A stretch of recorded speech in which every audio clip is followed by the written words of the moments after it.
Hi, good morning, everybody. Thanks for coming to the second part of the session on labor transformation in the data industry. We will start the first presentation with Annika. I'm sorry, I have to read your name because I can't remember everything by, by heart. I thought I could. Annika Becker and Markus Ecklet, which is a presentation is going to be about new method for researching platform worker and through voice messaging. I'm very looking forward to hear about that. Thank you very much. You have 15 minutes. Thanks. Thank you. Good morning, everybody. Dear colleagues, we're happy to be here today in INDL-6. Let me shortly introduce ourselves. Annika and also Frank Lehmann from University Duisburg-Essen. Inga Kulpmann, who is not here today, and me from Helmut Schmidt University in Hamburg. We prepared this paper together. We are part of a working group working together since 2021, researching on crowd work. And our main interest consists in understanding crowd work as a social practice in the German context. We explore how crowd workers combine their activity on crowd work platforms with other forms of work and their private life, what motivates them, what competences they need, and what they learn in this digital environment.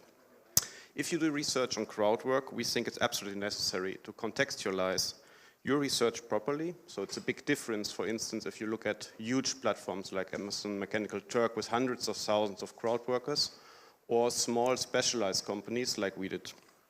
Today we represent one platform as a case, and we analyzed this case in detail. We wanted to understand how new crowd workers who just recently joined the platform perceive this platform and how they and why they decide to stay or quit on this platform during what we call this entry phase. To do this kind of research, we need a process-oriented research method, allowing us to accompany them closely during several weeks. As you can imagine, this is quite difficult since crowd work is essentially characterized as an irregular, flexible, and delocalized practice. This is why we developed a new qualitative research method using a messenger app to stay in close contact with them and taking part in this study. We call this method voice messaging, as you see, and we think it's a method that can be applied in many research contexts, especially related to crowd work. To illustrate the potential of this method, we will present you today some findings from our ongoing research project. Let me briefly present the case. It's a crowd work platform for texting jobs in Germany.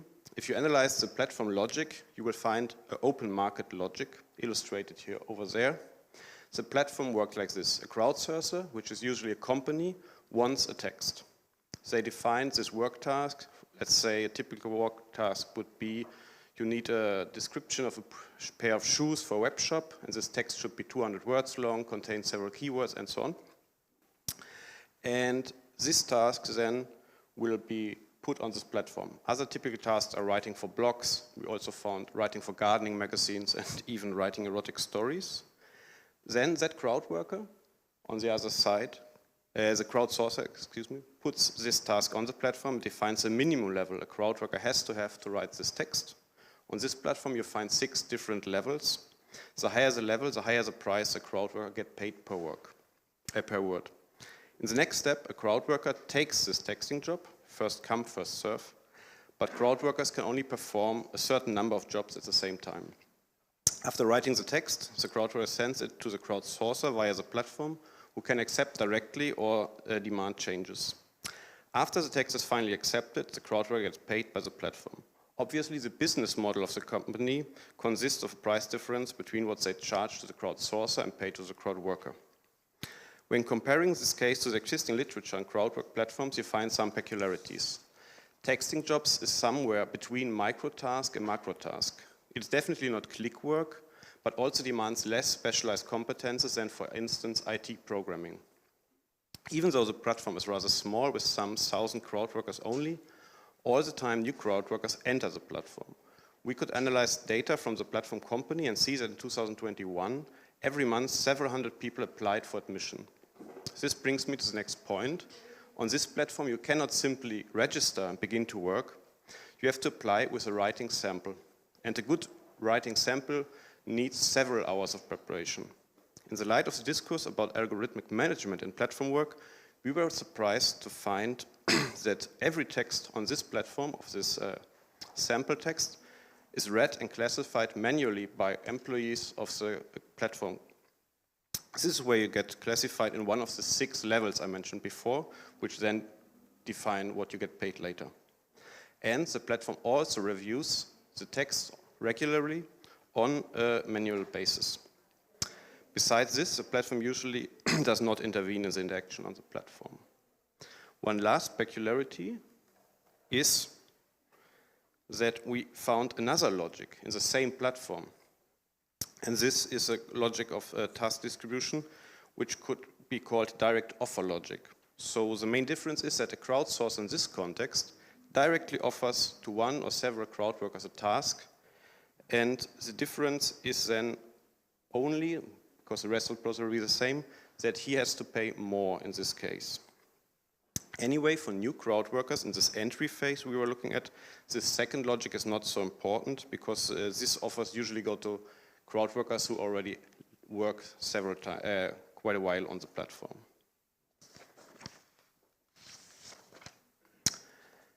As I said at the beginning, we want to understand the social dynamic during the entry phase from the subjective perspective of the crowd workers. What we knew already from analyzing the platform data was that more than half of the new registered crowd workers never became active on this platform in the sense of writing at least one paid text during the first year. Those who became active do so normally during the first weeks, or at least during the first 3 months. This made us curious to look into this entry phase of this first 3 months. Our study design, you see it over there, combined various instruments and we could recruit 30 persons to participate in our study. As we aimed for a process perspective, it was clear to us that only a retrospective construction would not be sufficient. We wanted to use a new developed method, and we call it voice messaging. As you can see in the center of the illustration, in this study we used it during 12 weeks. This means every participant got 2 questions sent by a messenger app every week, and they recorded the answer on their mobile phone and sent it back to us. This allowed them to participate in the flexible mode, and it required little time from their part. Answers could be very short, like "No, this week I was not writing a text," or up to very elaborate discourses, 15 minutes long. To analyze this data, we transcripted the voice messages so we could analyze and compare the answers. What was really interesting to see was that we had also participants that were non-successful, so they were not becoming active on the platform. This was very interesting for us because normally these persons you will not find in a study. Who is not entering, you cannot interview, for example. And yeah, this was my part. Now Annika will continue with the second part, presenting the characteristics. Yeah, so first a short overview about who were the crowd workers who participated in our study. We wanted to include different age groups in our study, which we have achieved. So you can see there that slightly more than 1/3 of the participants were under 25 years old, while the others were distributed almost equally across the other age groups. So it's particularly interesting that the vast majority of our participants is female, which is also similar on the platform itself. And 1/3 of our participants reported having care work responsibilities. The people in our sample are highly educated because slightly more than the half have an academic degree and slightly less than a half have a vocational degree. And regarding the occupational status, you can see that most of them were students and employees. And in this context, we also observed that people often registered on the platform in a transitional phase when they had a high amount of free time. And at the end of our study, the workers have been active on the platform to varying extents. So you can see there that 3 did not write 1 text. Most of our participants wrote between 1 and 50 texts, and 3 of our crowd workers wrote more than 50 texts, and 4 of them dropped their activity on the platform before the end of our study. So coming here to the exemplary results, we were able to model the course of motivation in the crowd workers' first weeks on the platform, and here on the slide you can see a visualization of the motivation curve we have identified. This is a prototypical 5-phase model, but the duration varies individually from a few weeks up to the 3 months of our data collection. And in the first phase, which is called orientation and decision, the people look for possibilities to earn money while working from home, and writing jobs appear to them as an attractive kind of task because, for example, they also like to write in their free time. They often do not directly register, but first research and compare different platforms for writing jobs. In phase 2, the application process Markus has mentioned before takes place, And this is also the phase in which our study starts, so we contacted them once they submitted their text on the platform and were approved there. And once this happens, phase 3, the euphoric start, begins. And in this phase, it was particularly interesting that the crowd workers spend a lot of time on the platform, and most of them are very curious about the platforms and the tasks that they can find there. So they quickly start to accept the first task and start writing. And in this phase, everything that happens on the platform is new, and therefore it's perceived as particularly interesting. And after an individually varying period of time, phase 4 begins, and in this phase, the adjustment of the initial expectations is crucial. So the crowd workers now realize that the payment is not that high that they expected, or that they need longer than expected for the text, which is important because they are always paid according to the number of words they write. And in our study, we have found 2 different variants of individual dealing with these experiences on the platform. So you can see there that in variant 1, the motivation for the activity on the platform stabilizes at a lower level. And in variant 2, the crowd workers experience a constant motivational decline because they have a lot of negative experiences on the platform and they end up leaving the platform. And in phase 5, those workers who are still active stabilize their activity on a lower level, but the platform is not that important anymore and that not interesting anymore as it was in the beginning. And if we look at these 2 variants, the question arises why some people remain active on the platform while others do not. And our explanation for this is pay plus X, which means that the remuneration alone is not sufficient to explain why workers are active on the platform. And in addition to the remuneration, there are other aspects that motivate them for crowd work. So in our study, we have found several combinations of motives in each case. We found that crowd workers are motivated by the flexibility regarding time and place and the self-determination while working on this platform because they can decide which writing jobs they want to choose. You can also see this in the first exemplary quote by Elisa. Another important motive is the enjoyment of writing. So nearly all of our participants explained that writing was always an activity they liked, and some of them even write their own fictional books or poetry. And the activity on the platform is for them a possibility to get paid for something they like to do. You can also see this in the second illustrative quote by Thea. And since the crowd workers usually have to do research for the text and sometimes have to familiarize themselves with new topics, they also see crowd work as a way of gaining insights into new topics. And in addition, also learning is seen as a benefit.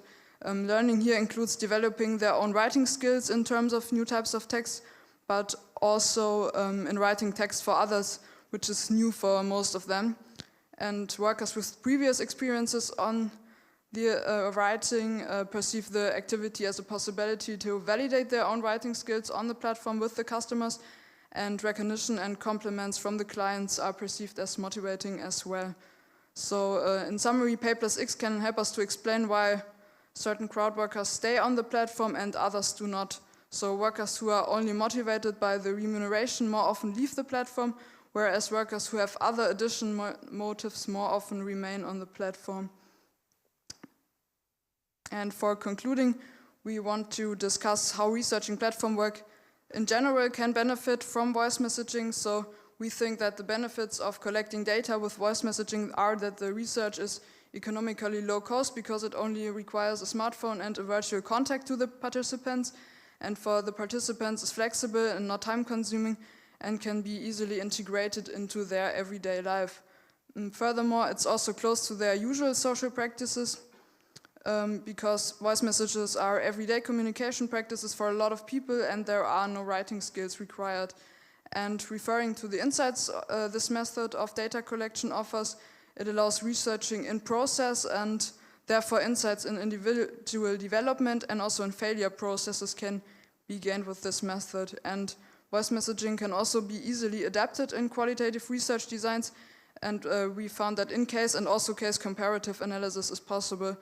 It's also adaptable for a variety of research contexts. So for example, in our project, we and some other colleagues adapted this design for capturing and analyzing work, learning and interaction practices of crowd workers on different platform types. So yeah, that's it. Thanks for your attention.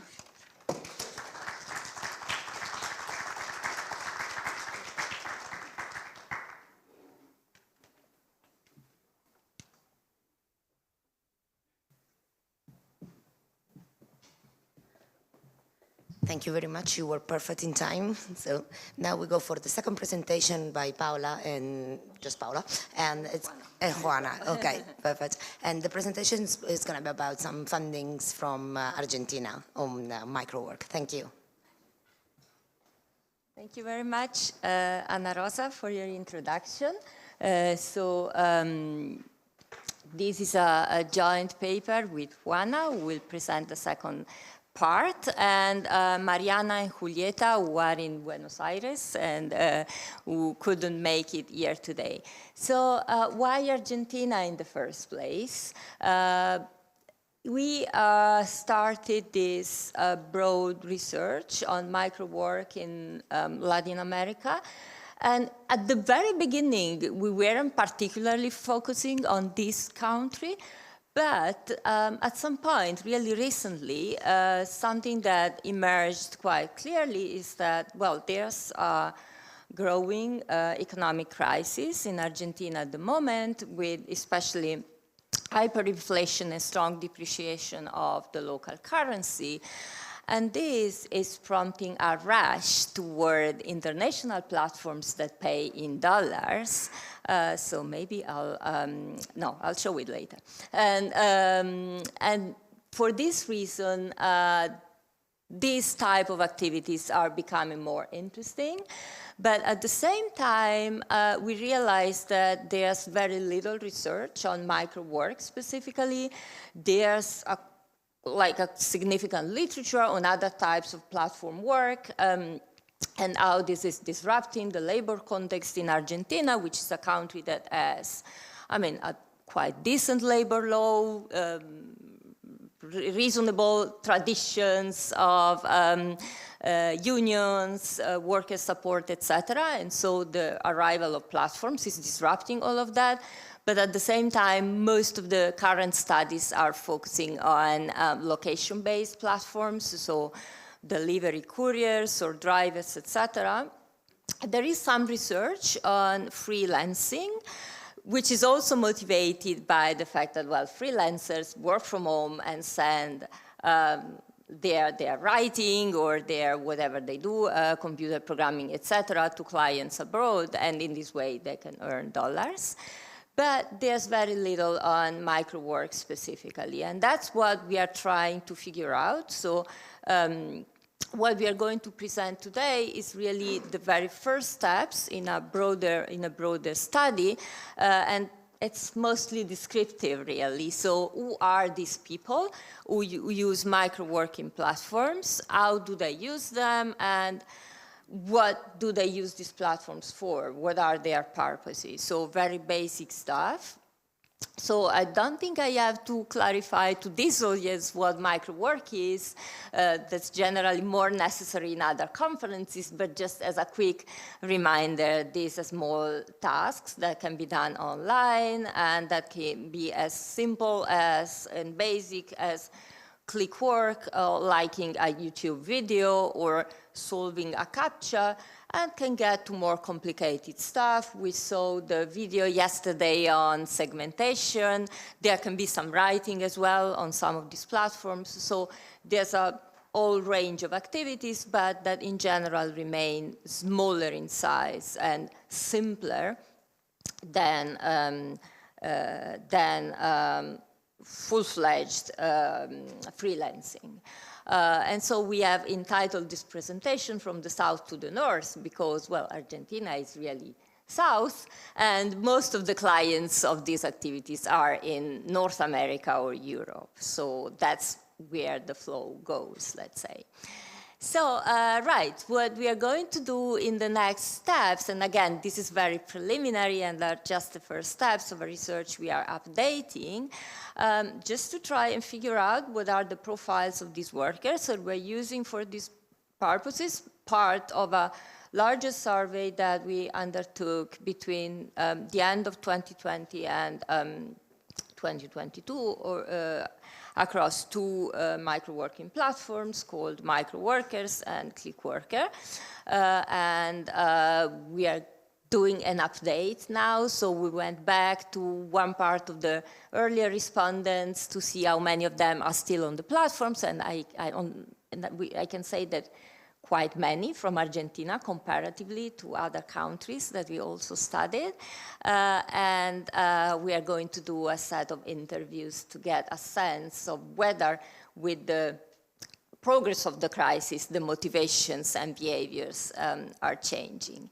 So as I said before, the context, it's really important to have in mind the context in Argentina, marked specifically by the crisis. And so what you see here is just an example of how much one of the actually many exchange rates that are used in the country has increased since a baseline in January 2016, and that's one of the most used, has increased compared to the official exchange rate, which has remained stable, but which nobody uses. So that explains the attractivity of anything that pays in dollars, even when remunerations are pretty weak.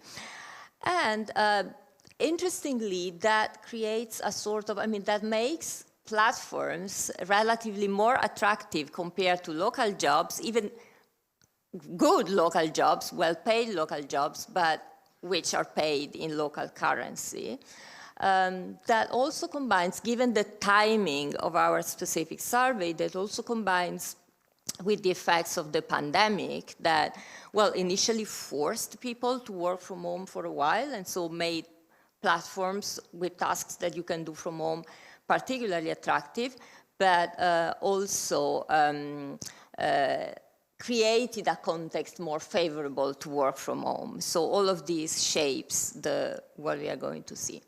So who uses these platforms? First question that we ask, very basic, what is the demographic? They're mostly young, 71% are under 35, although I must say that the bulk of the micro-working population is more like those over 25, sorry. So it's not much the youngest, but rather the middle-aged, let's say. They are mostly men, quite strongly so. 70% of them are men, which is a higher percentage than what we found in other parts, well, slightly higher percentage than what we found elsewhere in Latin America. They're mostly Argentinians, and that's interesting if we compare this information with what has been found for delivery platforms, where instead there's a larger number of immigrants, especially from countries like Venezuela. And many of them are highly educated. Over 40% have a university degree, which is a lot. It's comparable, totally comparable with what has been observed in micro-work in different countries, but it's a lot compared to the general educational levels of the country for populations of working age. So who uses these platforms, again, in more detail. In our data, we have, I'll just add all the comparisons. When you do a survey of a population whose boundaries are, well, what's going on? Yes, whose boundaries are little known. Oh, no, sorry. This is disappearing strangely. Anyway, I'll comment it orally. When you do a comparison, when you do a survey of a population that is not whose boundaries are not clearly defined, the only way to make sense of the results, since you don't have a sense of statistical representativeness, is to compare. And so we compared our population to Argentinians, and so there's an official statistical survey of the Argentinian active population. That's the light blue ones. And we also compared them to the other Latin Americans in our own survey to get a sense of cross-country differences. And so what we see is that, well, the proportion of migrants is quite comparable to other parts of Latin America, a little bit more than in the general active population. They are young, we knew, compared to, again, the generally active population. That's mainly because the oldest segments are less active on platforms. They're quite more educated, even though a bit less so than in other Latin American countries in our sample. And again, the proportion of men compared to women is higher. And okay, now I leave the floor to Juana for who uses, how do they use these platforms and why? I think nobody see me from here. No. So can I take the microphone like this? Otherwise, okay. So how do they use this platform? Yeah, 69% secondary source of income, but we have to say also, since the crisis is increasing, probably this data, now if we make the picture today, maybe this picture have changed, but because this is from, as Paula said, from 2020 and 2022. However, this was the picture 1 year, 2 years ago. So, still, yeah. So, yeah, most of them are has this work as secondary source. The intensive use, and this is interesting to compare with Venezuela, is that the intensive use is less in Argentina, but as I said, we have to see this now because probably Argentina is one country who is taking the same path as Venezuela. So, indeed, 20% is use microworker for essential expenses is the lowest percentage in Latin America. As I said, I think this could have changed. Yeah, please. Yeah. So in this case, which I think is interesting, the category of entrepreneur or self-employer. In Argentina, they have the figure of monotributo, which means that if you are in informality, even though you have monotributo. So if you are informal, you have access to the welfare rights. In this case, probably, even the data say we have 72% as a secondary source, probably they are all informal. So in general, this 72% doesn't mean that people has a main employee job better in formal conditions. And this is higher than in Latin America. And the other percentage are more or less the same, except by this, 68% without any professional activity. So, Paola, please. Yeah, through our interviews, we discovered that people use this type of work when they don't have other option. So they go to micro work job when they need, there is not other option. In this case was pandemia, the pandemic crisis, but probably now is more, has increased because the inflation rates and the crisis, and probably also the political scenario in Argentina, who is a country where, for instance, how is the name? Milei, who has won the primaries, the extreme right, so they are facing also the risk of the extreme right. Yeah, please. Yeah. So this is more general, like the same in Latin America. Why we use these platforms? Because I need money, of course. But also we can see the discourse of the platform working in general. I can choose my time, my working time. So this is very classical from both type of platforms. The political economic situation in my country, this is a data that we have to analyze today also, because probably it has changed. Not choosing certain tasks, they have many reasons for not choosing certain tasks, but in general, and this is very similar to the Latin American comparison, is because they are not well paid or they are too long. So in the logic behind this work, normally it's like, okay, if I'm doing to do this, I need to do it quickly and win money easily. So, yeah.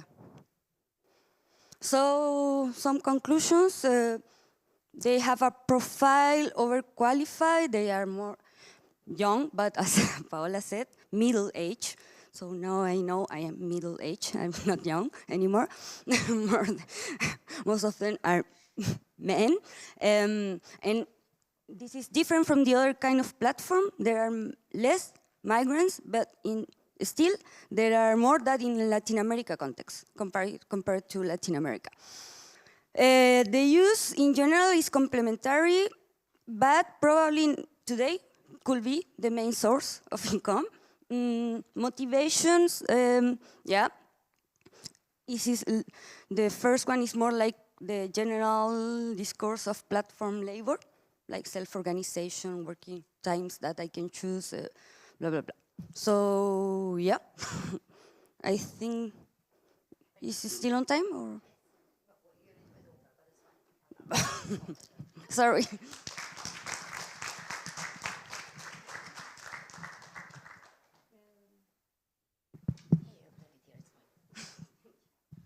So thank you very much. And the next presenter is Ryan Morgan, and it's going to give us some overview of criticality, also misexpectation about micro work. Thanks. Thanks much. I think much of what I talk about will be familiar after the last presentations. So, there we are.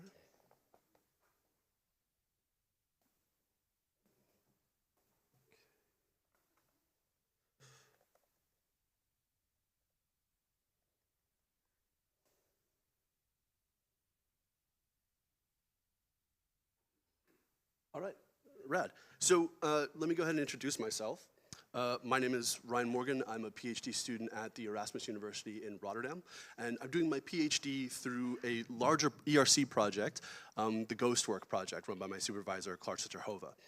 What I'm going to talk about here, it's titled Fight, Flight, or Make It Work. It also might change that title, but the real point here is that what we're looking at is we're looking at workers' practices navigating the tension between the reality of microwork that they encounter and sort of the promise and the expectations that they do go into it. And what I'm really working with here is this, we find that there's a lack of maybe theorization and conceptualization at this level with this. So we were talking about maybe beginning some of that, and you'll see I build up to a concept of recalibration. So keep that in your mind as we go forward. So this is a working paper, so any and all suggestions, critical feedback, all of that, I'm spongy for it. Please give it to me.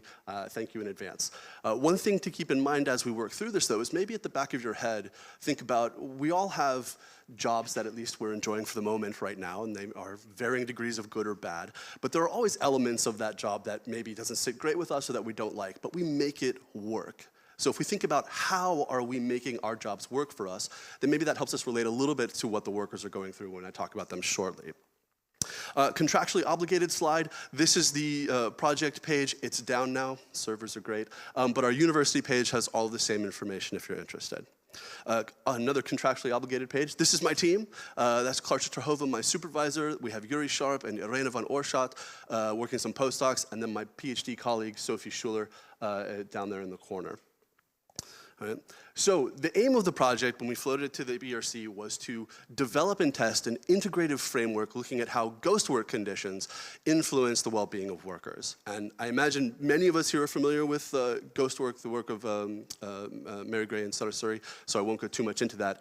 Though the study begins from these concepts and wants to take a walk from that, looking at how does working under these conditions influence workers' well-being. The big pieces about developing an integrative framework and testing it, that's everybody else on the project. My job is more the theorizing, setting the baseline, and finding out where we begin with this.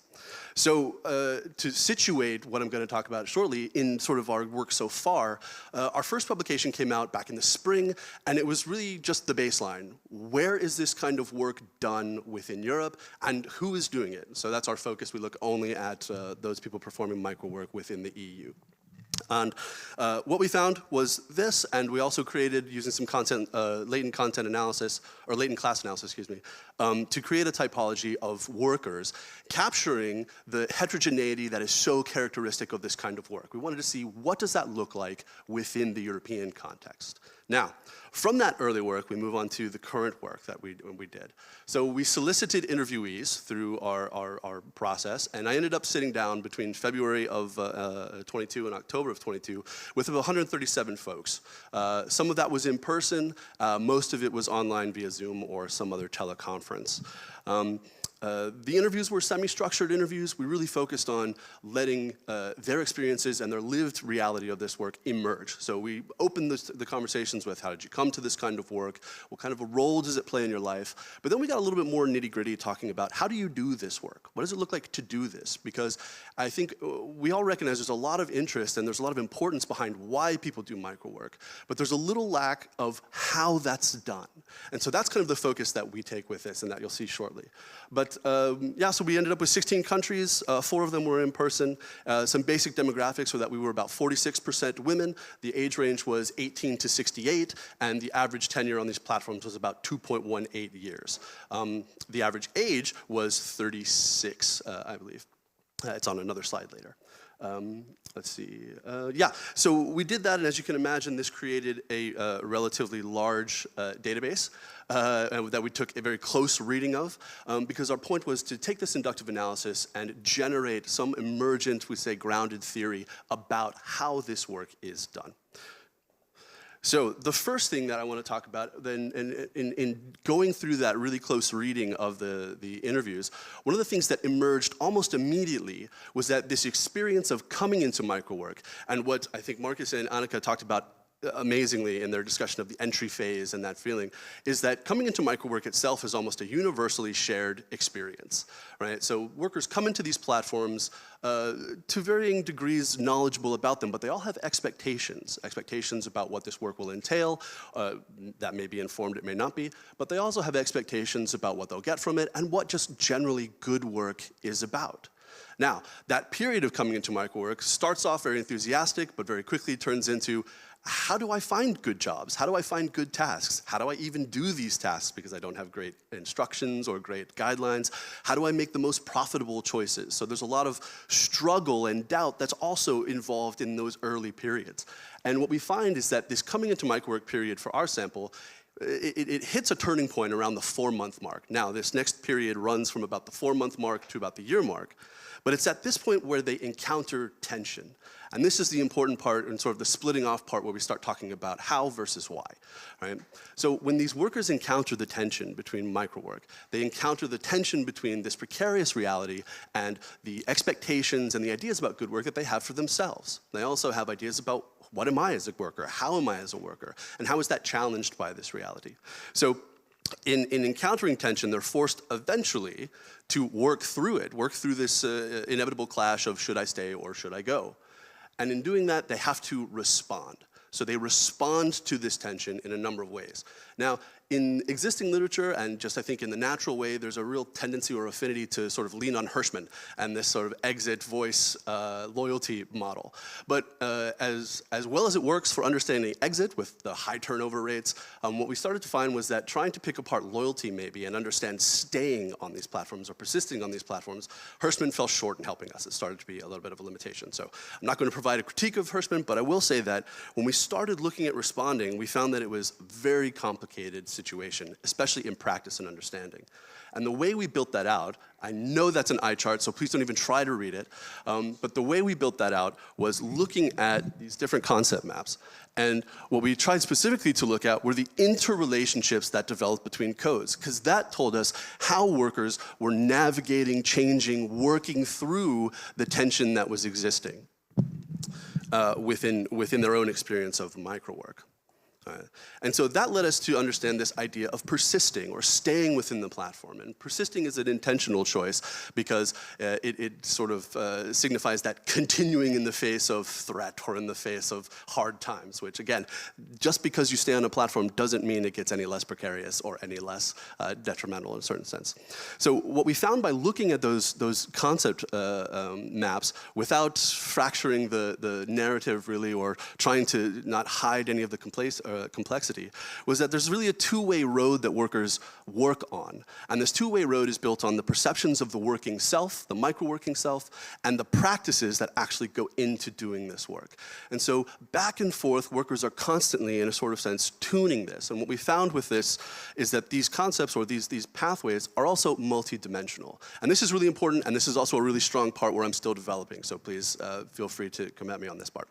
What we found in this multidimensional element is that for at least perceptions, there's three dimensions. There's the affective, the normative, and the cognitive. The affective is all those emotions wrapped up within microworking for these workers, all the frustration, the excitement, the joy, the achievement, the disappointment. There's also the normative dimension, where we talk about their ideas just from a cultural perspective of what does it mean for me to do this work, right? How do I perceive myself as a micro worker? How do others perceive me within my social circle or within society as a micro worker? And something that was interesting in this dimension was that we found a lot of positioning and a lot of self-defense, a lot of distancing to and from the work, right? Ownership, which was a really curious element. And then the cognitive dimension was really about, okay, what are the decisions, the judgments, and the decision-making processes that come into me understanding the values that I bring to this work or just the work itself. Practice is pretty much practice on the nose. It's work performance. What are the actual strategies, tactics, and behaviors that we actually see? So that's kind of the divide as we're talking about mental side versus the behaviors and action side. And then boundary setting was a very large part of this work performance as well, looking at how do I separate physically, temporally, my work life and my we might say non-working life, to integrate all of this together and to make it work and to persist successfully. So that leads to the mechanism that I've been mentioned right at the beginning, which is this idea of recalibration. So I mentioned that along these pathways, workers are constantly fine-tuning this. It's like an audio engineer at a live venue, right? Constantly manipulating different levels of instruments and sounds to try and make this the most optimized situation that they can for themselves. Now, not all workers are doing that. So we find that there's a counterpart mechanism to this idea of recalibration, which is currently called resignation or stasis. It's had other names before. I'm not happy with any of them at the moment, so again, any feedback here. But when we look at recalibration, recalibration has two unique elements. One is that it's optimized, oriented, and two is that it's intentional. So these workers are aware of what they're doing. They're actively working to make this situation work for them inside the precarious conditions that they are. Other workers, those who maybe are not invested in this recalibration process, have sort of resigned themselves. They've accepted, okay, I accept this precarity and I'm going to engage with it in however I can. Here we actually encountered a number of workers who experience this kind of microworking as an addiction, which they mentioned themselves to say, yeah, I hit it up when I can get some achievement, when I can get some good ratings approved, but whenever I'm rejected, it ruins my day and I drop it for a month. And then after they sort of work through that emotional moment, they come back to it. And that's just one example of folks who are maybe stuck in a process of clinging to existing perceptions, right? Existing ideas about what good work might be and being frustrated by the failure of this kind of work to live up to those. Whereas those recalibrating have changed their target, right? They're looking more closely at themselves to optimize and intentionally work through that tension themselves in their own practices. So, sort of drawing to the end here, the so what of this. I mentioned at the beginning that I felt, and my team feels like there's a lack of theorizing around this kind of work specifically. We steal a lot from other disciplines up and beyond the platform labor studies and especially the study of microwork. So what we offer with this contribution is we think this is a fantastic launching point for bringing some real theoretical looks into microwork, specifically from my own interest, looking at, from the lenses of pragmatic sociology and practice theory. And I find that really fantastic because what that allows us to see in this idea of recalibration is that where we might originally see this macro imposition of precarity on these workers as something that's imposed upon them by the conditions of the work that they do and the platforms and whatnot, what we can see through recalibration is that instead there's this bridge between the macro and the micro that happens through it, because workers are actually assembling that experience of precarity themselves as well. So it's not simply an imposition that's placed upon them, it's also a work of practice, a work of assembly to make this precarious experience. That goes hand in hand with a bottom-up perspective, which everybody likes, right? We always talk about, oh, bottom-up perspectives are great. And that's just another counterpart to the fact that, again, a lot of our understanding and our attempts to improve the situations of this work are imposed, top-down. Right? We look at what are policies that exist and how can we fit this work within those, or what kind of policies do we need to write to fit that. Whereas what I think this allows us to do in understanding recalibration as a how workers work through precarity is it allows us to see what are they doing to meet their own needs, what are they generating to meet their own situation within this, and how can that maybe inform us in options going forward. Like I said, lots of questions still about dimension, building, interaction between those, but that's my presentation. Thanks for listening.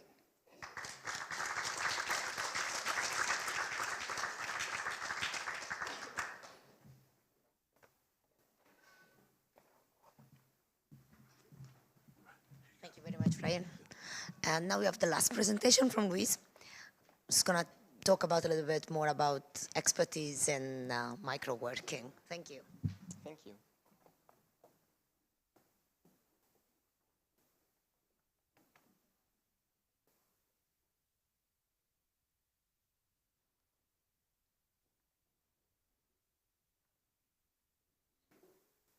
Okay, nice. So, hello everyone. Thank you for having me here. I'm very happy to be among you today. And so my name is Louis. I'm a PhD student in sociology in University Grenoble-Alpes with the Laboratoire Pact, and I'm related to the ethics and AI chair. So I'm sorry, I will disappoint you because my work is not really on micro work, but I will try to show how, no problem. It's a bit of context, it's perfect. So it will allow me to show how in the high-tech industry we have some forms of what we could say micro work, some aspects that are related to it. And so let's start. So I'm investigating the design and deployment of artificial systems in the industry, and there are a lot of claims. Sorry, I put a chronometer. There are a lot of claims about what artificial intelligence would be able to do or not. So there are some promises of disruption, and for instance, there is a concept of Industry 4.0 who would claim that with artificial intelligence and IoT and many technologies would be able to perform a more productive industry, adaptable, personalizable, and this had some effects, effects on the industry, but not the expected one sometimes, but well, it's not the topic today. There are claims of overperformance of AI system over experts that we can hear, but social sciences often shows that it's not really the case, of course, and there are big fears of job replacement that are today claimed again with ChatGPT and AI, generative AI. So of course, when you are a sociologist there, you become mad, and you want to actually understand, okay, how does it work, and how it is deployed. So here is a framework. It's one, I could have taken another, about how knowledge is integrated into artificial intelligence systems. And of course, you can see that there are several steps that include knowledge and expertise knowledge. So our question is, where does it come from? So there was a few work 30 years ago by Diana Forsyth about expert systems, because history repeats itself. It was already artificial intelligence, and she showed how designers, developers were integrating knowledge, for instance, for auto-diagnosis systems by interviewing experts and proceeding to a process of knowledge verification. So they think that there is some knowledge that they have to take from the experts, and how do they take this knowledge and put it into the system. So that's how she said that the developers think. And of course, there is a kind of a subjectivity of the developers that will mix everything and make it as that the system is not able to really match how experts would see the thing. So here is kind of an illustration, it's more of an intuition. Today I'm presenting kind of a spin-off of my work in PhD, so I will welcome your remark. It's not really a very explored model, it's just like an illustration. So we are in a case here where developers will receive knowledge from the experts and then explicit technical constraints to build a system. So this is like old-fashioned AI. But more recently, there has been a shift towards a data-driven AI where annotated data will help to the developers to build the systems with advent of databases that will train the systems. So here I'm speaking about micro-tasking. So of course it's not micro-org because it's not always performed by micro-workers as it has been described by many presentations before. Oops. Okay, what is this? Okay. And there are several cases that are illustrated in the literature. So the first case is a case where experts are the ones themselves that are annotating data. And here we are in the case of like high-skill tasks, for instance, diagnosis or even plant recognition. But of course, you know another case, many of you, and it has been illustrated, for instance, by the work of Paola Tubaro and all the colleagues working on micro-work, where micro-workers will annotate data and receive a set of instruction to perform it in various use cases and various conditions. And sometimes, as it has been shown by a recent study by Clément Ledec and his colleagues, the micro-workers will provide some feedbacks that will help to make a new problematization and change the way that the AI system and the database will be used.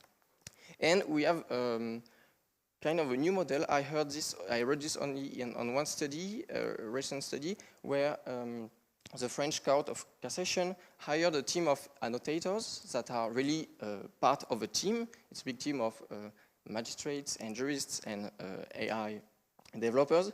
So where the annotators will help to annotate the data in relationship with the other experts. So here they are not independent, they are really employees. Okay, so these are a few cases. But now my question is, okay, how does it work in the industry? So to answer this question, I've led a field study in a multinational high-tech company that will called Tectonic. It's like anonymization and things. Okay, and I spent 1 year there to observe and discuss with the engineers and the technicians of the quality department. So the quality department inspects the products and raises alerts in case the products are not good, so you have to fix machines and processes. So there are two kinds of people I've seen, engineers who are in the offices and technicians in the shop floor. So just to explain, so basically they have image to process. Some images have no pattern, so it's a pattern of defects. So every blue dot is a defect on the product. And if there is a pattern, it's bad. So they are using a classifier, so AI system, to classify whether the patterns are whether they are a pattern or not. And for this, they are building a database, a ground truth, to detect this in an automatic way. So our question is, throughout the design of the AI system, and more specifically the database, how are the various expertises distributed? So first there is a step of investigating knowledge. So there is a dynamic and continuous process of categorization. So basically, engineers have a database and they have to make a set of categories. Okay, this is a pattern, this is a pattern, this is a pattern. So they make definitions and examples, and so they are creating a kind of organizing knowledge. And this process is very long and is changing all the time. So there are some back and forth depending on whether the AI system works or not. If it doesn't work, maybe they have to change some categories. And if there are new quality events, then they have to integrate this into the database. And there are some internal debates on some topic. For instance, okay, no, we should change, or it doesn't happen anymore, should we change the database, etc. And to do this, the engineers will investigate, so they will meet workshop managers and other quality engineers and top management. But what is also interesting is that they do not really meet the technicians who will use the AI system in practice. They meet them only to tell them how it will work and how they should use it. But in the end, they do not often use it the same way. Of course, it's appropriation, but it will be a story for another day. So what's interesting is that once they have acquired a sense of what they should do, so how quality has to be handled, they provide new norms, new linguistic norms. So they provide new names. For instance, one AI team engineer told me they had names, but realized right away that we are going to use other names. So in a way, they are bypassing the previous norms, and they are making a new knowledge out of the knowledge that was learned by them. And they built a standard that is negotiated and arbitrary. And it is not obvious. And for instance, there is an interesting case where they will change the name of the labels to erase some previous representations. So there is the example of the scratch, where there was a pattern called the scratch, and it was systematically associated by the quality team as coming from a specific workshop. So they called this workshop by saying, we have some scratch, it's your fault. But actually it was not always this workshop that was producing the scratch. So that led to a few conflicts between quality team and workshop. So they choose to keep the pattern in the database because that is something that is happening, but they change the name to make sure that the word association in the mind of the people would go away. So it's a case where changing the name is actually changing in a way the organization and the way people will interact with each other. And maybe what's interesting for you here is that there is a big step of annotation and of what we could call microtasking, because engineers will annotate themselves the data. So they have, for instance, they need 2,000 samples for each of the 20 categories, and one category represents something like between 2 and 3 hours of work. So it can take hours, days, weeks for engineers, so they are high-skilled workers, and they are performing low-skilled work, and I can't say that this is low-skilled work because I came there and I did it too without any prior training. So yeah, it's an interesting case where high-skilled workers are doing some low-skilled tasks. And it's interesting in a way that I've seen presentations here where they showed how supposedly low-skilled workers do high-skilled tasks. So there are also a lot of work of maintenance. They have to change the database regularly, and changing the database means re-annotating. And this is a tedious and repetitive work to perform. And what's interesting also is that because some categories do not appear often, they have to create synthetic data in order to fill the database. So in a way, they are providing their own truth, because what they think should be the truth is becoming the truth that is integrated in the database.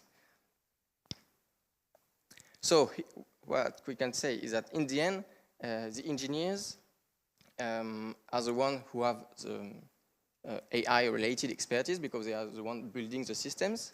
And they are also the ones who attain domain expertise because they have acquired knowledge and then they feel free to change this knowledge and to order it another way.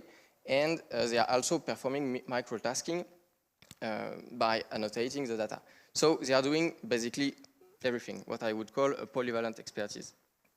So as a conclusion, I could say that we could see two possible interpretations of this case. So one where we consider engineers as the developers. So throughout the deployment of the AI systems, the engineers position themselves in a central position as the one who are holding the knowledge. And as such, they are holding a form of power and legitimacy in the workplace. But if we consider the engineers as being the experts in the first place, because they are also quality experts and engineers, we could say that they are just earning new AI-related skills that allow to improve the quality processes. And probably we could say that it's a bit of both interpretations that are at stake here. What we can say, though, is that because of the deployment of the AI system, of the design, we see the emergence of new tasks, new responsibilities, and new constraints. And the process of quality are recomposed throughout this design, and the technicians are really there is a clear lack of inclusion of the users, the technicians, who are also the colleagues, actually, who are not included into the design process. And that's it for me. Thank you for your attention.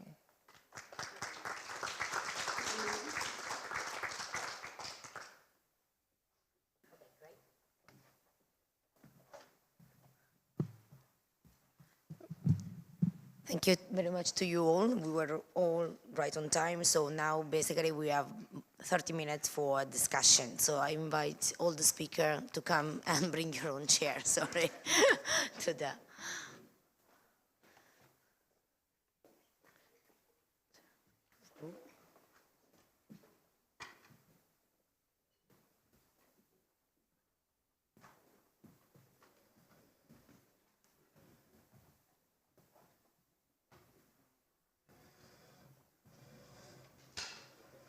Yeah, that's fine. That's absolutely fine. So I thought actually I will have the first round of questions, if you don't mind, and then I'll give the floor to the audience. And thank you very much for all the very interesting presentation to start with. Thank you all. And I will do I'll start reversely. So we'll start from the last presentation. And this is just one of the things that actually caught my attention about your presentation, and it was very interesting that you spent a lot of time, looking into the development of the microtasking and how it's reshaping the knowledge, the chain of knowledge inside it. And as you said, one of the things that actually caught my attention is that you said that many high-skilled tasks were performed by low-skilled workers. And this is something that actually, it is very common also in micro work in more general, because this is something that we have seen also in other experiences in Europe or even in other countries. So one of the things is, which is the take of this new reshaping of knowledge inside the organizational structure. I mean, what do you think, how do you think we could somehow acknowledge that this is happening? And what do you think it could be the way of dealing with it? If you have any intuition about how to somehow try to solve this mismatch, this internal mismatch, which perhaps is not even a mismatch, perhaps it's a matter of recategorizing exactly the skills. And then to Paula and Juana, the presentation that you gave about, the picture that you gave about Argentina struck me, because it is very similar to the finding actually that we had when we did the survey at the European Commission, the survey that I was, working on, I was carrying on, and we did find very similar results. So this is, I think, it's something which has been unexplored yet. We've done comparison, which are, for example, we did it for countries in Europe, but there's no, as at least I'm aware of, there are no comparison between a specific country in Europe and a specific country outside Europe in terms of findings about platform work. And one of the things that actually always has been behind, my thinking when I was looking at the data is how which is actually the importance of the institutional factors, they are playing in this type of specific work, because since it is always a type of work which is kind of, on the border of legitimacy, let's put it this way. So, which is the role of institutional factor, and what do you think, how do you think we could actually start integrating this view in order to create a narrative which is a little bit more consistent, even in terms of global action that we should undertake? And then for Ryan, I found your presentation very interesting, and well, all of yours. But one question that I had was like about gamification, which is the role that gamification plays in that, because you depicted everything as a little bit like after a whole we all became creature of habit. We got acquainted with the misery we've been put through. So the idea is that how gamification also play a role in that, which I think it's a take that could be interesting also to see how it interacts with the framework that you propose. And then for Annika and Marcus, this is I think actually that your presentation was really much into the good side, like you could have an opportunity of having gig work and actually, have some extra money and not really focusing on the criticalities. So I would like to listen a little bit more if you actually encounter someone in your survey that actually expresses some more harsh criticalities about this type of job. And also, it is very interesting the way you are adapting this new system in order to start implementing a new way for measuring platform work, because we've been struggling with the way of measuring platform work for many years now. So just, you presented, of course, the highlights of the methods, but, if there are some criticality that you can already anticipate, that also would be nice to hear about it. And then I guess that this is it, and then I'll leave you the floor. Thank you very much, and then I will take question for the audience. Okay, so thank you for your question. I will try to answer as best as I can. So if I understood well your question, you asked about acknowledging the organizational changes due to deployment of artificial intelligence systems. And I think there are a wide range of overly techno-optimistic and pessimistic discourses about what AI is changing in the industry, in work in general, and especially this fear of replacement of the workers. Yeah, I can give it to someone else. Okay, sorry. And but this kind of discourses, I think they fail to gauge the actual transformation of work and what is happening in the organizations. And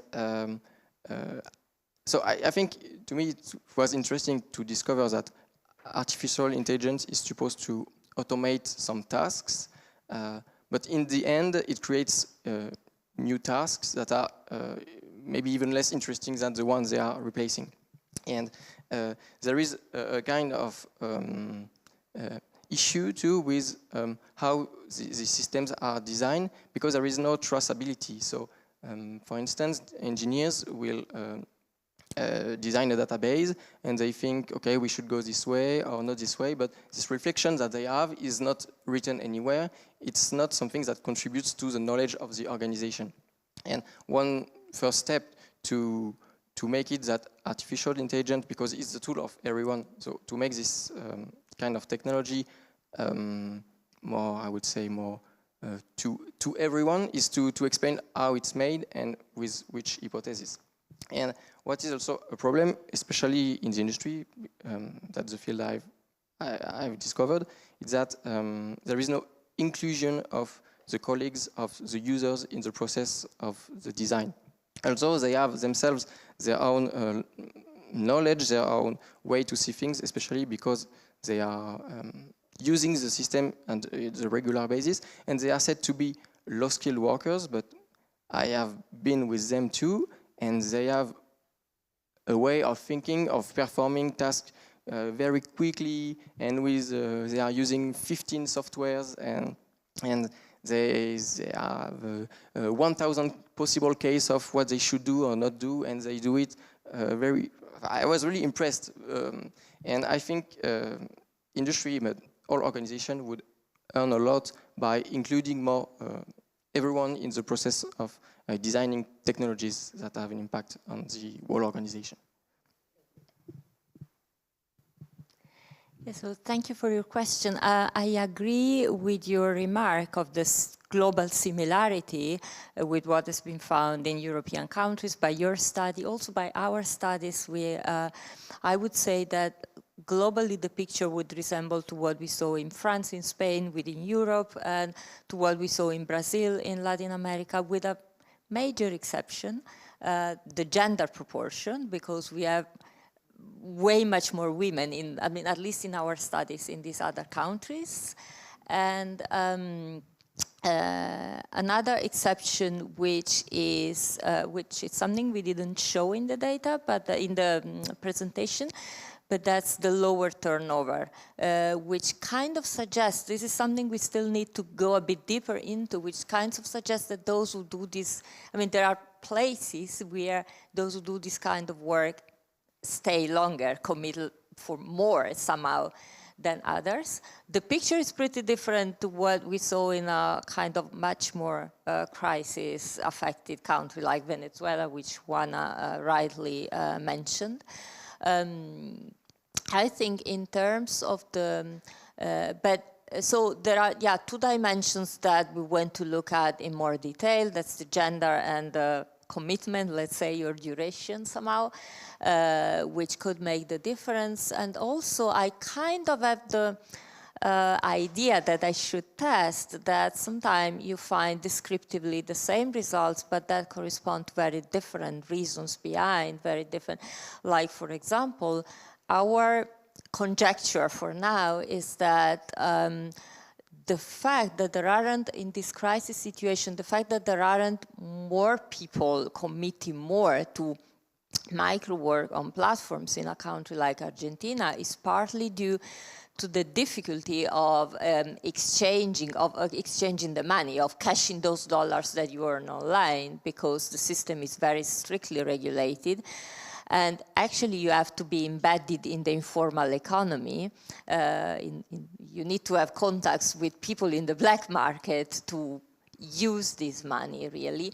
And that is probably an obstacle for many. And that could be a potential explanation of why young males with university education get to do this better than others. Again, for now, it's a conjecture, but yeah. We'll confirm later if it was true or not. I don't know if you want to add anything, or? Yeah, no, I was thinking also what we can do about this type of job, and I'm thinking we have to make another definition of what skills means, because we consider normally this type of work is like just click working and there is no any value in this type of job, but there are a lot of values associated. And like, I don't know, in our interviews we saw people who have learned English, or people who perform acting to do a task. So this type of qualities they add to this type of job are not considered. So I'm thinking in general, the discourse of the dequalification of labor is very neoliberal, and we need to redefine this type of concepts. In this way, we can achieve better public policies to say, okay, this is another kind of skills, but still, we have skills. So that is in general more than the context of Argentina or Venezuela, which plays a role, but in general, for this type of job, I think this is an important point. Thanks. Thanks for the question. So what is the role of gamification in this whole sort of process that I'm looking at? I think it's a great question because it picks at some of that complexity that I'm really trying hard not to fracture or overlook.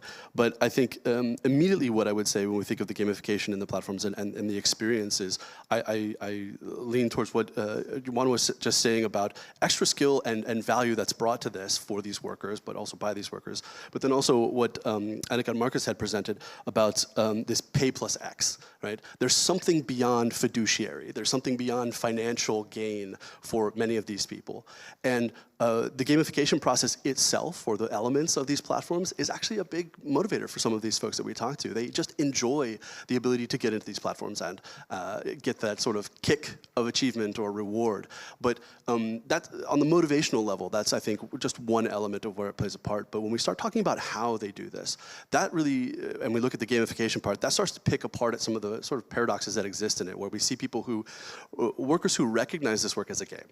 They say, that's not real work, it's a game. I do this in my free time.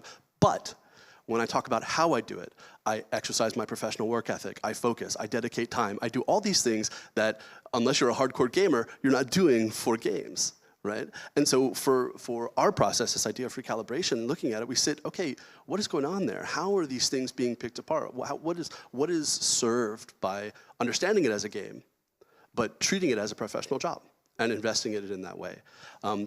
And so I think it's really curious to ask that, because my colleague Yuri, he's a gamification guy. That's his thing. He loves the gamification aspect of platforms. And so I've been looking for a way to pull him in on this, and I think you just gave it to me. But that's where I would start with that, I think. Yeah.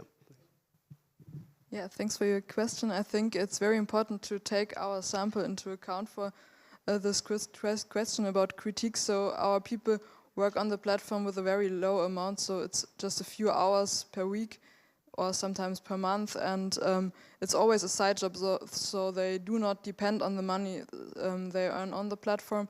And so we found that people have a lot of critique on the platform, mostly regarding the payment, because it's very low and they often need way more time than the platform says they need to, because they have to research, and this all costs time, because that's all a lot of unpaid time. Critique is also about the kind of task, because it's not really creative writing there, it's mostly product descriptions, and that's not what most people expect. And also it's about the stability of the amount of tasks they get there. So sometimes they get on the platform and there are no jobs offered, so they want to work but they can't. But we found that our people who are in our sample, they leave the platform. So it's not something what's not fitting for them, they just leave. So they tried platform work, or they tried this specific platform and it's not fitting, and so they just leave. But we had a lot of people who left in the time of our 3 months, because there was also a time when there were no offers of tasks, and a few people lost their routine. So they had every evening they sat there and wanted to write 2 hours, and it didn't work because there were no offers, and then they lost their routine, and prioritize other free time activities. And regarding the method, I think it's important that you always depend on the respondents. So sometimes you get very short answers, and sometimes people also talk 15 minutes, and that's the really interesting thing, because then you can get more subjective insights, when people just say, yeah, I did not find a job this week, I'll answer your question again next week. Yeah. Do you want to add something? Yeah, maybe one thing to stress is this high concurrence. This is a critique they usually have. And another thing, what some of the people are looking for is recognition of the crowd sources. So if you write a text and they consider themselves like an author, and there is no respondent like, oh great, thank you for this text. This is something a part of the people is really not liking. So they are looking for something more also there. And what I see in the difference, like the context of course from Argentina is completely clear, is in Germany these people, even if they would not have a job, they would get unemployment benefits, which would allow them to survive, which is the main difference, I think. So they are not forced into this kind of work. That's the first thing. And the other thing which I think is interesting, and maybe more on a theoretical level to discuss, is that these people consider their job like a complete task. They find a job description, they begin to make a research in their words, and they write the text, they finish it, and they send it back. And I think it's different to other forms of micro work, where you do a more or less anonymous task, sometimes without knowing even what you're doing. So like yesterday we saw on the video that people are looking actively, trying to get sense of their work. Where is this picture taken? Losing time, if you think about it, they are losing time which they could use to work But I think workers need this kind of context to make sense of the situation. This is something which we don't have in this kind of meso tasks, which are not so much microtasks, I would say. Thanks. Thanks a lot. I will take question from the floor. You have a first one. 10 seconds.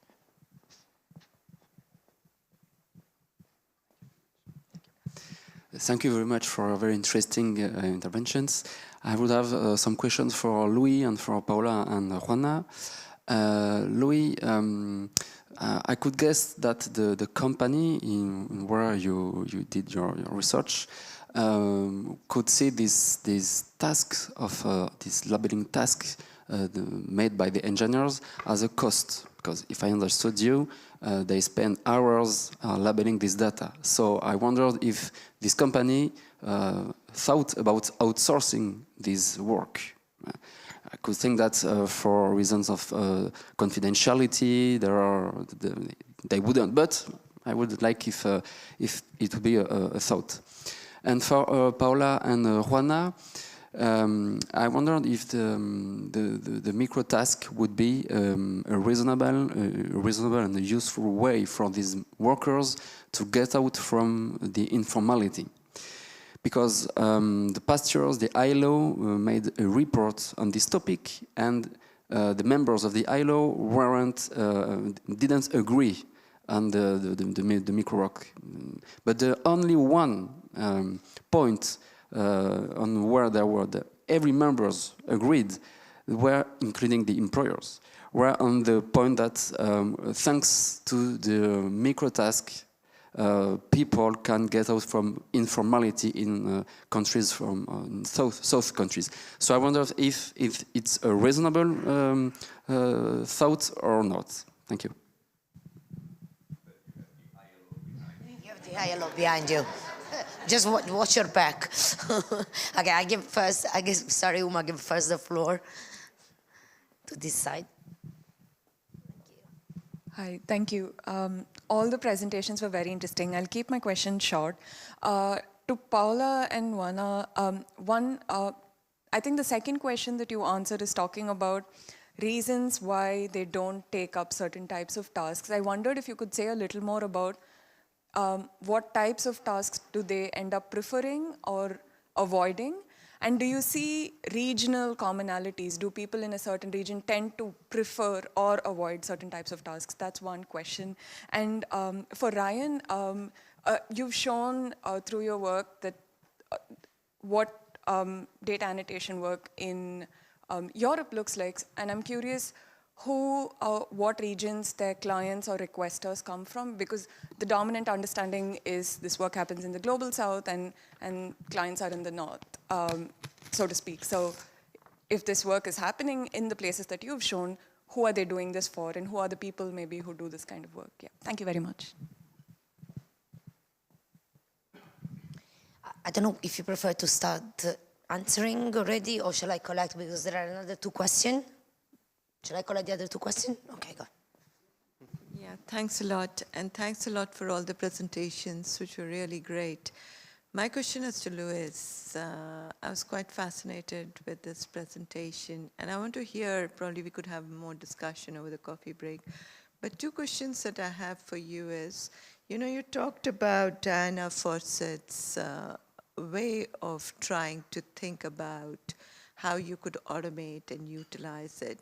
So to what extent is her theory or her way of doing is similar to what you see in the microtasking or in the AI development today? I think this is very clearly specific to a sector, but any sector that you pick up, what does it look like? The second thing that I want to raise with you is that in a sense, what you bring out on Techno, the firm that you were looking at as an ethnographic study, some of the similar reasons is why Amazon came up with the Amazon Mechanical Turk. If you remember, way back in 2004, they tried having an internal platform to try to get a lot of those work done by their internal employees, during their pastime or during their free time. And it was as a result of those iterations that then they realized, oh, well, they can actually crowdsource it out, and that's how the AMT as a platform came in. So I'm just trying to understand, are there any similarities that you see, or is there something that we can learn to try to see how the working conditions of the workers can be improved?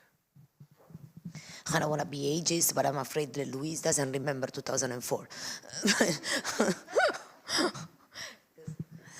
Yeah, thank you so much. I also enjoyed all of your presentations a lot. I was just curious if you could, Paula already did answer this a little bit, if you could elaborate a little bit on the gender differences, because we have, in the first presentation, we have like 70% females doing like care work, or being on parental leave and, you know, having this hybrid work concept maybe, which I find very common, right? You have a bad paid job in care and then you work on the side and do microtasking. And then we have 80% male workers, where you already explained where it comes from. And then we had Ryan like being in the middle, and I was just wondering what you yourself think of, like, where does this come from? And maybe also because you've been talking about it subjectively experiencing this work a lot, did you find differences in explanations, like the X, would that be different gender-wise? And also in the method, I thought that would be an interesting question, like, did you get a long text from females? Was there any difference? Like, I mean, it's stereotypical, right? But, you know, like, is there like a gender difference in the work? And could we like bring this to the panel? And also to Louis, like, did you find a gender difference in the way this work was perceived and done? Thank you. Okay. I think I should close the floor because otherwise we won't have time to reply. So please go ahead. So we start in reverse. So about gender difference. What was interesting to me when I first entered the team, it was a very mixed team. Maybe it's a word of you know, it's high tech, so you expect many men, but it was really mixed, like almost 50-50. But on the AI teams, there were only men, actually. So I cannot say about difference in working. I can only say that I saw only men working in the AI team for the company. So yes, that's something while saying nothing. But, yeah. About okay, the question about the task represents the cost. So how the company thought about outsourcing. So of course, as you said, there is a matter of confidentiality and requirements of reliability that I think make it like they have not even thought about doing this. And actually, they are doing the opposite. We could say maybe they are insourcing because the system is deployed in several sites. So let's say there is one in France, one in Italy, and in each site, engineers will train the system in a different way depending on the specificities of the production. So there are different kinds of annotation that are made in the different sites, so by engineers. And of course, it represents a cost. And that links to another question that you asked. So the project is lasting a very long time because it's kind of experimental for the company. So they leave some time for improvement, but at the same time, engineers experience a lot of stress because, okay, we have to deliver a new version. We have to improve the performance by X. And there is a lot of pressure from the management in order to improve these metrics. So I would say that it's very hard to compare this kind of work to micro work. The way I'm comparing it to, I don't know if it's English, but I'm comparing in matters of activities performed. There is a lot of tasks in a repetitive way for little gain, it's a monetary gain in micro-work, and little gain in the efficiency of the system, because you have to do a lot. So that's how I'm linking these two subjects. Thank you for the question. So I'll start briefly with the gender, because we could talk hours about that. But looking at the literature in general on microwork specifically, the majority of studies find a higher proportion of men doing microwork, which is like, I'm thinking of the ILO study of a couple of years ago, but also others, with this majority of men being higher in developing countries in general. However, there are a few exceptions. Like in our studies, we found a majority of women in France and a quite large majority of women in Brazil. And other studies find the same in the United States.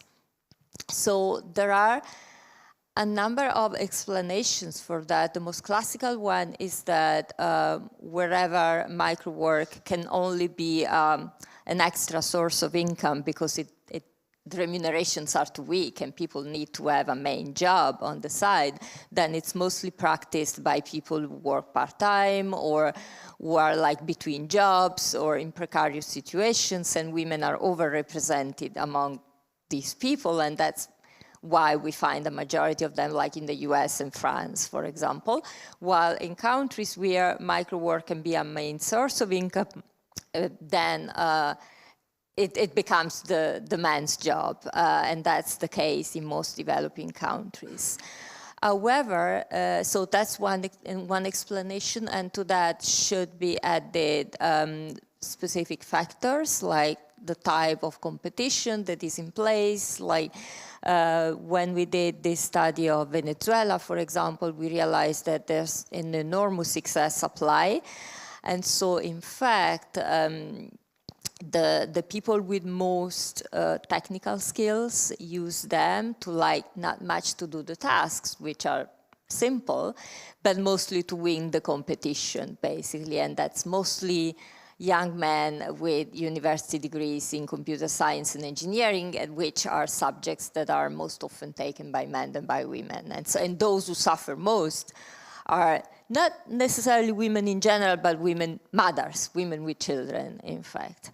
And in Argentina, there seems to be a similar dynamic in place, because the proportion of men to women is similar to what we see in neighboring countries, but slightly higher, which to me suggests that what is needed to succeed is a similar mechanism than to Venezuela. Then I'll address briefly the informality question, and I leave the types of tasks to Juana. Platform work can be seen potentially as a way to do some formal work, and so potentially a way to get out of informality. However, the complication in that is that, first of all, and especially when people use it as a secondary source of income, they maintain a main job, which is often in the informal economy, like most of the self-employed in a country like Argentina and other Latin American countries will be self-employed informally and stay like that. And the other thing which is important to have in mind is that in countries where you have difficulties to cash the money, which is not the case in Europe, for example, but it is the case in Argentina, it is the case in Venezuela, that you cannot just earn dollars and convert into your local money, both because of hyperinflation that makes, the local currency less worthwhile, but also because of financial restrictions, and that's especially true in Argentina. In that case, you need to go through the black market, and it's like to formalize your work through platforms, you need to be embedded in the informal economy and the black market for exchanging money, which kind of counters the tendency, if you want. So that's what I would say in that respect.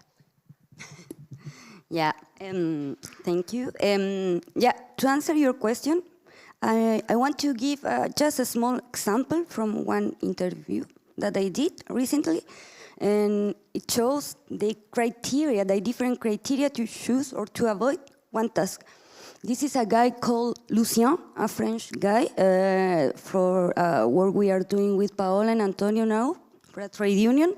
And he told he has been working on platforms from 10 years ago, so he has a lot of experience.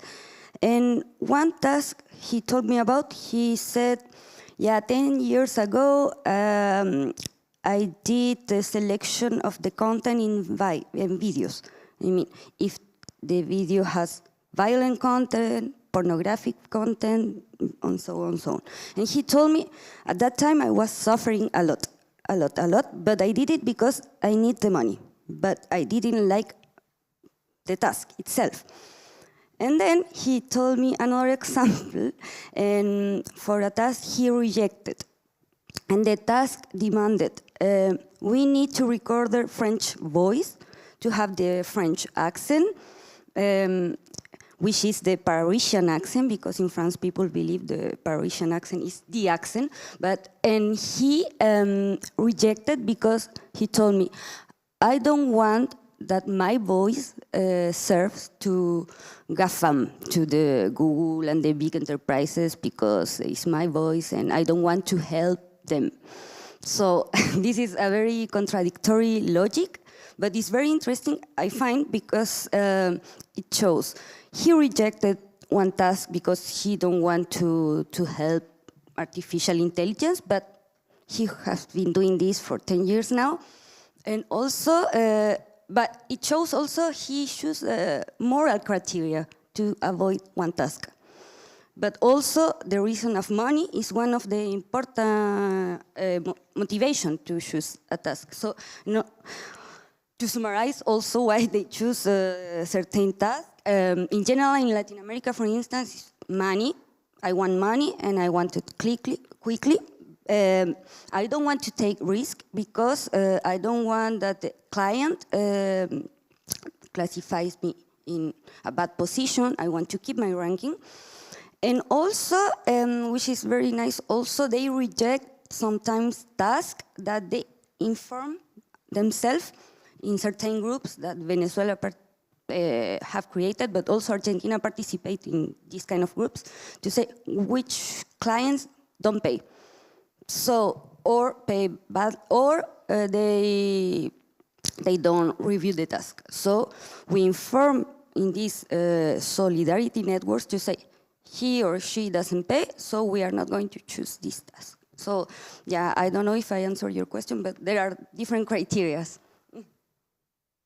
got one. That one is on? Oh, yeah, it's on now. Okay, cool. There we go. So I will address the agent's question and the client's question first, and then talk a little bit about the gender one, because there's some really strong lines along the gender one that I think are really important from our work. So what agents and clients are they working for? The people that we recruited or that we solicited to come have these interviews came to us from 6 of the large international platforms. So we looked at mTurk, ClickWorker, MicroWorkers, PicoWorkers, Toloka, and Appen. I know Toloka has since moved away from microwork, I think. But what was interesting is that we found they're doing a lot of the same tasks that are being meted out across the globe, right? And so there is, especially in recent years, there's some felt competition between the European workers trying to get jobs here and what they see as jobs going elsewhere in the global microworking scene. Now, one thing that is a little bit, I say a little bit, French might think differently, there's a little bit limitation to our study is that we looked at tasks that were being performed in English. Now, we did our interviews with the help of interpreters where our participants wanted so that they could just really fully express themselves, but all the work was being done in English. When we look at the French microworking scene, a lot of French microwork happens in French.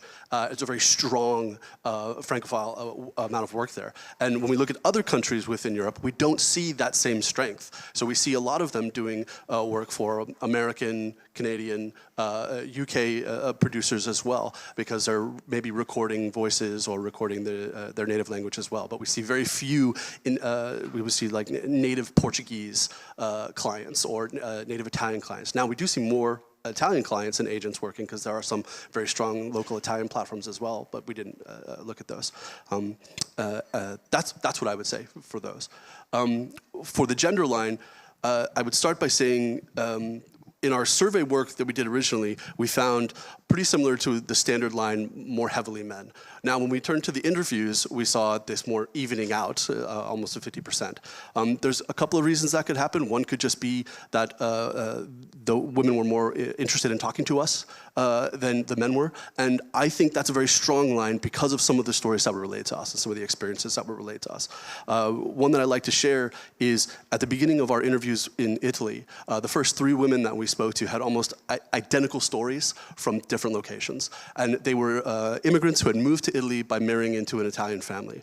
And all 3 of them had come from previously professional lives. And they left those professional lives behind to move here to Italy. And in microwork, they found some form of reclaiming that professional identity that they left behind. And that was very important to them because in their specific cultural milieu within the Italian families in the rural areas of Italy that they were in, they couldn't get that, not necessarily because of cultural issues, but because of labor market issues, etc. And this was another story and a strong line that we found in Poland as well, where we would talk to a woman who had been working at her family business for so long that she saw microwork as almost a pipeline to get out of that, to say, yeah, I would like to move on and maybe find some freelance, and she used that as a launching point. So there were definitely differences along gender lines within this, and I think that's some of the work that hopefully will play out later, but it's a really strong division for us. Yeah, thanks for the question regarding the gender differences. I think there are no differences in the responses, so we have male as well as female respondents and who have long voice messages as well as short messages. It's also not in correlation with the success on the platform. Also, you have people who do not work on a task for like 8 weeks, but have talk a lot of about their life in the messages, and others are very short. Though, so we haven't found the reasons yet why some people talk more than the others. And regarding care work responsibilities, that was quite interesting. So it was almost equal among male and female people in our sample, that they had care work responsibilities, and I think they almost embedded crowd work around their care work. So it was just a low amount of hours, so it was not that important that they had care work responsibilities, because they just, and the priority of crowd work was so low that they just looked when they had free time with no main job or care work. But what was quite interesting, that we had one person in parental leave, and that's something we also had on other platforms. So that's some people who also try crowd work because they want to do some cognitive work, they want to have some explorations. I'm sorry, Annika, but I think we really close down, because I mean we are more than 10 minutes above our time. So just if you, I don't know if Marcus, you want to give just a very last remark, or you can keep, you can follow like up the conversation at the coffee break, because I mean we're taking everybody else's time. It's just like sort of, if you want, just very quickly, just to give you your last comment.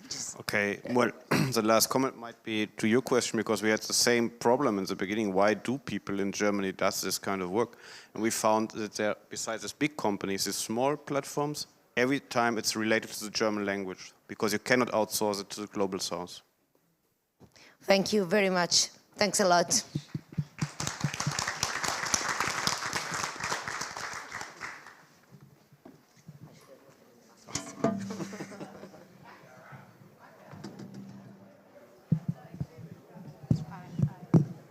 You want small announcement.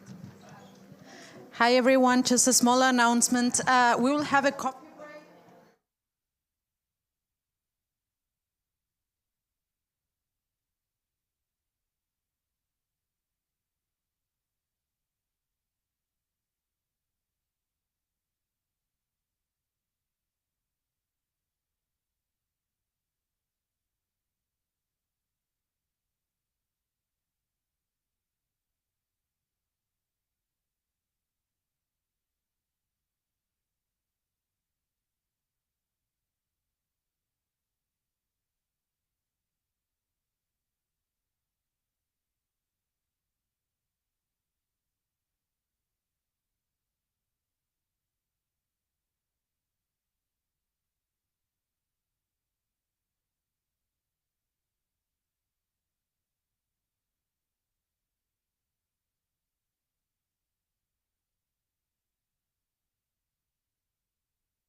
just talk with it like that, but thank you.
Start? Yep.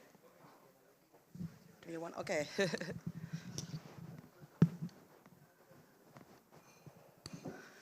Hi, everyone.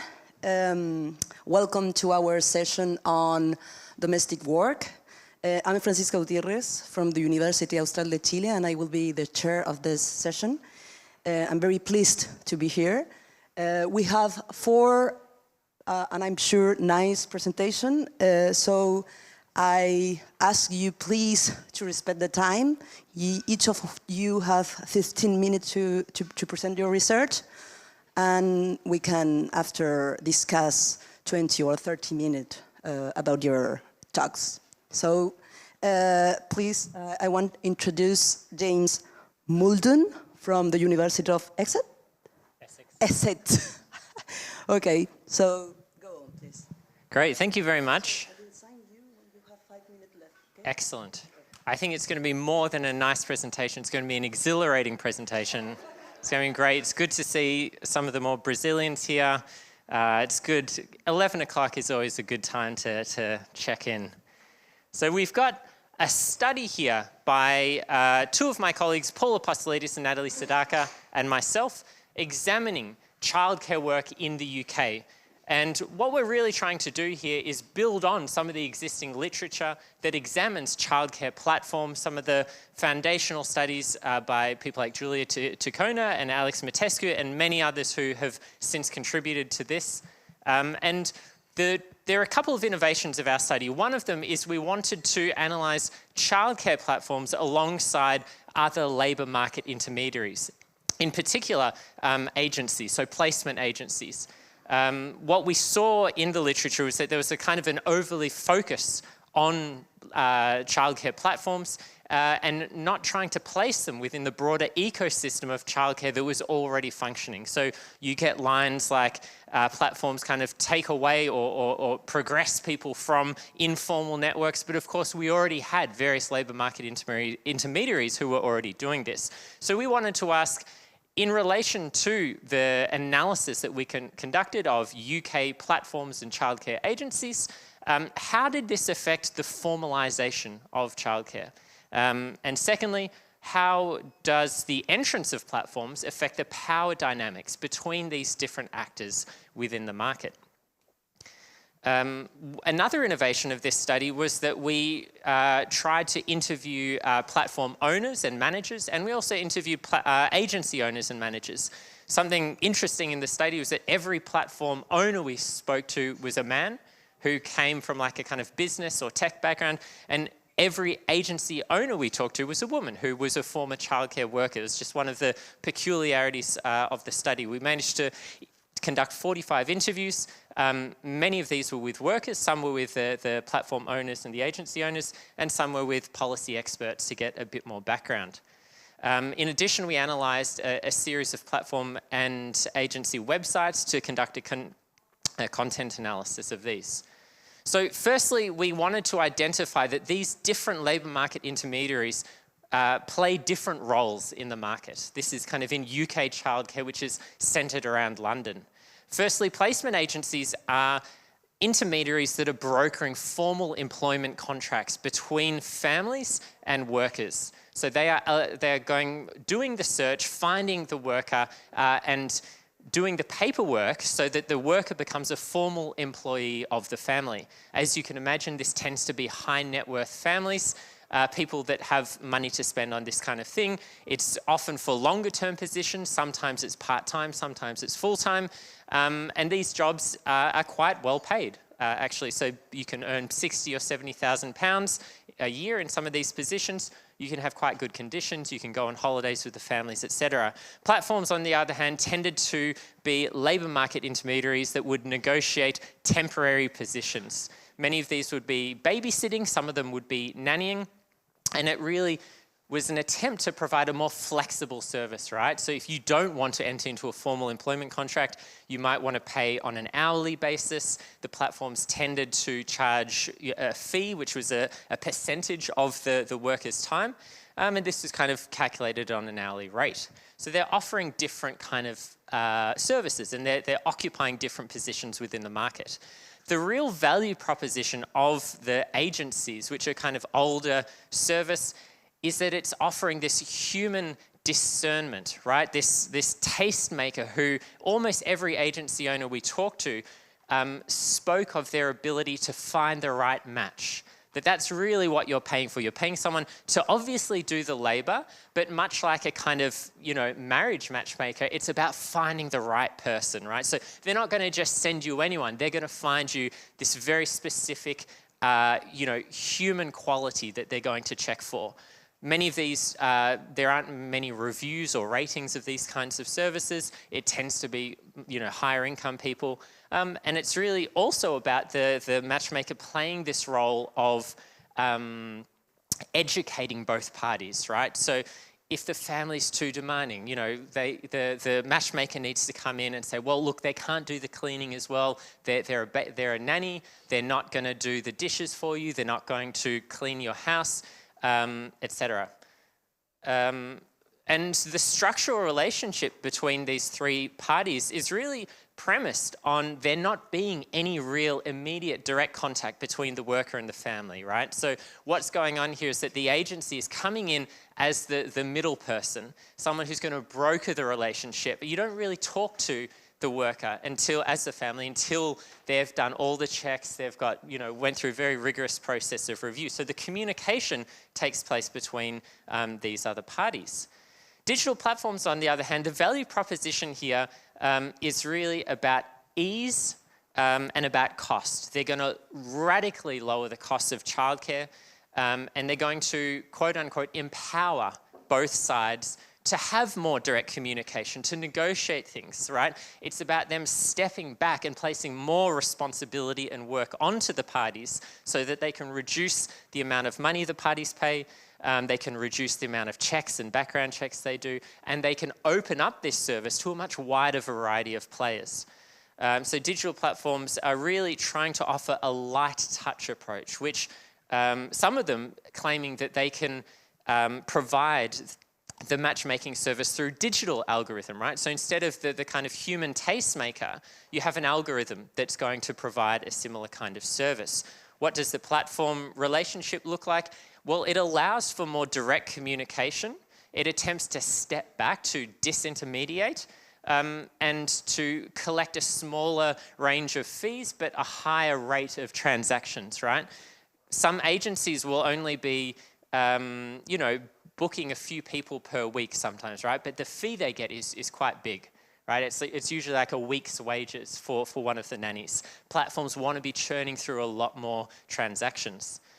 So what were the two main findings of the study? Well, one of the things we wanted to do was to complicate this narrative of formalization. So something that one of the kind of first points of the childcare platform literature was that platforms are coming in and attempting to formalize the sector. Now that's true if your kind of premise is just informal networks, right? But the childcare sector in our case study in the UK already had quite a few labour market intermediaries that were here. And so the point we're trying to make is that platforms standardize, although not always formalize the sector. We need to break apart formalization and be more specific about what is actually going on.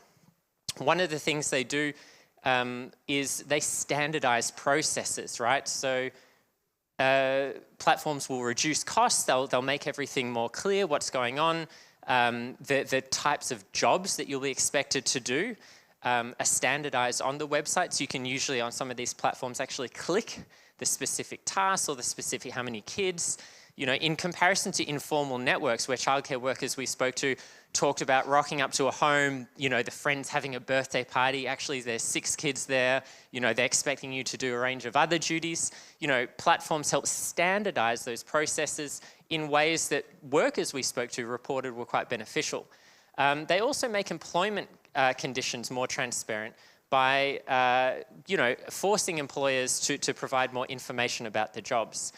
In addition, the payment is also standardized. So if your parents rock up 40 minutes late and they're like, oh, okay, you know, here's the money, no additional payment, that was a huge concern for people, right? So, you know, Bubble actually, well, one of the apps that we studied actually allows you to time minute by minute the exact duration of the job, and then the money is deducted. You don't have to have cash changing hands. It's a lot of these were reported to be really beneficial for the workers, but at the same time, the formalization is obviously markedly different when we're talking about employment rights and employment conditions. The whole point of platforms is to have people as independent contractors to reduce the obligations that a company will have. And there is also a reduction of the workers them being forced to pay taxes on this. So one of the differences between the US and the UK in terms of, you know, care work platform literature is that in the UK you have a pay-as-you-go scheme that forces employees essentially to already have their tax deducted by their employer and be sent to the tax office. So this is a marked difference from the US literature where it has been reported that care platforms essentially coming in and enforcing or attempting to enforce people to pay more taxes. In the case of the UK, nannies that are employed through an agency and a direct employee, they're already forced to pay taxes, right? And what happens on platforms is that suddenly, well, it's your responsibility to do it, but you know, if you don't do it, the platform's not going to check up on anything. So this is quite different.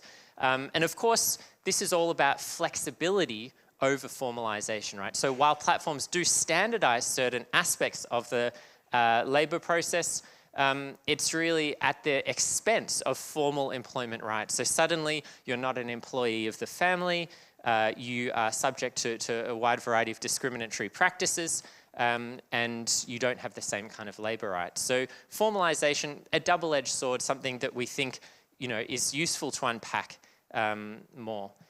The second main finding of our study was about worker empowerment. And what we wanted to do here is show that, again, here you find a double-edged sword.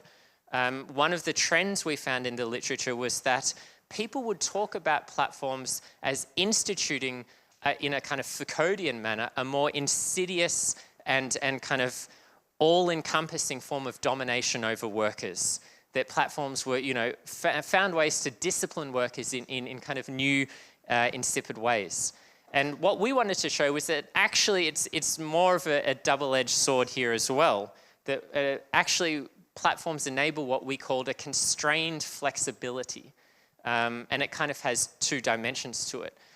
So one of the things One of the things we wanted to acknowledge was that, what our worker interviews showed is that actually these platforms are really popular with workers, and we kind of wanted to give credit where credit is due, essentially. That in comparison to food delivery or ride-hail apps, which are rated incredibly low by workers and kind of consumers alike, if you look at the kind of consumer ratings and worker feedback on apps like Bubble and Babysitter, the ratings are extremely high. People are very satisfied with them. It's not to say that they don't have their faults, but we wanted to show why, through our worker interviews, this was the case. So one of the things is that they do actually empower workers in certain ways. So one of the biggest benefits is that for people who need direct access to work, right? You finish your studies, you need money or whatever reason, you can go on the app and you can book jobs straight away. This is obviously why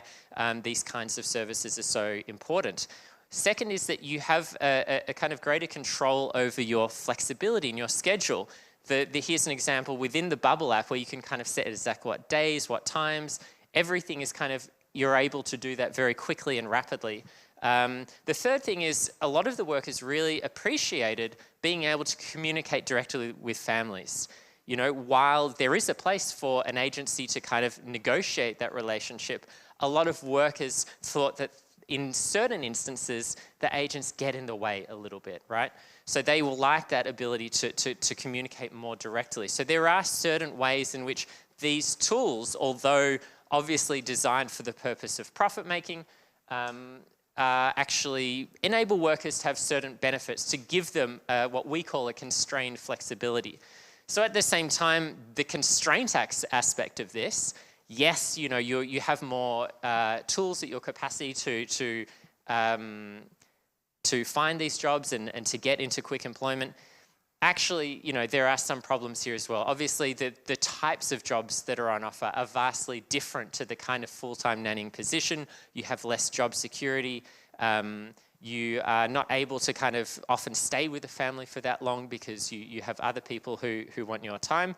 And it's also essentially throws you into this market competition. So instead of having an agent there to kind of find the work for you, now you have to develop new digital skills of self-presentation, of negotiating, the relationship with employers, and you have to be there for them, right? So the tools might allow you to search when you want, but you'll quickly find on the app, or so the workers told us, that the app expected you to be there for them, right? Because the whole point of the app is to facilitate a flexible labor force to meet an on-demand market. And so this increases the time demands because workers have to be available and respond to messages very quickly to get the jobs. They have to be available at certain times.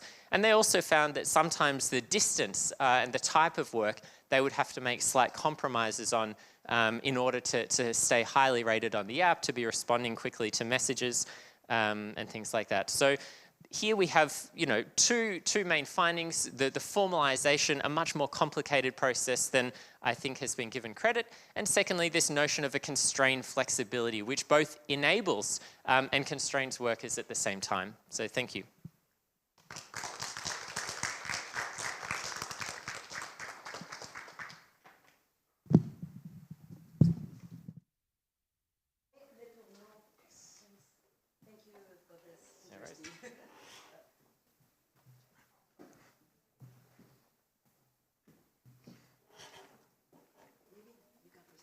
Yes, yes, yes, yes.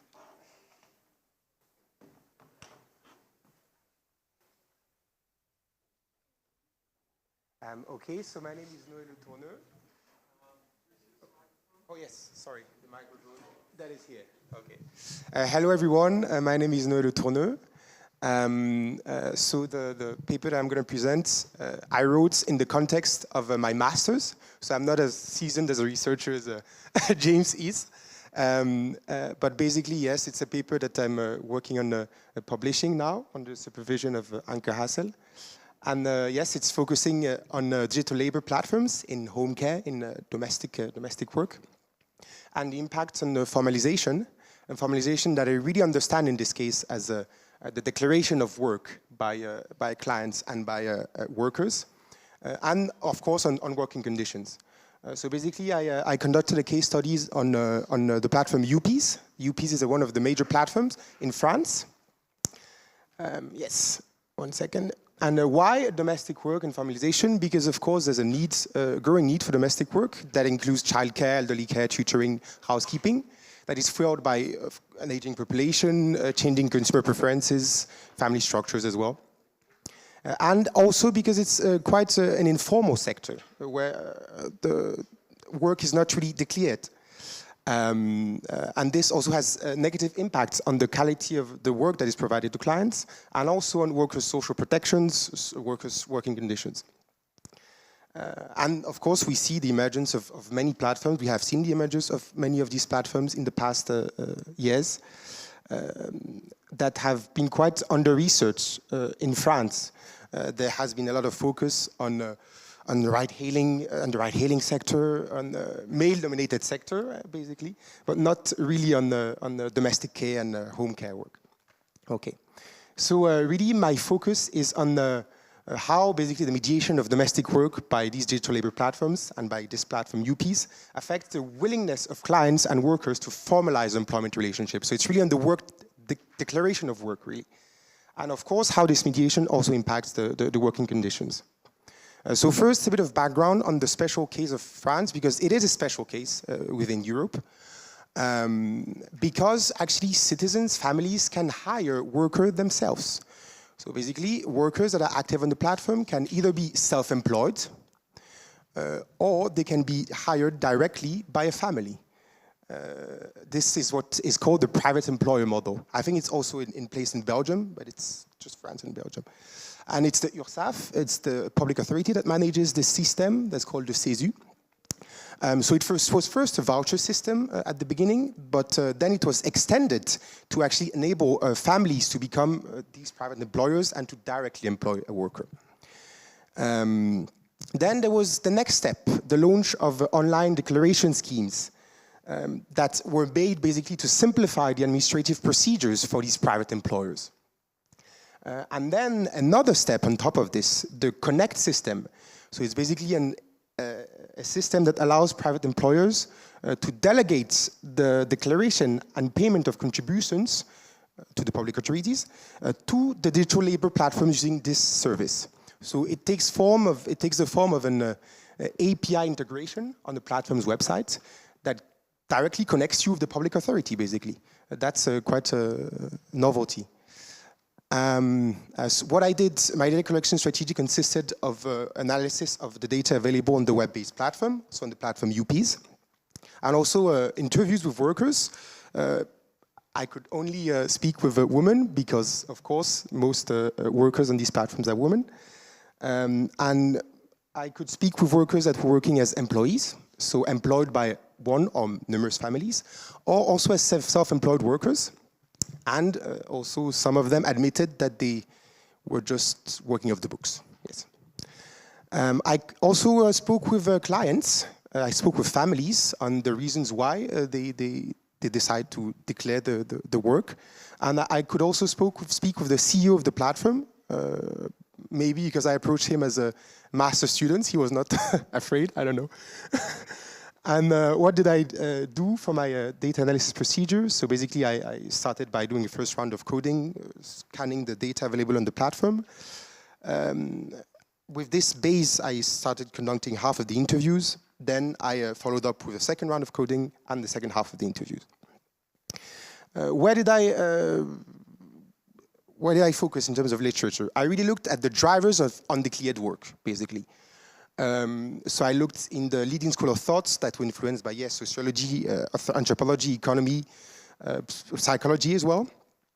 I also looked at digital labor platforms and undeclared work specifically. You know, there's this well-known Uberization narrative, you know, that platforms, yes, evade industry regulations and undermine working conditions.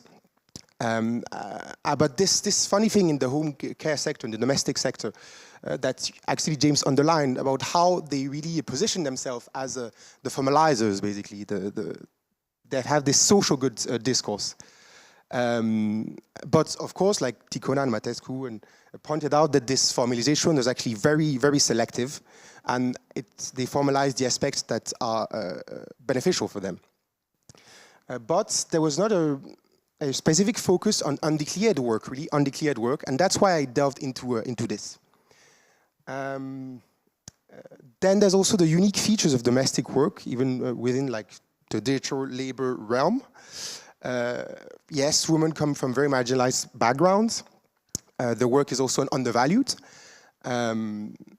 They also work within the private sphere. You know, they enter people's home, and that has a huge importance on the working conditions. And yes, they sell a relationship, basically. It's mainly based on trust, you know, the relationship between the carer and the family and the client. Yeah, as underlined actually in the past presentation, like this trust is actually sold as a commodity by platforms. They ensure you that you'll find the workers that you can trust. In terms of findings, I found, yes, that the role of platform in, yes, encouraging formalization through, yes, soft measures. I call them soft measures, like basically providing guides for users, also an online cost simulator for childcare, calculating, yes, social benefits and fiscal reductions that clients could have. But it's all, of course, you know, if they want them to calculate these fiscal reductions, it is because they will then pass by the platform and, you know, employ a worker. And there's also hard measures, I call them hard measures, where formalization is basically sold as a service. So the platform offers support in conducting the administrative procedures like that are required to declare the working hours. So this is linked to this CESU Connect system that I mentioned before. So clients can declare the working hours directly on the platform, and the platform charges kind of a premium for this, in addition to the support in the communication. So it's basically a direct line of contact that they have, but that's it.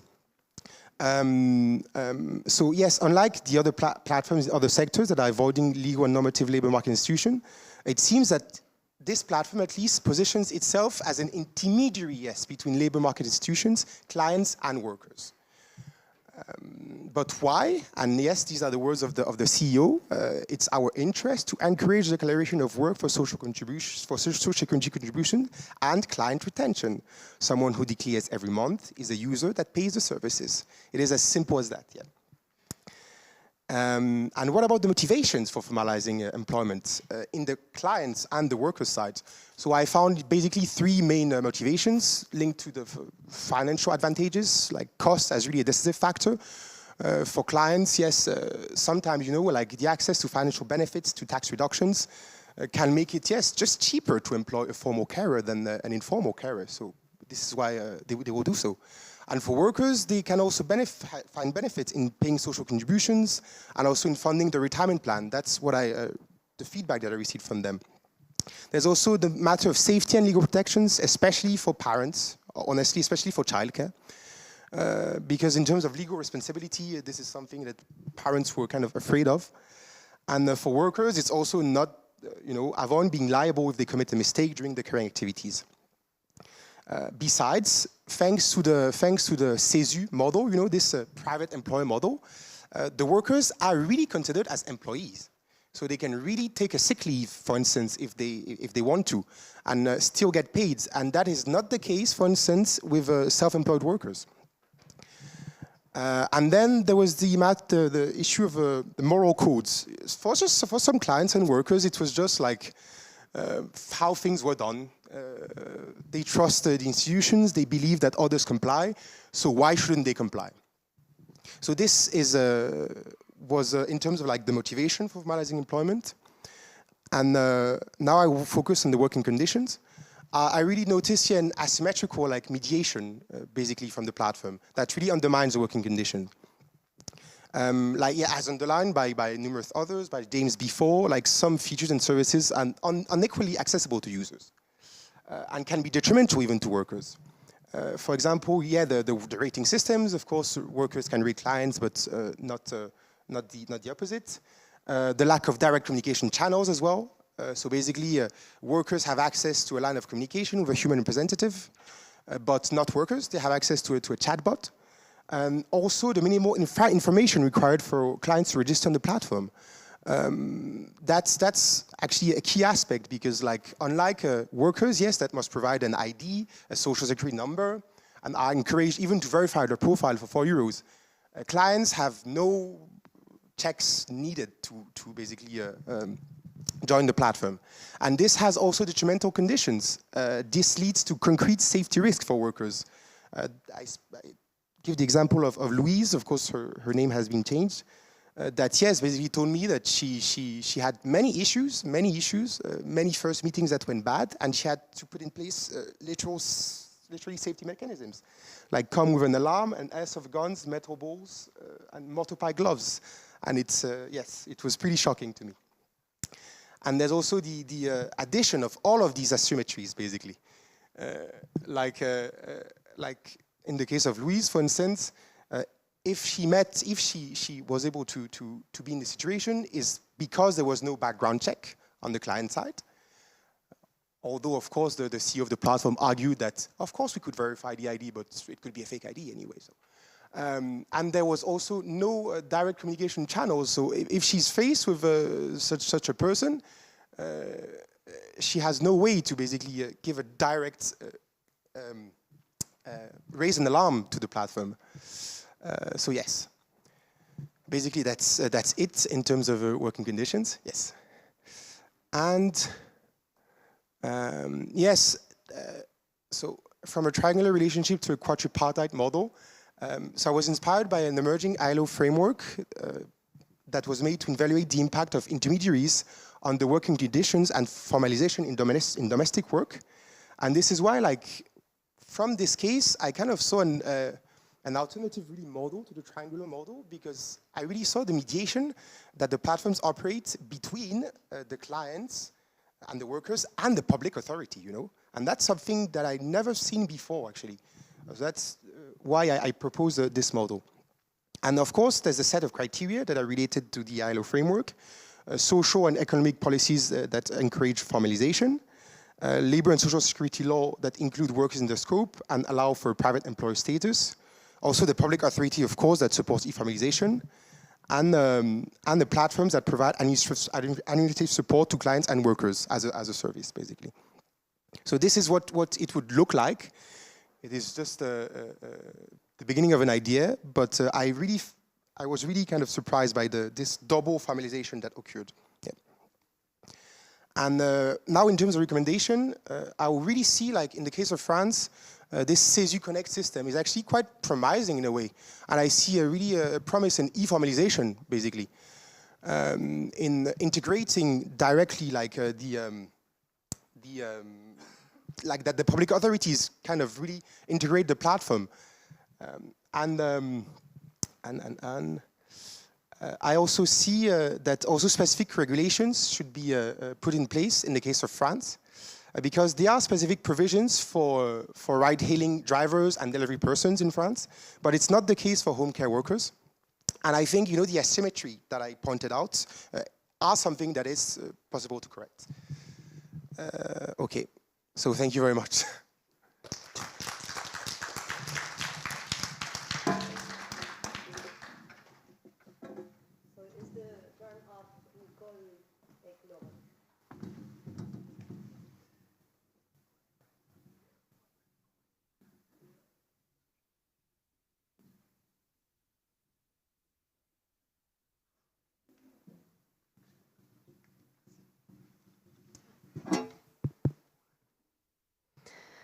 Okay, hello everyone. Thanks for being here.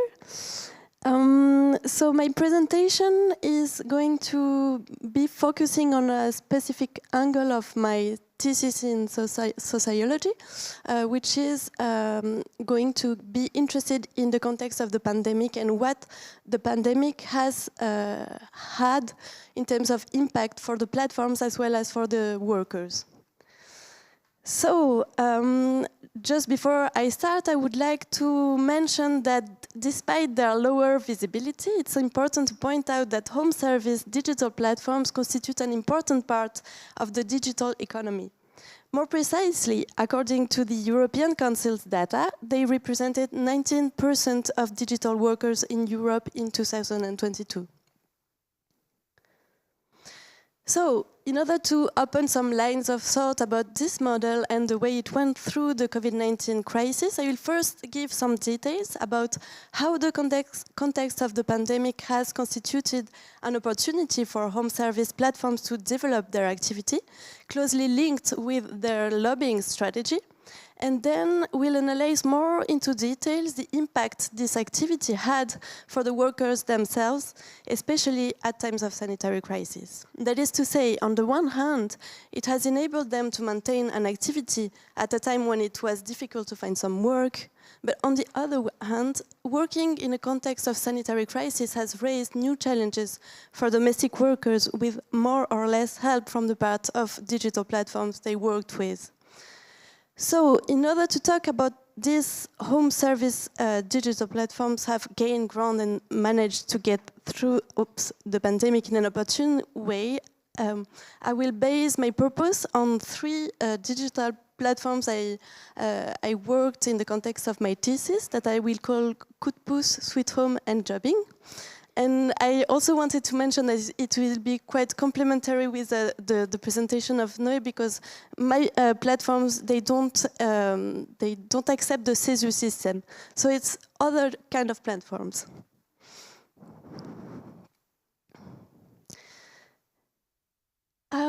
So in the context of the COVID-19 crisis, and particularly during the first lockdowns, we can say that these platforms have managed to maintain an important activity compared with other businesses that had to remain closed. This provided them an important competitive asset, as some of them have shown an increase of their growth rate up to 700% in 2020, which is huge. This could be explained, among other reasons, by the fact that people were afraid of getting infected and preferred asking for home services instead of going to the hairdresser or other beauty institutes, for instance. And indeed, digital platforms also promoted their activity as a way of keeping oneself and one's family safer by staying at home and making independent workers come to their homes instead. Just having a technical issue. I had my notes there. Okay, it doesn't matter. It was thus an opportunity, but an opportunity they fought actively for, as home services digital platforms have really been doing strong lobbying in order to maintain their activity.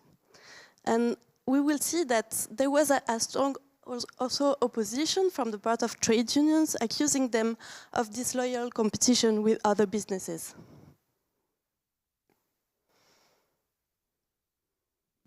So maybe to go a little more into the details of what it entailed in terms of activities during the different lockdowns we had in France. There's been 3 main lockdowns in France, and for each lockdown, the services that were authorized was different. So for example, for the first lockdown, which was from March to May 2020, all home services were authorized. Then for the second lockdown, which was in October 2020, at first, all home services were authorized, but then on November the 4th, hairdressing, aesthetic and massage services had to stop. So it was also linked with the strong trade union opposition and this issue about disloyal competition. And for the third lockdown, which was in April 2021, only cleaning, hairdressing and babysitting could be maintained, whereas beauty and massage therapists were not allowed to pursue their activity. So here you can see, for instance, that hairdressing, which was first forbidden in the second lockdown, was authorized in the third lockdown. And I don't really have an explanation about it. I think it's corporations, mobilizations, but I need to analyze it further. Maybe if you have some clues, I would be very curious to know. And so there was an active fight to avoid forbidding all home services from the part of digital platforms. And for instance, one of the founders of Sweet Home was very much involved at that time, in the media especially. And he stated, for instance, I put a quote of him, contesting the government's decision of forbidding some services for the second lockdown, I quote, "Independent workers have been penalized, all this in order to protect big businesses. The position of trade unions is beyond understanding. It is as if restaurant owners had asked for food delivery to be banned. Instead of organizing themselves to offer this kind of services themselves and protect the part of their earnings." So you can see their involvement in doing lobbying, strong lobbying to maintain their activity. But this loyal competition was not the only issue, and we can also see the impact the crisis had for domestic workers going through the platforms. So, for home service workers, digital platforms have represented a job opportunity at a time when many other businesses had to remain closed. Yet, having to work in the domestic sphere when most of the people stayed at home during the lockdowns has also raised new challenges for them, facing the development of remote working especially, which implied adapting themselves to this new situation, particularly for cleaning workers, whether they work through a digital platform or not. It's, for example, the case of Nadia. I put some quotes of the workers I interviewed. 55 years old, who provides cleaning services through the platform Coupos. And she stated, I quote, "The hardest part during the COVID was that clients were always there in the apartment. But then we would share the space. And we could also see that during the lockdown, sometimes they're also happy to see someone else." So it's also an analysis that is shared by Sarah, 26 years old, and she's a worker at Sweet Home. And she says, I quote, "Well, you have people who stay at home, but it doesn't really bother me, frankly. I do my work, they do their work as well. But the thing is that when the person has an online meeting and if I have to vacuum the room or if I go behind him or her, it's not very professional." But most of the time they try to adapt to go to another room, and it's also for them to be quiet, to be able to work quietly. So here we see some positive views about the work, but there's also, despite these adaptations from the part of the clients and the workers, the sanitary context has also triggered some tensions between them, as it's pointed out by Christine, 55 years old and hairdresser through Sweet Home. She says, I quote, "The clients are not the same as before. It's nonsense. They don't inform you when you're sick. They tell you you'd better have your sanitary pass, or I warn you, I'm in my home, I won't put a mask on." So, yes, home services often imply that clients are in a position where they can decide what the working conditions are going to be. In the context of digital platforms, the intermediation is generally at its minimum level. Platforms would intervene in case of serious conflict through the customer service, or would just send a notification before the service requiring clients to respect sanitary precautions. But they don't really represent an ally to which workers can turn to in order to find some support. When they have an issue, most of the time they have to send an email and wait, sometimes for several days, for an answer from the part of the platform. And additionally, as independent workers, they also face other challenges related to the crisis. For example, those working in the Parisian region, they faced the loss of regular clients who left Paris after the lockdown. Or also some people who couldn't afford home services anymore because they didn't have any more money or didn't have any time left due to the workload increase. And last but not least, many of them had to face last-minute cancellations due to COVID infections. So to conclude with, if digital platforms may have benefited from the crisis context, at least more than other businesses, we can see that it also raised more challenges for the workers. Even if many of them pointed out it had been a time when they could feel the importance of their work presented as essential, especially for those more closely linked with care work, they also had to adapt to the sanitary context and more complex relations with the clients. And all this without always being able to count on the support of the digital platform they work through. Thank you.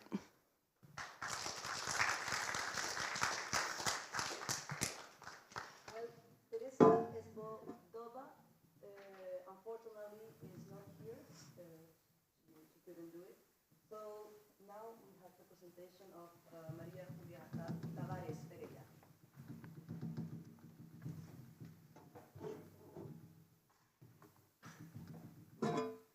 Hi everyone, good morning. So I'm Maria Julia. I'm a PhD candidate at Campinas State University, Unicamp in Brazil. And firstly, I want to thank the event committee for this space and also the financial support. It's a pleasure to be here and to be able to talk about my research. For my PhD thesis, I'm investigating domestic work platforms in Brazil. More specifically, their differences and similarities to employment agencies. Today, I'm presenting part of this ongoing research. It's a picture of what I've been researching, and I'm reading so I don't get lost in my thoughts. So here I brought a brief chronology of domestic workers' labor rights in Brazil. I want to start by showing this brief chronology and stating that historically domestic workers in Brazil have been treated as second-class workers. The rights that they have conquered were a result of much political confrontation since the 1930s, when the workers' organizations in the sector first started. In this brief chronology, I want to point out some aspects, so I don't spend much time here. So firstly, the fact that we were the last Western country to abolish slavery. Second, the 30-year gap, so between 1943 to 1972, between granting urban workers their rights and granting domestic workers some rights, not all of them. Third, our so-called citizen constitution from 1988 only mentioned domestic workers to exclude them from constitutional labor rights. And lastly, our almost 5-year struggle to approve the Constitution Amendment and complementary law legislation to guarantee that domestic workers were given the same labor rights as other urban and rural workers, so from 2013 to 2015. Here I brought the labor and social rights attributed to the domestic employees after the legislation in 2015. The 2013-2015 legislation regulated the formalization of domestic work in Brazil. This legislation, however, is only valid for formal domestic workers. That is to say, domestic employees hired by a person or a family close to the private employer situation as mentioned before by the other presenter in France. The definition of domestic employee proposed by the legislation is of a person who works in a continuous and subordinate way without a lucrative finality for a person or family in their homes for more than 2 days a week.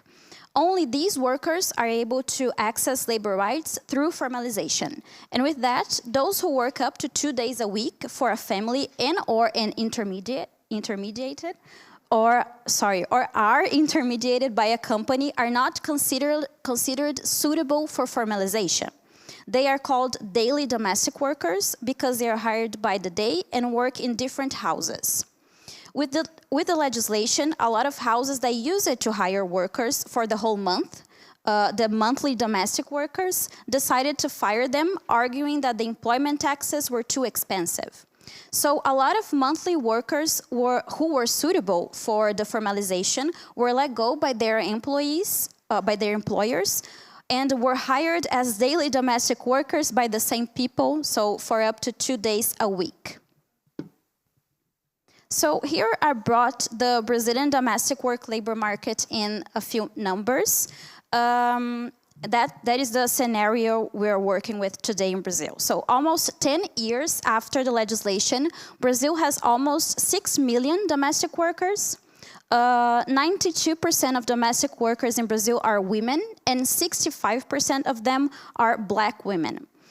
It is the main occupation for Brazilian women. It represents 12.6% of women's paid occupation. Domestic workers' wages are 61% less than other workers' wages. In 2013, so when we started to talk about the legislation on domestic work, there were 1.9 million formal domestic workers, and in 2022, there were 1.5 million. Up into 2013, informal workers were 4 million, and in 2022, they were 4.3 million.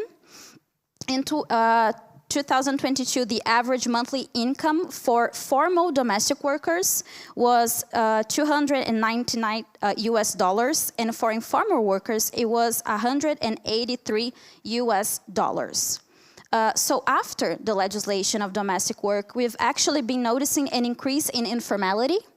And this is great for platform companies, as Ursula Hughes has pointed out. So here I have a quote. She says, if it is true that the greater the size of the informal sector, the greater scope there is for global platforms to transform subsistence labor and servant labor into capitalist service labor, this has major implications for global regions in Africa, South Asia, and Latin America, where the informal sector accounts for a much larger proportion of all employment and thus offers an immense new field of accumulation for global capitalism. With this in mind, I have here the same chronology I brought earlier, but now with some of the domestic work platforms' years of establishment. So we can see that the first one I brought is from 2014, which is Parafuso. And I want to briefly talk about this one, Parafuso. It was created in 2014, and according to its website, it has already completed over 900,000 services, operating in more than 100 cities and 18 states in Brazil.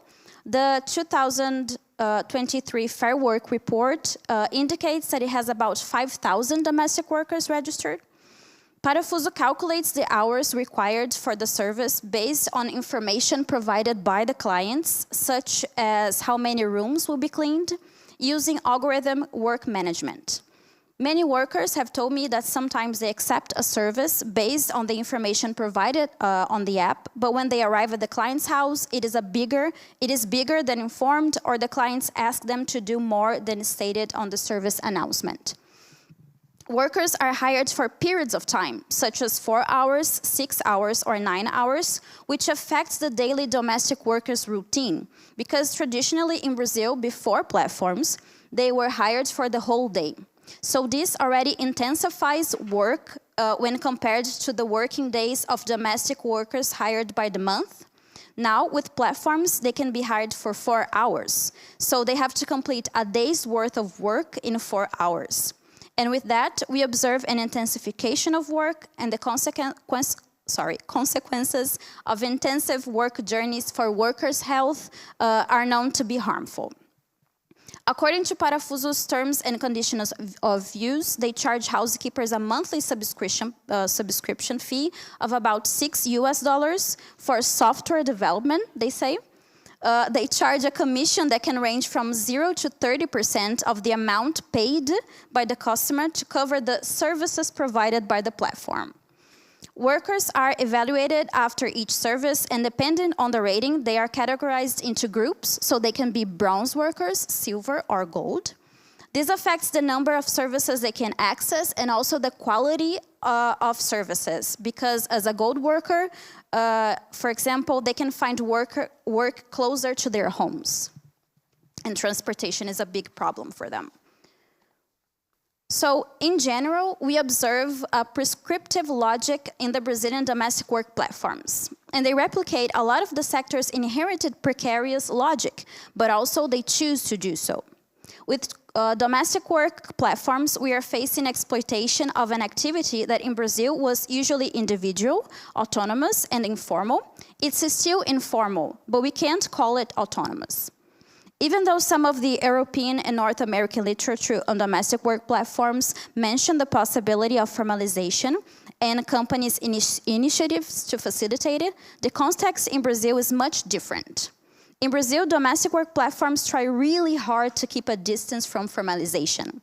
Workers are called independent and autonomous partners. The companies considered and register themselves as technology enterprises, and they reinforce a narrative about being only intermediaries. As we know, for decent work, it is important to consider, first, levels of formalization. In Brazil, formal workers' income is higher than informal workers' income, as I showed before. Equal rights. I've showed how unequal was the consolidation of domestic workers' rights in Brazil, and it still is, actually. Social and labor protection, none of which are offered by the main domestic work platforms in Brazil. Empowerment of domestic workers' organization, also not encouraged by platforms that benefit from the individualization of work relations in a neoliberal context. And social dialogue, also out of phase if we consider discussion on platform work regulation in Brazil, focusing only on high-railing transportation and delivery work. So for my conclusion, I can say that unfortunately, the Brazilian legislation on domestic work actually helps the expansion of platforms in the sector because it is limited to a classification of domestic employees that doesn't consider the current subordination of domestic workers to companies, and because limits the scope of the labor and social protection to some domestic workers. Besides, in Brazil, platform work is associated with unemployment and not a gig. With less income for the middle class, whose liberal jobs are also being referred to platforms, we observe less people formally hiring domestic workers. With that, daily domestic work increases, and platforms have a chance to expand.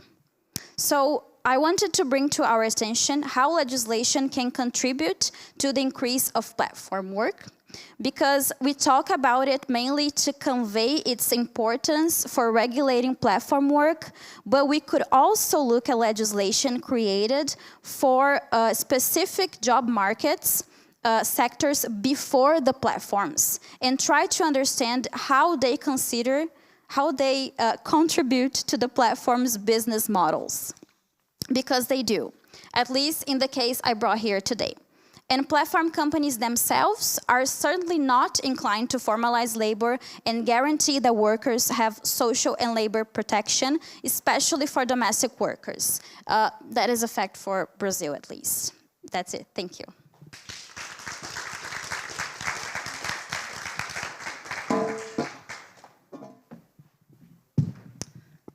Thank you a lot for this interesting talks. I think we have all a lot of questions. Who want to start? Please.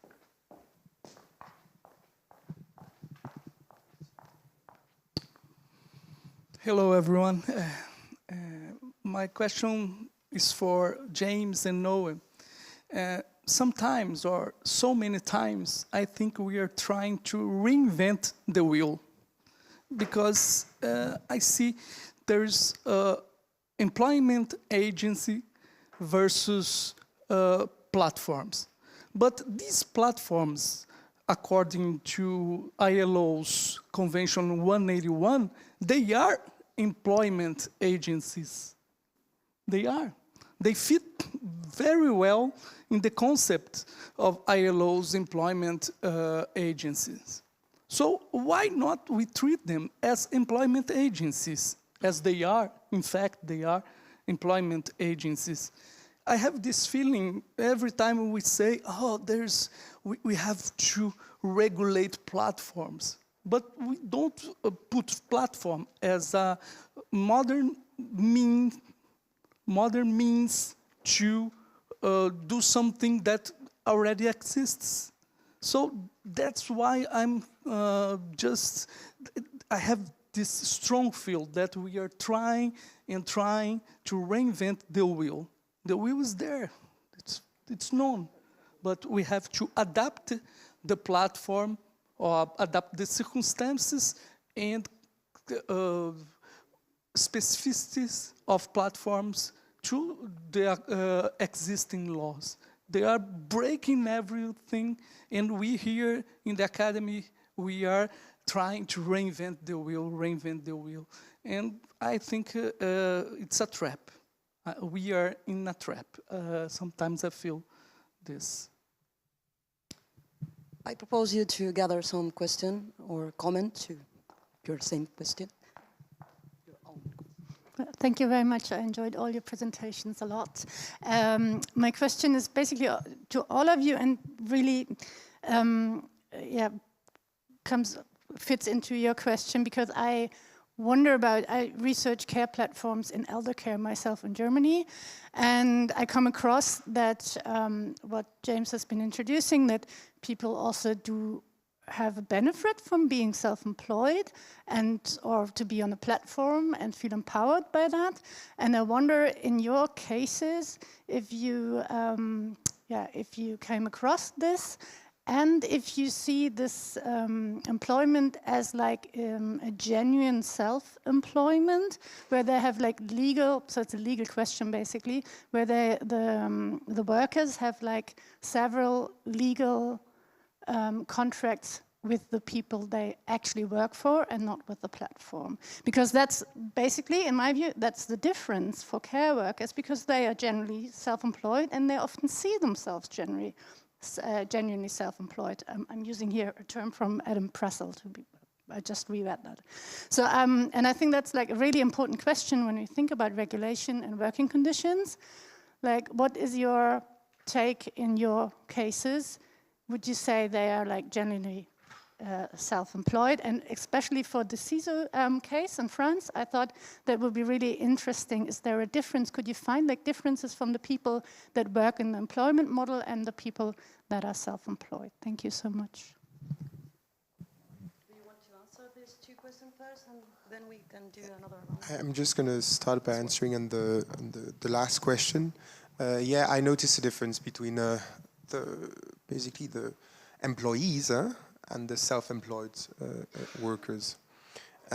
Usually, like in terms of like their profile, the employees were more kind of stable, working with families throughout the years, you know, while the self-employed workers were either people that were just casually working on the platform,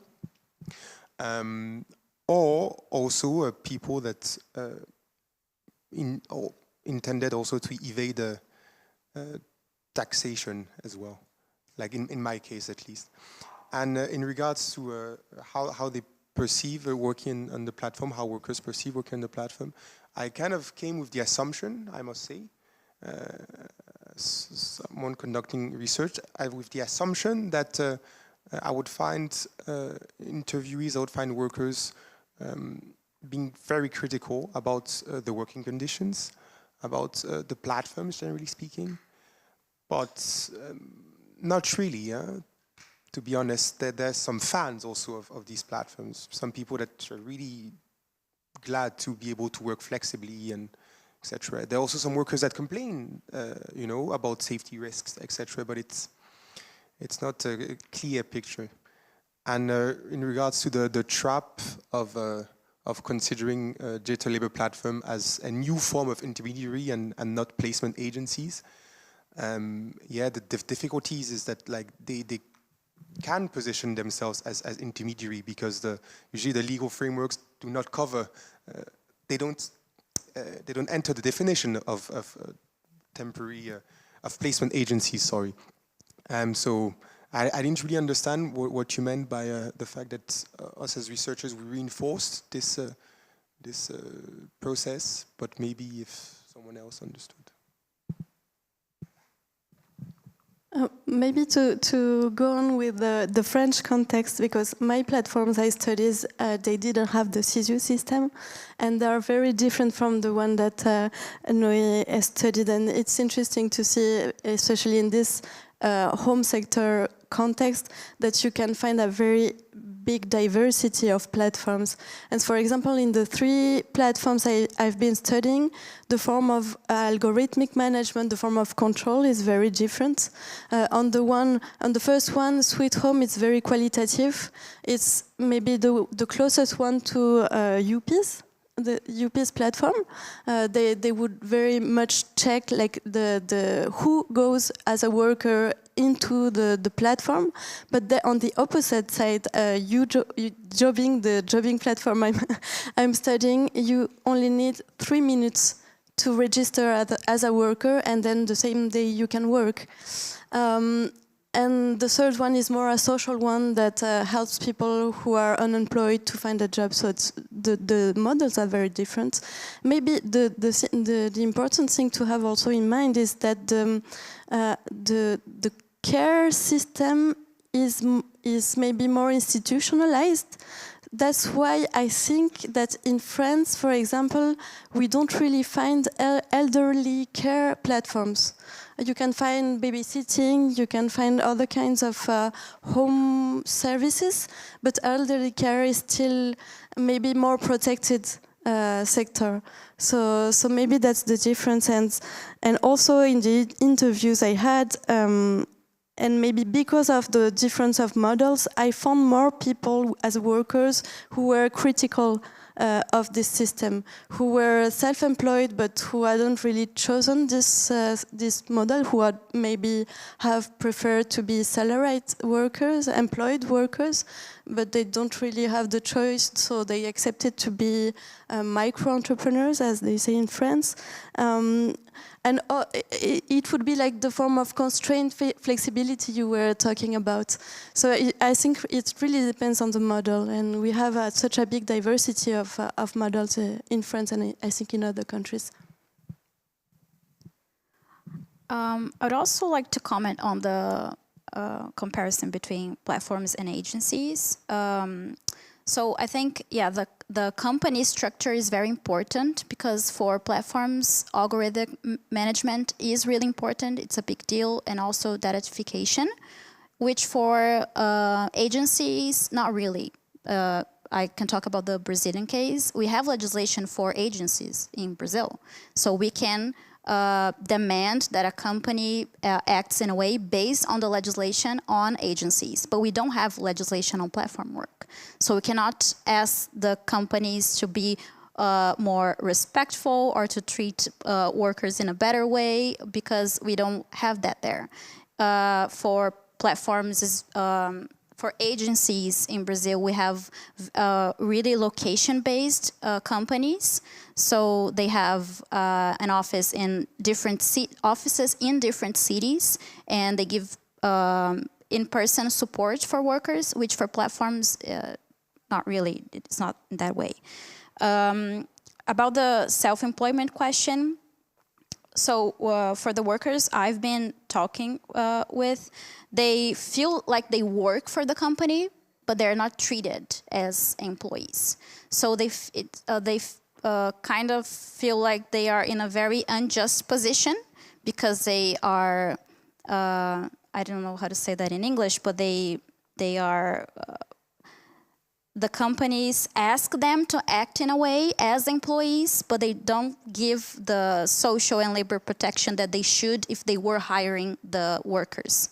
So, and in Brazil, it's always been a very informal labor market and personal networks are very important for these workers, domestic workers. So that is what I think. They are not very expressive in numbers in Brazil for domestic workers, but yeah, I think that's it. Thank you very much for those two questions. I think in brief, I don't think we are reinventing the wheel, and I just want to go into a bit more, and perhaps we can discuss later, the complexities between them. I don't think all platforms could be classified as placement agencies. Some of the platforms are essentially job boards, right? So there are other labor market intermediaries that you could describe as like guardian jobs, or like places where you can just post jobs, and newspapers and placement agencies, going back to like the mid-17th century, used to play that kind of role of like just having a job, there's a board, you can come, you can leave your contact details. Some platforms are not that different from that. Other platforms essentially offer some kind of algorithmic search feature, but at the same time, they don't play any of the roles that a placement agency does. They don't facilitate a formal employment relationship between two parties. And there are hybrids between placement agencies and platforms. For example, platforms that will, on occasion, facilitate, they offer those services as well, but they also do the flexible stuff. There are also agencies that offer temporary babysitting services for like £15 an hour that aren't facilitating any kind of employment contract and kind of have this quasi-platform role as well. So I don't think you can say that they are the same. I think understanding the differences between the various roles that they play in the market is important, because I don't think it's a case of bogus self-employment. It's not like Uber drivers or something equivalent to that, where you have people, some of whom simply want to be employees. A lot of childcare workers in my context in the UK had no desire to be a formal employee in certain situations, and they really genuinely like certain aspects of the platforms, and understanding those nuances I think is important. I don't know if there is a kind of simple regulatory solution that would change that or improve that. I think, as Niels has said before, I think you need to look at the broader ecosystem of low-income work and the kinds of people that are in it and the kinds of motivations that they have.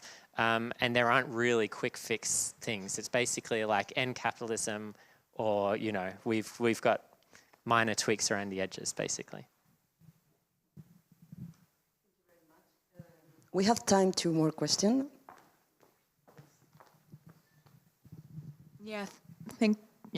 Thank you for your talks. That was super interesting, all of them. My question is to Nicole. First, sort of like question, because I'm ignorant of the French context. Do you guys have free childcare, like by the government? So in Berlin, for example, we have that, but other parts of Germany don't. So that's just a question of understanding, like what's the kind of environment that these platforms move in? And then a more technical question is, you said there was a 700% growth rate of Sweet Home during the pandemic. And I'm just wondering, what is that based off on? Like, I mean, as Niels pointed out yesterday, is there venture capital that sort of like was poured into it? Is that something that they self-reported, or is that something that journalists reported? I was just wondering if you could talk a bit more about that empirical fact. Is there? Okay. Thank you.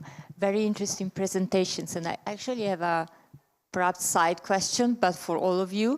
And it's whether do you have any idea or any information about the clients?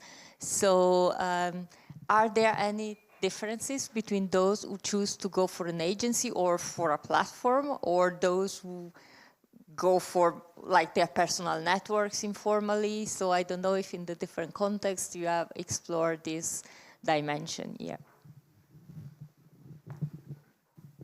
Maybe a last one? No? I have also a question for all of you. I'm very curious about the selection process in this kind of platform. How this platform choose these workers, and how does this process affect or shape the existing stereotypes or form of discrimination? I'm very interested in the position of this platform, because you said that they are oriented to formalization. That's their discourse. But have they any position about stereotypes or discrimination? That's my question. Please go. Thank you for your questions. I'll try to answer to all of them. About the free childcare, yes, we have a public system with nurseries, schools, yeah, and well, I think it's the thing is that really the main issue is that what I observe, and I need to dig that further, but is that the platforms, home service platforms, they benefit from all these public policies that are in favor of formalizing domestic work and care work. And for example, there's the CISU system, which some platforms have entered into, but there's also the 50% tax credit system, the thing that platforms can access to. So even those platforms who to which you can register only in 3 minutes and you don't need to have any skills to be a domestic worker in these platforms, they have access to this kind of incentive from the part of public policies and the government. So this is like a real issue, and I really need to dig that further. But for now, that's all I have. About the 700% increase, it was self-reported on the media by the platform. So they say themselves that it was like their official. And otherwise, we don't really have like very much information about their growth rate. If the platform doesn't give the information, we cannot have access to it. It's very difficult to have this kind of information. So yeah, the only information we have is through the media. Does this answer to the question, or was it for another angle? It's okay. Maybe we can talk about it later. About the clients, what I observed and what also the platforms I studied say is that they really try to target young, urban and connected people. It's like the young Parisians that are very at ease with application, etc. But what I also observe is that even if they're like the main target, young people connected, there are other clients that are attracted by this system, especially because you can just have to connect in 2 clicks. You can ask for a domestic service and you can even cancel it at last minute. For example, in one of the platforms I did participatory observation as a worker, and it was 2 weeks ago. I was selected for a job to do cleaning on an apartment, and 3 hours before they cancelled my mission. So it's really easy for the client, not for the worker, but for the client it's really easy. You just in 2 clicks you can order a mission, and I think that's why the client's scope is wider than the main targets they have. And then to end up with the selection process, it depends on the platform. In some platforms, the platform does the matchmaking, and in those platforms like Sweet Home, for example, the client doesn't have the possibility to decide who the worker is going to be, but then you can also see some, I think, intersectional issues, especially because in Sweet Home, all of the cleaning workers are from Algeria, for example. In other platforms like Jobbing, the clients has the possibility to decide, and then it's also more complicated because the workers have to defend their profile. They either would choose to say that they're very professional, they've been working a lot in the sector, etc., or otherwise there's a lot of people saying that they don't have any skills in the cleaning sector, especially it's the sector I'm studying the most. But there are students, they have other skills that also is related with the naturalization of domestic work, etc. So it really depends on the platform. And also here.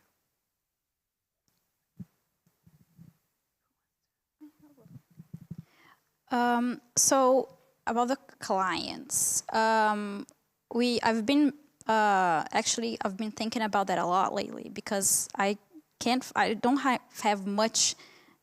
have much research on the clients, at least in the Brazilian context, and I think it's really important. So I would say that it's based on income because platforms offer less cheaper work, like to hire a worker is much cheaper than to hire in a direct way because, as I said before, personal networks are really key for daily domestic workers in Brazil. So they already have their clients and they can negotiate with them. But for platforms, Parafuso, there was a sale,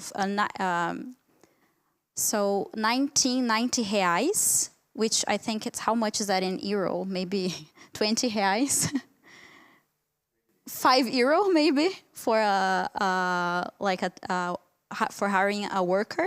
So €5, it's like you hire someone for 4 hours. How much is that person? For 4 hours, yeah. So how much is that person gonna get in the end, right? So they're very big on the narrative focus on the clients, but as you said, I think it's wider because a lot of people can have access to it.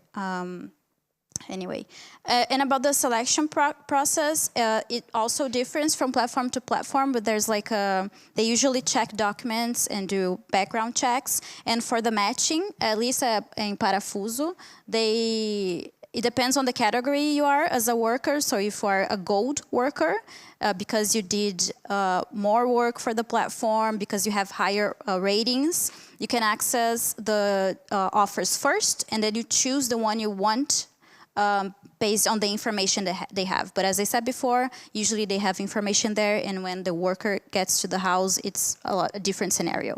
So they have to do a lot of work and in a much larger space usually. Yeah, that's it.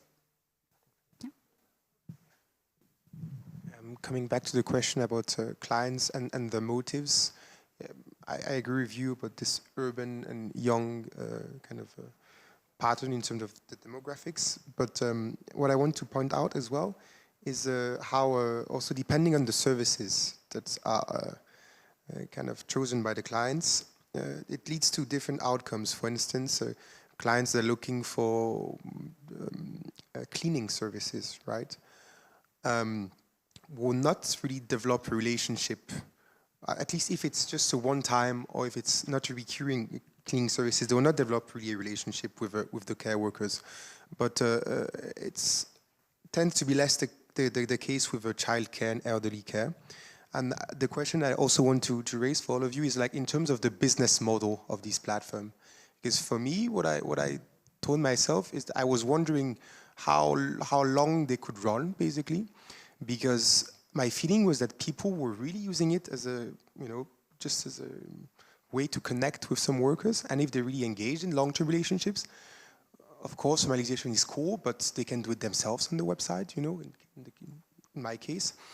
So I saw a lot of workers and a lot of clients telling me that, yeah, at first we passed by the platform, then, why would we, because they also charge a fee, right? So why would we incur this fee?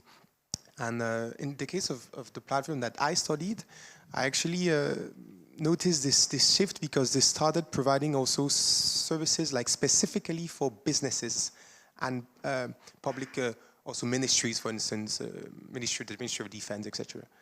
Like really capitalizing on the social benefits that these employers offer to the employees. And it's not digital labor platforms anymore, it's outside of this conversation, but like basically I can feel them shifting and just using the platform as a way to, source of labor for the other businesses, basically. So I don't know if you had the same feeling, but.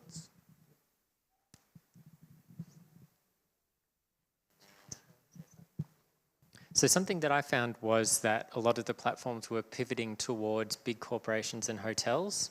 So they would actually go to a hotel, and then any of the high-end clients that needed babysitting, they'd basically call them, and there was also a pretty high-profile agreement between Uber and Bubble, of Uber saying that drivers could get Bubble to look after their kids so that they could go and do more Ubering.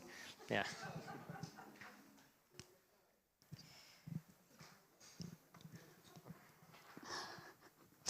So in terms of the business model, Parafuso merged with another company that was focusing on domestic work. And so the financiarization got bigger, like the finances, the investments, yeah, that's better. The investments got like bigger for Parafuso. I think, so this is my hypothesis. I think in larger cities like São Paulo, they might work and stay as platforms for domestic work, because in São Paulo, so there's personal networks are important for domestic work in Brazil, and in São Paulo maybe you won't have that. So you won't have someone to say, oh, I have a cleaner that comes to my house every 3 weeks, she's great. You won't have that maybe. So it's easier to go on the platform, and maybe you can trust that the company has selected the best worker for you, because there's that narrative. Oh, we will find the best worker for you. And for the clients, it's great, because they don't have to, they are not putting anything on the table and maybe losing it, but the workers are. So I think for clients it's very attractive.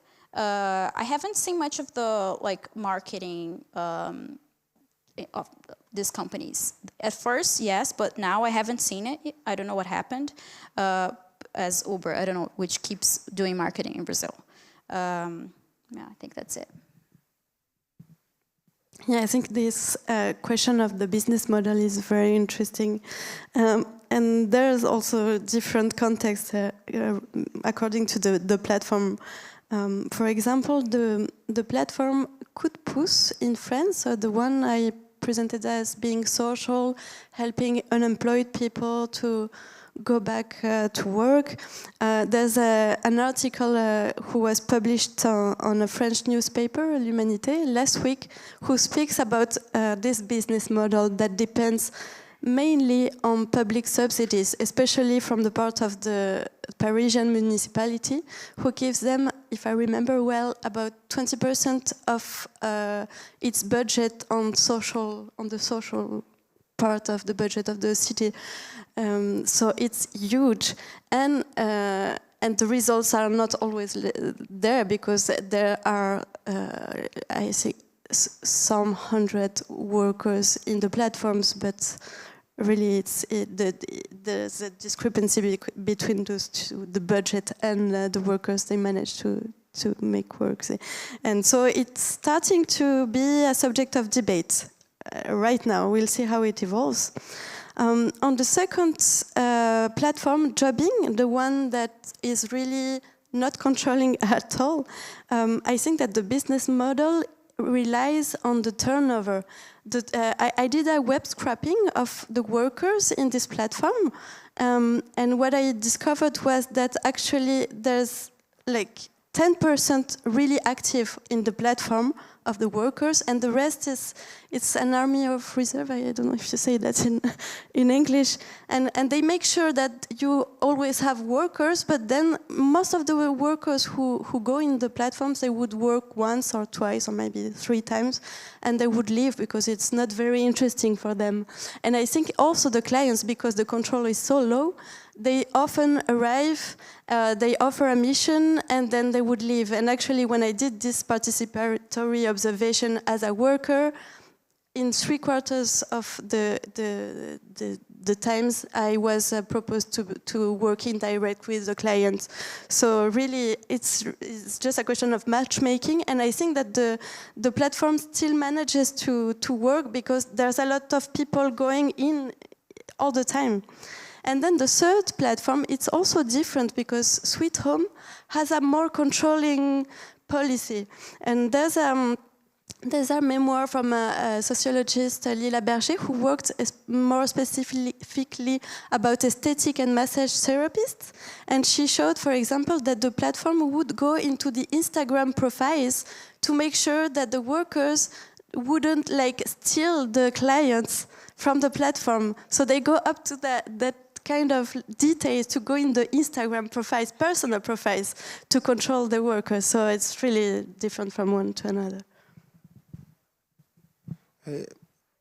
I asked also this question because I really doubt a lot of them are actually profitable. I think they either they raise capital, they grow, they eat another platform, and it goes on. But I don't know. I'm doubtful about it in the long run. Anyway, and in terms of like the clients, at least for UPs, that is more of a job board. No, the workers, sorry, they don't refuse any worker that wants to join the platform, basically. I mean, unless you you put something crazy as a profile picture, I don't know. If as long as you fit the requirements that they ask you to fit, like they will enroll you on the platform, because it's also something that they capitalize on and they boast about as well on their website. We count 6 million workers, but is it the case really? You know, like not really, but yeah. I think 5 more minutes for a last reaction of the audience or a last question. No? So please give a big for this great talks and debate. Thank you very much. I think Antonio have an announcement about the photo. Please.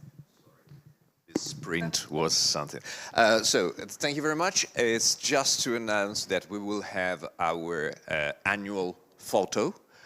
So we will take the picture and we will take it here inside this very room. So I invite you to refrain from going directly to the lunch room, and we will eventually go all together after being taken in picture. Thank you very much.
So you say,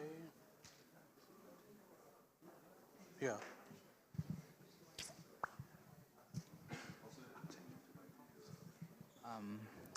Hello everyone. Welcome to the session 6A, post-pandemic labor.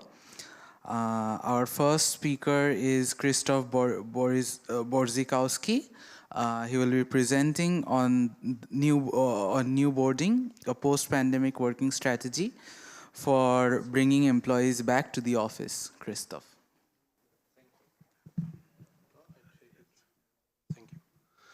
Thank you. Yeah, I am a postdoc in psychology, and my main focus is on statistics and research methods. And I did with my colleagues Jens Kowalski and Stefan Reimer an evaluation study I will present in the next minutes. As you all know, there was the corona pandemic in Germany in the beginning of 2020, and there was a lot of safety first principles, lockdowns, wearing face masks, reducing personal contact, and the vast majorities of companies offered their employers flexible working environments like home office. And nowadays in the post-pandemic phase, home office has become an important part of the modern workplace too. There are several advantages and disadvantages. Advantages are more flexibility, better work-life balance, no daily traveling, you have more free time, but also disadvantages like social isolation, weakening team connectivity, or technical problems. And our research question was how to bring employees back to the office without any disadvantages for their working performance and psychological well-being. As I mentioned, I'm a psychologist, so I was very interested in this research question. The setting was, I come from the north of Germany, and in my living town there's a company called Dataport. You see the picture on the right side with green fields. It's a German company for digital services. During the corona pandemic in 2020 to 2022, there was 100% remote office. They offered home office to their employees. Everything was good. But in the spring 2022, they said, our employees should come back to the office. And they call this pilot new boarding. You see here a picture of a ship. Onboarding is when you get new team members in your team, and new boarding was get your old members from home office back to the office. And so they said, okay, they should at least return for 1 day per week in average to the office, and also for social events. More specifically, from March 20 to September 30, it's around about a half a year, there was a new rule, and all employees should be on site for at least 25 working days, not fewer. They can increase this number, but 25 working days. And in compliance with team agreements, everyone was free to use the minimum presence time individually. That was the clue of this model. For example, they can choose the 25 working days en bloc, and after that return to 100% remote work home office. Or another time schedule could be 1 or more days in the week, presence time in the office, or another time allocation. That was our treatment for half a year. And what we did is a longitudinal evaluation study with 3 measurement points. The study aims were assessment of the new working model, new boarding across time. So we have perhaps differences, changes over time, evaluation of employees' psychological well-being across time. Participants was all employees at the target company. All are welcome to join our study. Recruitment on voluntary basis, no incentives were given, but we told them that they can optimize current working condition at that company. Here's a visualization of this study. On the left side, the gray bar is 100% home office.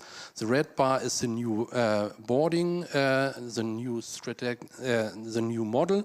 And above that, you see 3 points, blue dots. That is the measurement points of our evaluation study. So what was the procedure? We had an instrument electronic questionnaire in Lime survey with 3 parts: socio-demographic background variables like gender or age, current working conditions and evaluation of the new boarding rules, psychological well-being related to daily working conditions, for example, stress level and life satisfaction. Data collection for each measurement point, links to the electronic questionnaire were distributed via email, and I did the data analysis with SPSS on my computer. To get a feeling of this, I had 3 data sets, green, blue and red, and I had a pseudonym in each data set. And you see the yellow bars, I choose only such persons who took part in every of the 3 measurement points. I marked this with asterisks, so I do not use every person, but only persons who had the full data sets. Yeah, these were 420 employees. You see here some socioeconomic background variables. About 10% were managers with personal responsibilities. And on the next, the most important, the evaluation of the new boarding rules. And you see only around about 40% say it's good with the 25 days. On the next slide, you see 60% say, yeah, the time schedule with the half year was good. But more important, about 80% say, yes, it's good to do it individually. So there's no general rule. I can use the 25 days on my own. And you see here another slide, about 90% say, no, we don't want to see more concrete regulation. We want to do it on our own. So this is a clear picture. You have the 25 days, they say, okay, the time, okay, but more important, we can do it individually. What about psychological scales? I combined the items to global scales, 5, in total: stress, well-being, life satisfaction, achievement and connectedness with other team members. And you see I marked it with black arrows. Stress is across the time. You see green, red and blue. These are first, second and third measurement point, and they are really stable. Low stress, high well-being, high life satisfaction, high achievement and high connectedness. So this is a very, very good result. And we have more, I would say, objective measurements, key performance indicators. And the most important is productivity, because the bosses, the chiefs want to know, okay, but what about the productivity with the new boarding model? You see here 3 years. Blue is 2020, red 2021, and the new boarding year is turquoise with 2022. And comparing, I compared the quarters on the x-axis, and you see the p-values. I calculated p-values with statistical tests, and they did not significantly differ from each other. So I can say there's no loss in productivity. You see the lines go down, but they told me this is normal, that in the fourth quarter, Christmas and so on, the productivity goes down, but there's no difference across the 3 years.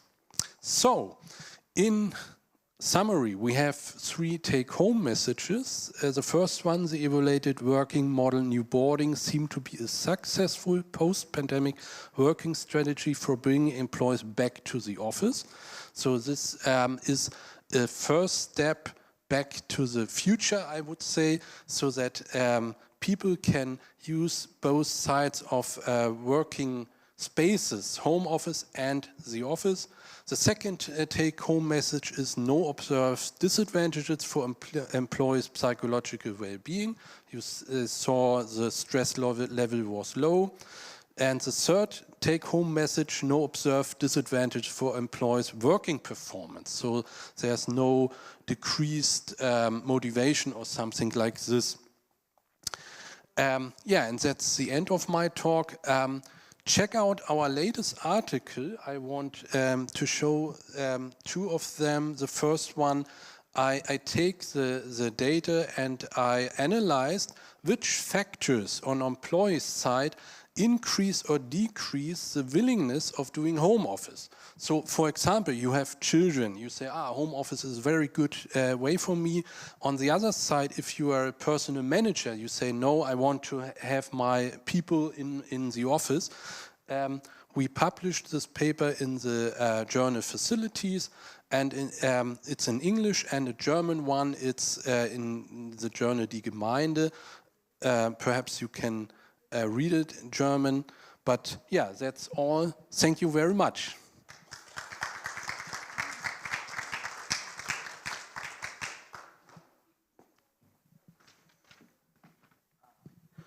Thank you, Christoph. That was a very interesting presentation. Our next panelist is Aditya Rai, whose paper is on digital disintermediation and social reintermediation, labor in India's gig economy during and beyond COVID-19 lockdown.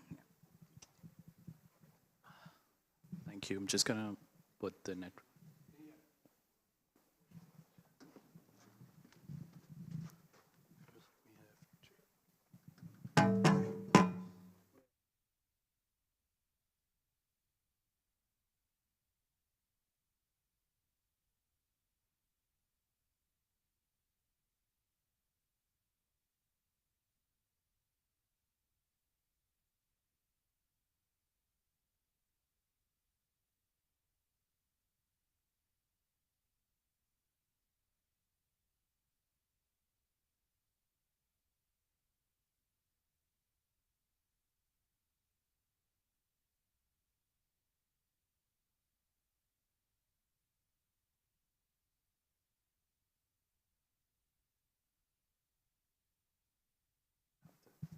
Yeah.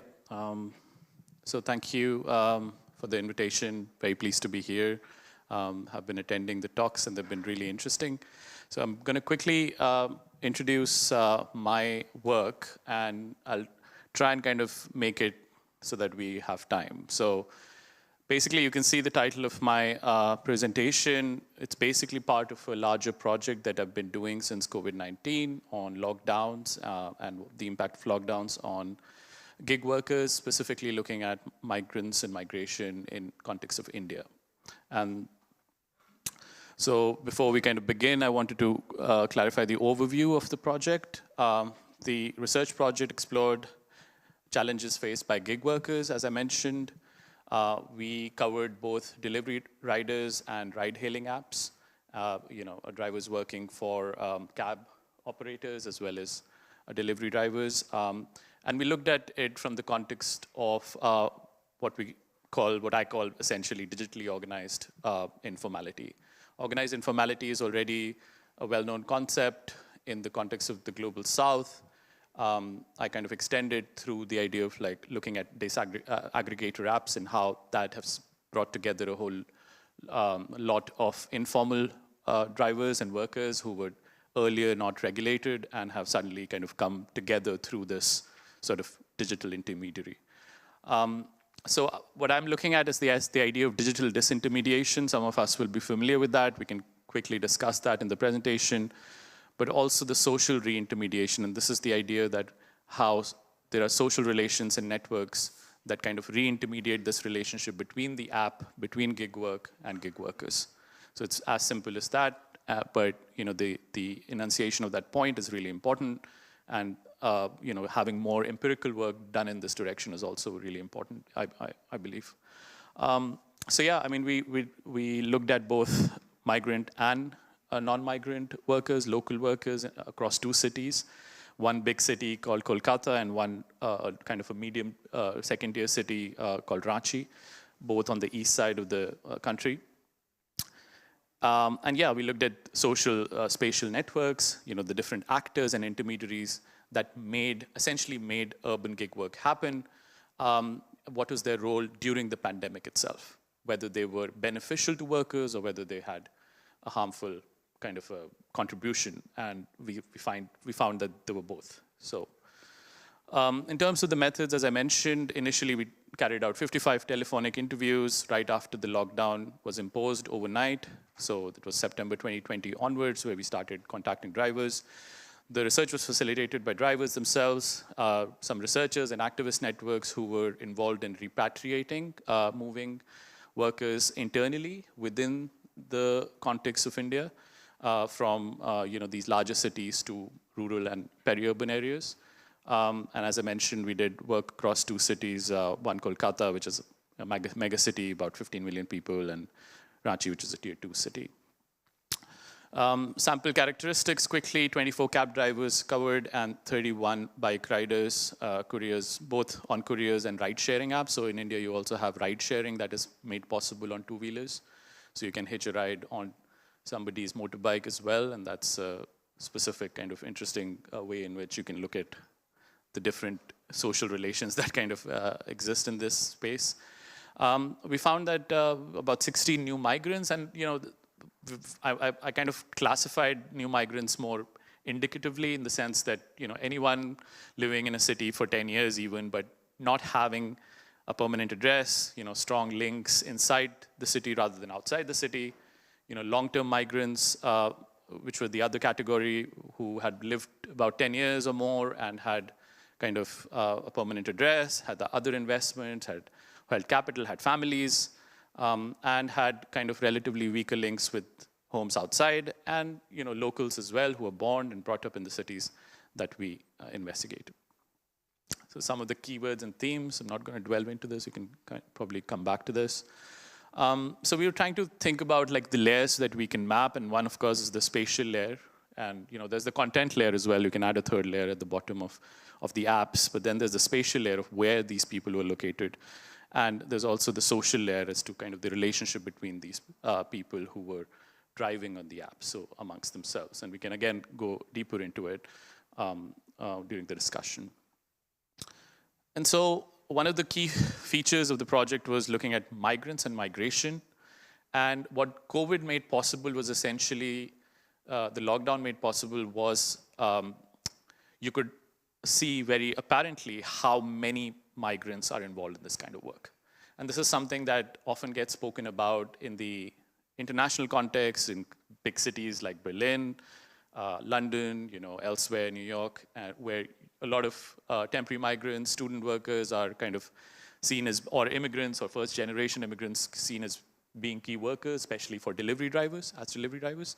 But one of the studies kind of documented internal migration, which is something that has not essentially been explored enough in terms of how internal labor chains, especially, the documentation has been more of the industrial side rather than from the service sector side. And so this is something that kind of came out, and this was made possible essentially because the pandemic and the movement of people. And this is where we kind of were able to kind of use this as an inflection point to talk to drivers as well, both where they were working, but also in places that they migrated back to.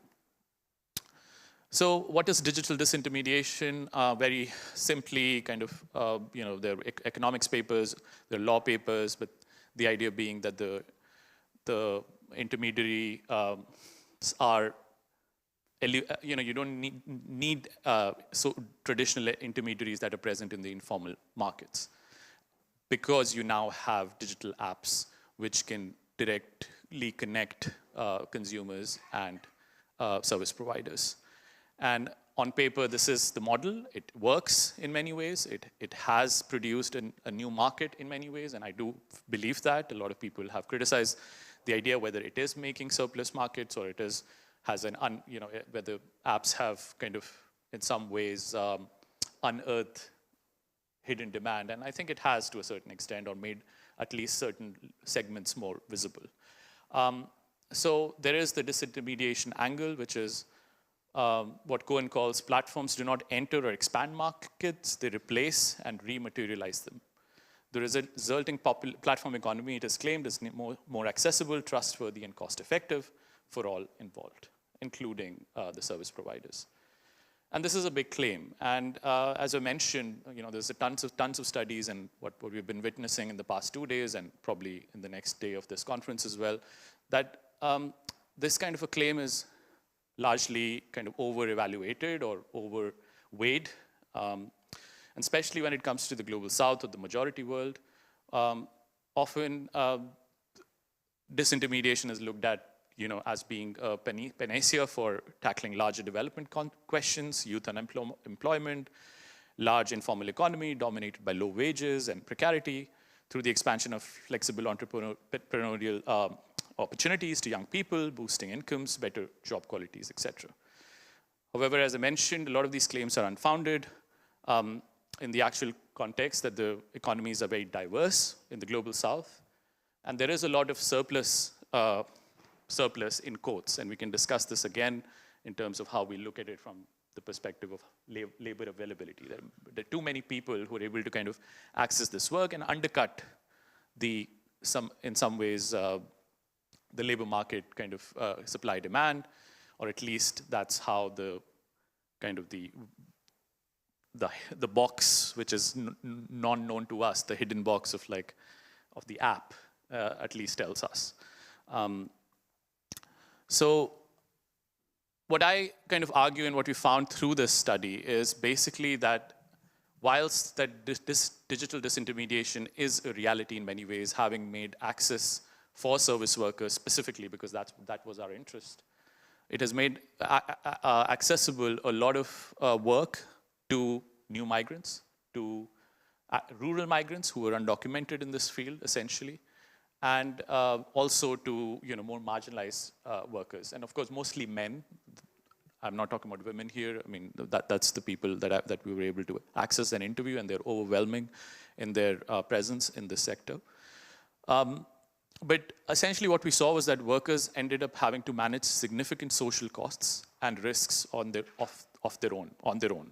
Any sudden or major upticks in these costs and risk factors can further push marginalized workers, such as new urban migrants, out of platform apps altogether, or otherwise keep them stuck in a high effort, high risk, and low return loop.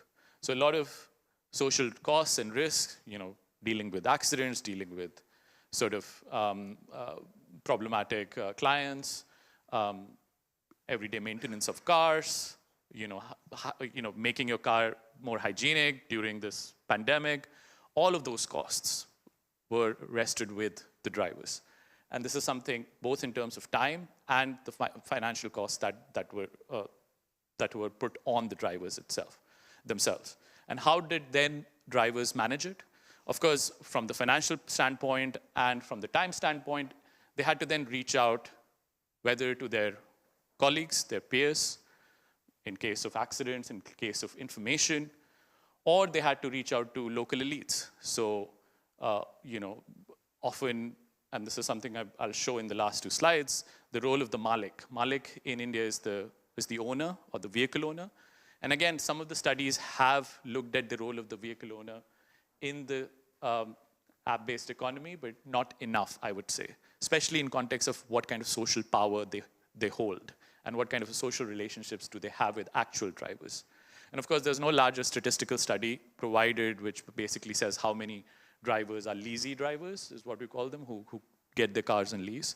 So we don't exactly know the kind of the numerical disaggregation of this kind of workers, but there were many, both in Kolkata, in Mumbai, my personal experience, and also in Ranchi. A lot of people didn't own their cars. And so what happened was that these intermediaries, and a lot of them were also active in unions. And so again, we've been talking about unions in a very kind of magnanimous manner in terms of what the roles of union is, but there's also the labor aristocracy or established unions who have one foot in the labor politics, but also one foot in now the sharing economy. and have multiple ownership of cars, or can mediate entry and exit into that. So again, this kind of a social relationship between workers and the Maliks or the drivers was very interesting to see. Exploited it in many ways, but also enabling. How else would you get hold of a car to drive? How else would you get the finance to drive? Sometimes when drivers weren't able to make the payments, Maliks let them go, right? Whereas, if you were taking an EMI on a loan, it wouldn't be so generous. The companies wouldn't be so generous. So, and often the networks were essential to get hold of the car as well, hold of the Malik as well. So there were many instances of voluntary support that we saw, and again, we can go deeper into it in the discussion. We also saw how, I wouldn't call this a hierarchy, but a kind of a scale, kind of how people develop rootedness in cities, and how that is really important for workers in order to establish better living conditions and work, which are as important as the work relations that they're involved in. And of course, neo migrants like students and young people coming in on the app for the first time, often with no money, no capital, have very little roots. And what you saw during the pandemic was that some of these people were immediately logged out of the apps that they were working on. And they couldn't stay in the city. A lot of initial migration happened of people who didn't have those sort of assets, those sorts of capital in the city. But during the pandemic, of course, even the people with cars, even the people with ownership, even with investments in the city and families in the city, some of them had to migrate back to rural areas and villages. So you can see how dire the situation was at that particular point of time, even for people who were assetized, who had capital, and who had some amount of roots and connections with local networks. But we also found, of course, like I said, already mentioned the kind of the dual role of the Malik here. All these illustrations, by the way, are from an illustrator we're working on producing either a zine or some sort of an open access work where we can actually represent workers' interviews that we've done. The illustrator is Anusha Menon, who's from India, who works with me very closely on these illustrations. So we're trying to develop them more and more. Of course, some of them are in progress. So just trying to show where does all the what kind of financial obligations do workers have, not only to the Malik who holds the keys in exchange of money from and monthly rent, but also all the fuel costs, other costs that are always playing on the mind of the workers. So, the presence of urban connections, Maliks, vehicle owners came out really strongly. Again, something that we can discuss. So I'll wrap it up now because I think we're nearing time. So the important bit to remember is that it's not that disintermediation does not work. Disintermediation has worked. It has included a whole lot of people who had no access to this kind of work through apps. But what it has also done is not eliminated social intermediaries that exist. In fact, it has in some ways rejuvenated some of the social intermediaries that should not ideally exist. Like there were examples of people in the urban areas who are giving out loans, usurs, people who are in urban communities giving out informal loans. Again, informal, unwaged foundations of gig work that you see. And this was very key when the lockdown was happening. People couldn't access bank accounts, newer gig workers cannot access loans from bigger banks and had to depend on usurs and local money lenders. Again, who has the connections for it? Who has the trust to give that loan? Who has been in the city for how long? So I'll just conclude with the last 2 points, is that gig labor's agency vis-a-vis platform companies remain weak in the global south. However, and digital disintermediation exploits layered and intersecting socio-spatial differences in urban populations. Example, between new migrants and non-migrants, between existing car owners and those without the means to own one. However, instead of relying on formal systems of redressal and mass organization, most workers, especially during the pandemic and afterwards, came to rely on informal, unwaged, and self-organized networks of support that extended from rural, peri-urban, and urban geographies. However, these informal support structures are not similar for everyone, and reflect the disparity amongst even the different migrant populations that are involved in gig work. So those are my sort of reflections, and happy to take any questions. Thank you.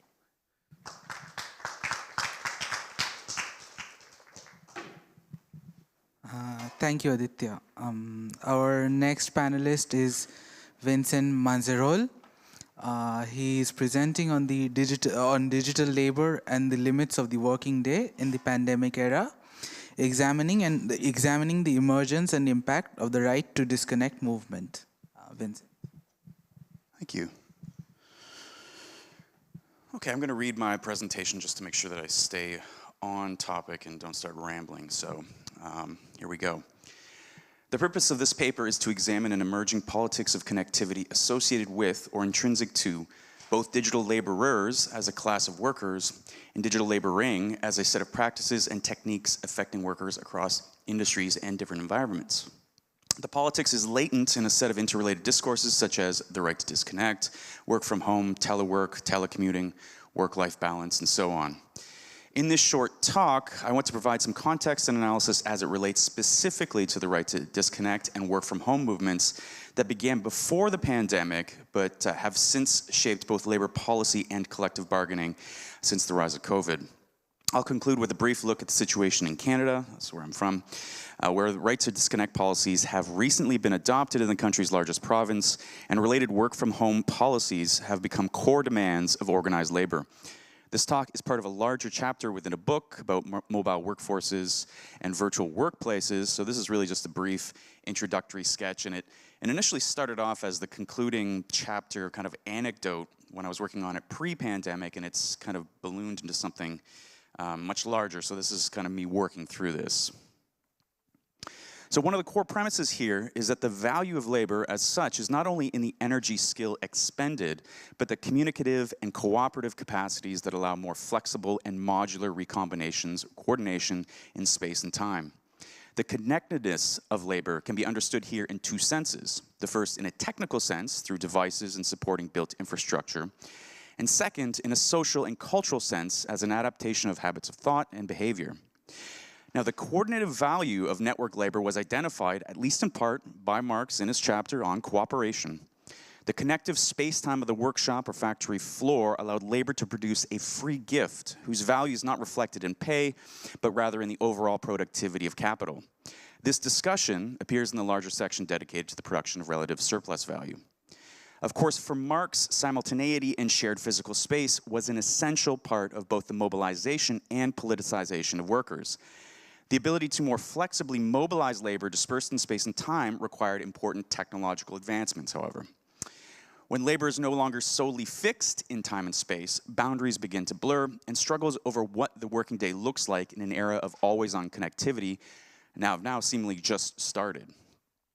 Acknowledging that labor's connection to a borderless virtual workplace entails a reassertion of new boundaries that establish labor's right to quality rest away from work, including the pernicious effects of extended surveillance practices and informal requirements to stay on call beyond paid work time. And before I look at the emergence of a right to disconnect, just a quick historical sketch here. Now, one of the most important kind of precursors to this current moment is the emergence of telework and telecommuting, as well as associated technologies and management strategies beginning in the 1970s, but accelerating significantly into the 80s and 90s, arguably mirroring David Harvey's post-Fordist shift towards flexible accumulation, of course, in the wake of the dual energy and stagflation crises. Catalyzed in part by the expansion of telecommunications infrastructure, including advancing mobility and data networking capacities, made telework an increasing reality for a wide range of professions and workforces. And of course, there were, and continue to be, notable gender and class dimensions that suggest the development of telework itself was not entirely even in its impact. The term telecommuting and telework are attributed to management consultant Jack Niles, but the terms have now become keywords capturing how new technologies of connectivity have dispersed workforces in both time and space. Telework is recognized by many governments as a key feature of modern workforce performance and management, and this is just from a recent Government of Canada website. And again, telework, here's your Ngram. I've got a couple of these, good data compression tool here. Now you'll see that there's a dip there. This is up to 2019, my guess is once in 4 years when Google updates this, you'll see another spike up because the term telework has actually come back in force with the kind of post-pandemic issues that I'm going to discuss. Now, the second moment I just want to mention here in the 1990s and 2000s brought a kind of always-on connectivity to mobile devices. In fact, one that I am sure we are all well aware of and adapted to, as well as, again, along with that, high-speed infrastructure. Now, creating a growing culture associated with being able to receive and respond to messages, and specifically emails, anywhere and anytime. Of course, some of you might be doing that at this very moment. The concept of mobile workforces, organized and coordinated through mobile devices and networks, expands in this era due to the development of better mobile devices and mobile data networks, and of course, Canada's own BlackBerry here, I think, being one of the champions, and I'll get back to that. Our most famous success, our most infamous failure. The popularization of iPhones and Android devices, however, supplanted the professional focus of the BlackBerry, and then along with that, ushers in a cultural logic of always-on connectivity, also catalyzed by social media platforms and text messaging services. So discourses at this time around blurred boundaries of work and leisure begin to emerge in the mid-2000s, and an entire literature is developed to try to reconcile the proliferation of always-on connectivity with these blurring borders between work and non-work time. Work-life balance becomes an important aspect, analyzing worker productivity and worker burnout, as well as the overall health and satisfaction of workforces.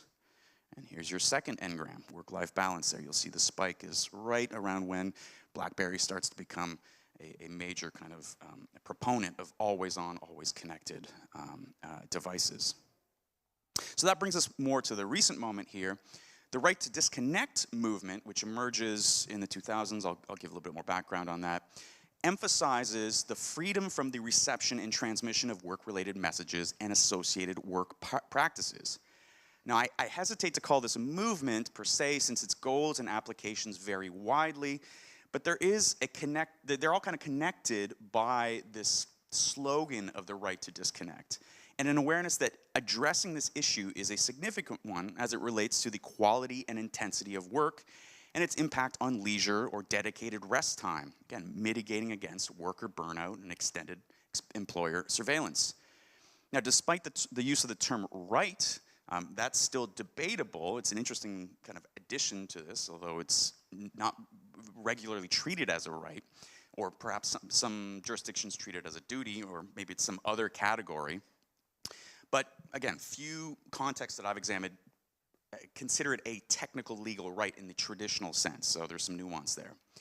The initial momentum for the right to disconnect begins in France through the 2000s, culminating in legislation implemented in 2017. And the legislation itself was developed in conjunction with major labor unions in France, and of course now include right to disconnect provisions as part of collective bargaining practices. And again, a number of other countries kind of follow along in this moment, again, a pre-pandemic moment.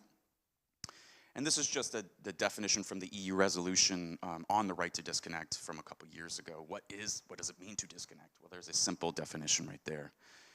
And here we go, our third engram, the big spike in the term right to disconnect. So there is a convergence of work from home and right to disconnect kind of policies emerging throughout COVID and certainly in the post-COVID moment.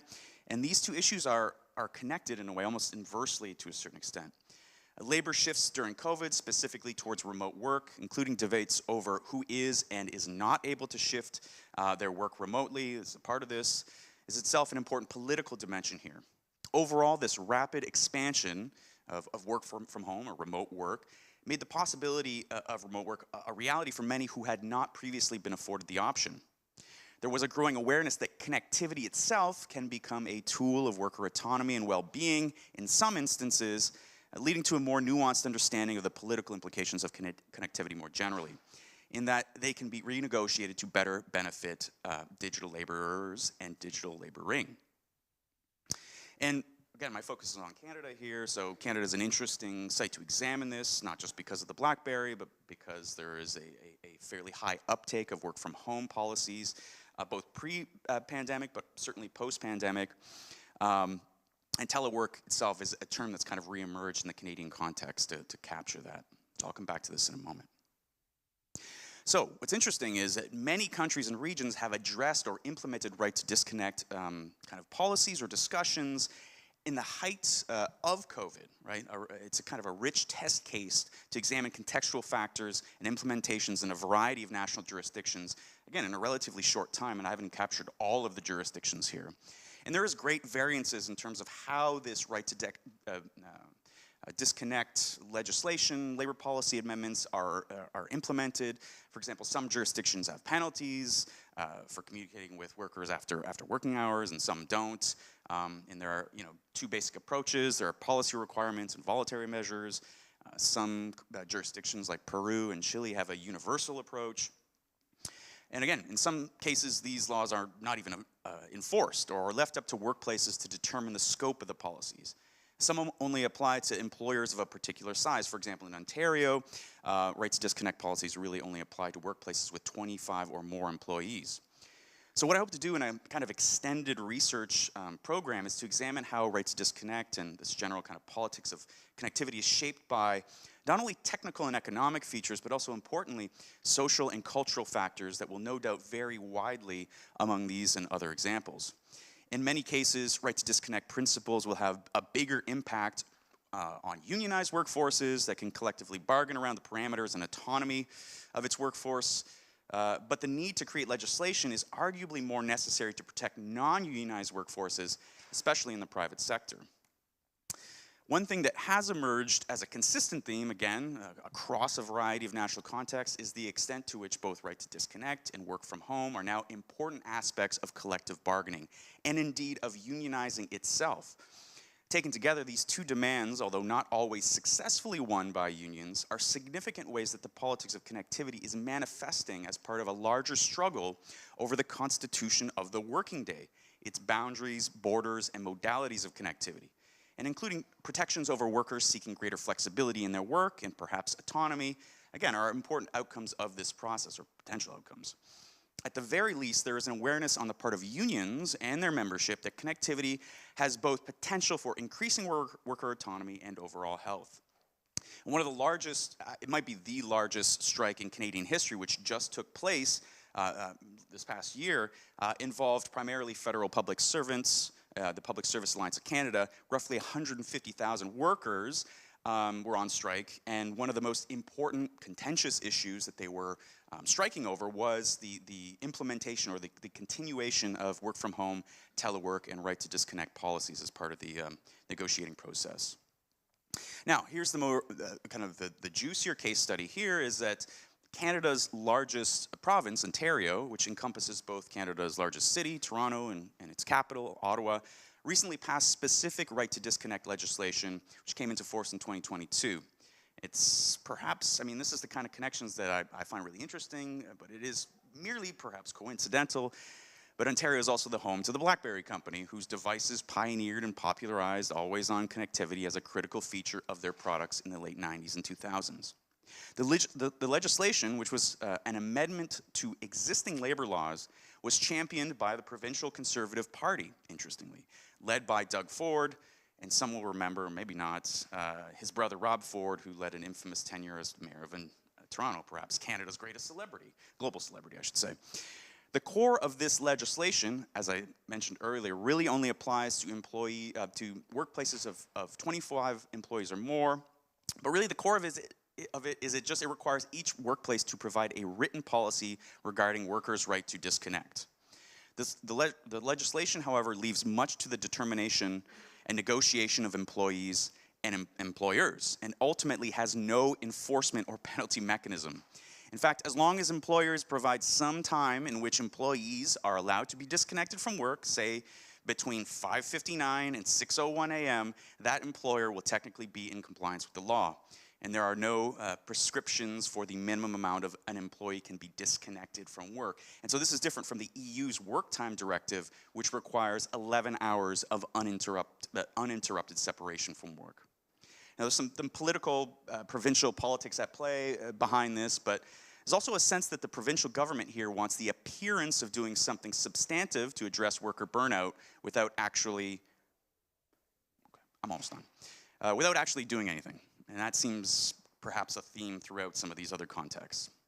The larger context, as noted in the previous slide, is that increasingly right to disconnect and work from home are principles organized labor is striving to have enshrined either in law or in collective bargaining. And from a public relations perspective, right, this gives the appearance of a conservative government being proactive in protecting workers, of course, despite the very real and fraught recent history with large public sector unions. I'm thinking the teachers in particular. And now, partially in response to this, the federal government has implemented a kind of research working group to try to see if there are federal implications for a right to disconnect. And I'll just briefly point to this document that came out in 2022. And only to note that this working committee on the right to disconnect at the federal level had stakeholders both on the union side and NGOs and employers. And then you can see the the fairly stark divide in terms of what these different stakeholders want. Unions obviously want to be protected with work from home and right to disconnect policies, legislation specifically, and employers want the opposite. So, and to conclude, there's just the primary recommendations from the document you can see on your own. And to conclude, by way of summary, this cursory look at the rising politics of connectivity is still very much in flux as legislation and implementation develops going forward. Perhaps the strongest indicators, as I've mentioned, is the role this rhetoric, specifically around right to disconnect and work from home, has brought to the issue of always-on connectivity and its material impact on work and non-work time to a larger conversation, making it an object of relatively serious policy consideration, at least in some jurisdictions, and collective bargaining. It will be a part of this project to better track the results of this current flurry of activity in the coming years as more related policies are implemented in various virtual workplaces. And I also think this issue raises a larger one about the nature of what the working day is for many whose work can be done remotely or virtually.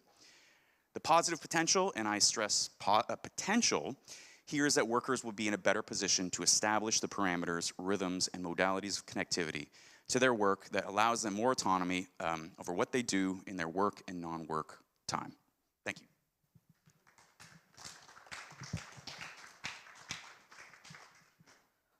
Thank you, Vincent. Our next presenter is Philippine Clo. She's presenting on reconfigurations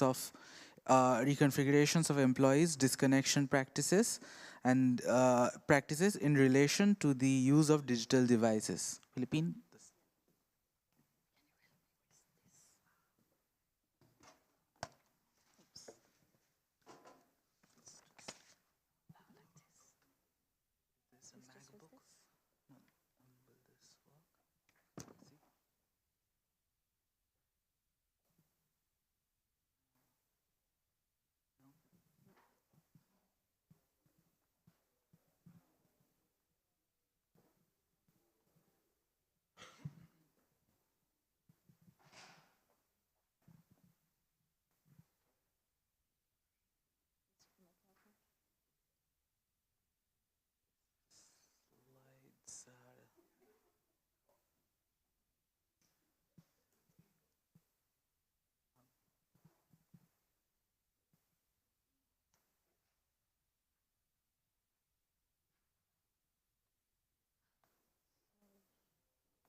Perfect. Thank you very much.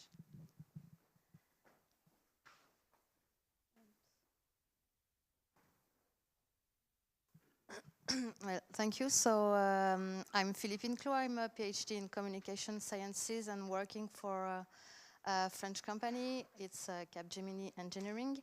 So it's the brand of, oh, that's impressive. It's a brand of the Capgemini Group, which is specialized in engineering and R&D services. And I'm part of a project which is called Come at Work, in which we focus on the expectations, aspirations, and difficulties of professional actors regarding the remote collaboration. So in this context, sorry, we carry out studies to better understand employee practices and then propose solutions to improve their practices.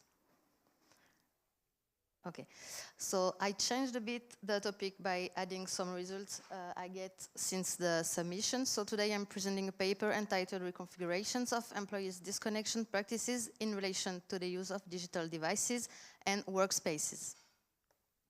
So through the presentation, we'll see the context and issues of this research, the theoretical framework and methodology I used, and I finish with some results and business perspectives we are implementing in our project. Oops.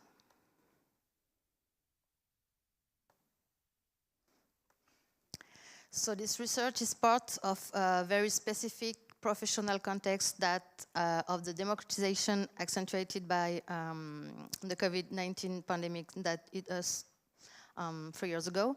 And the first consequence on which this research is based is the increased use of communication and collaboration tools and the various demands they generate.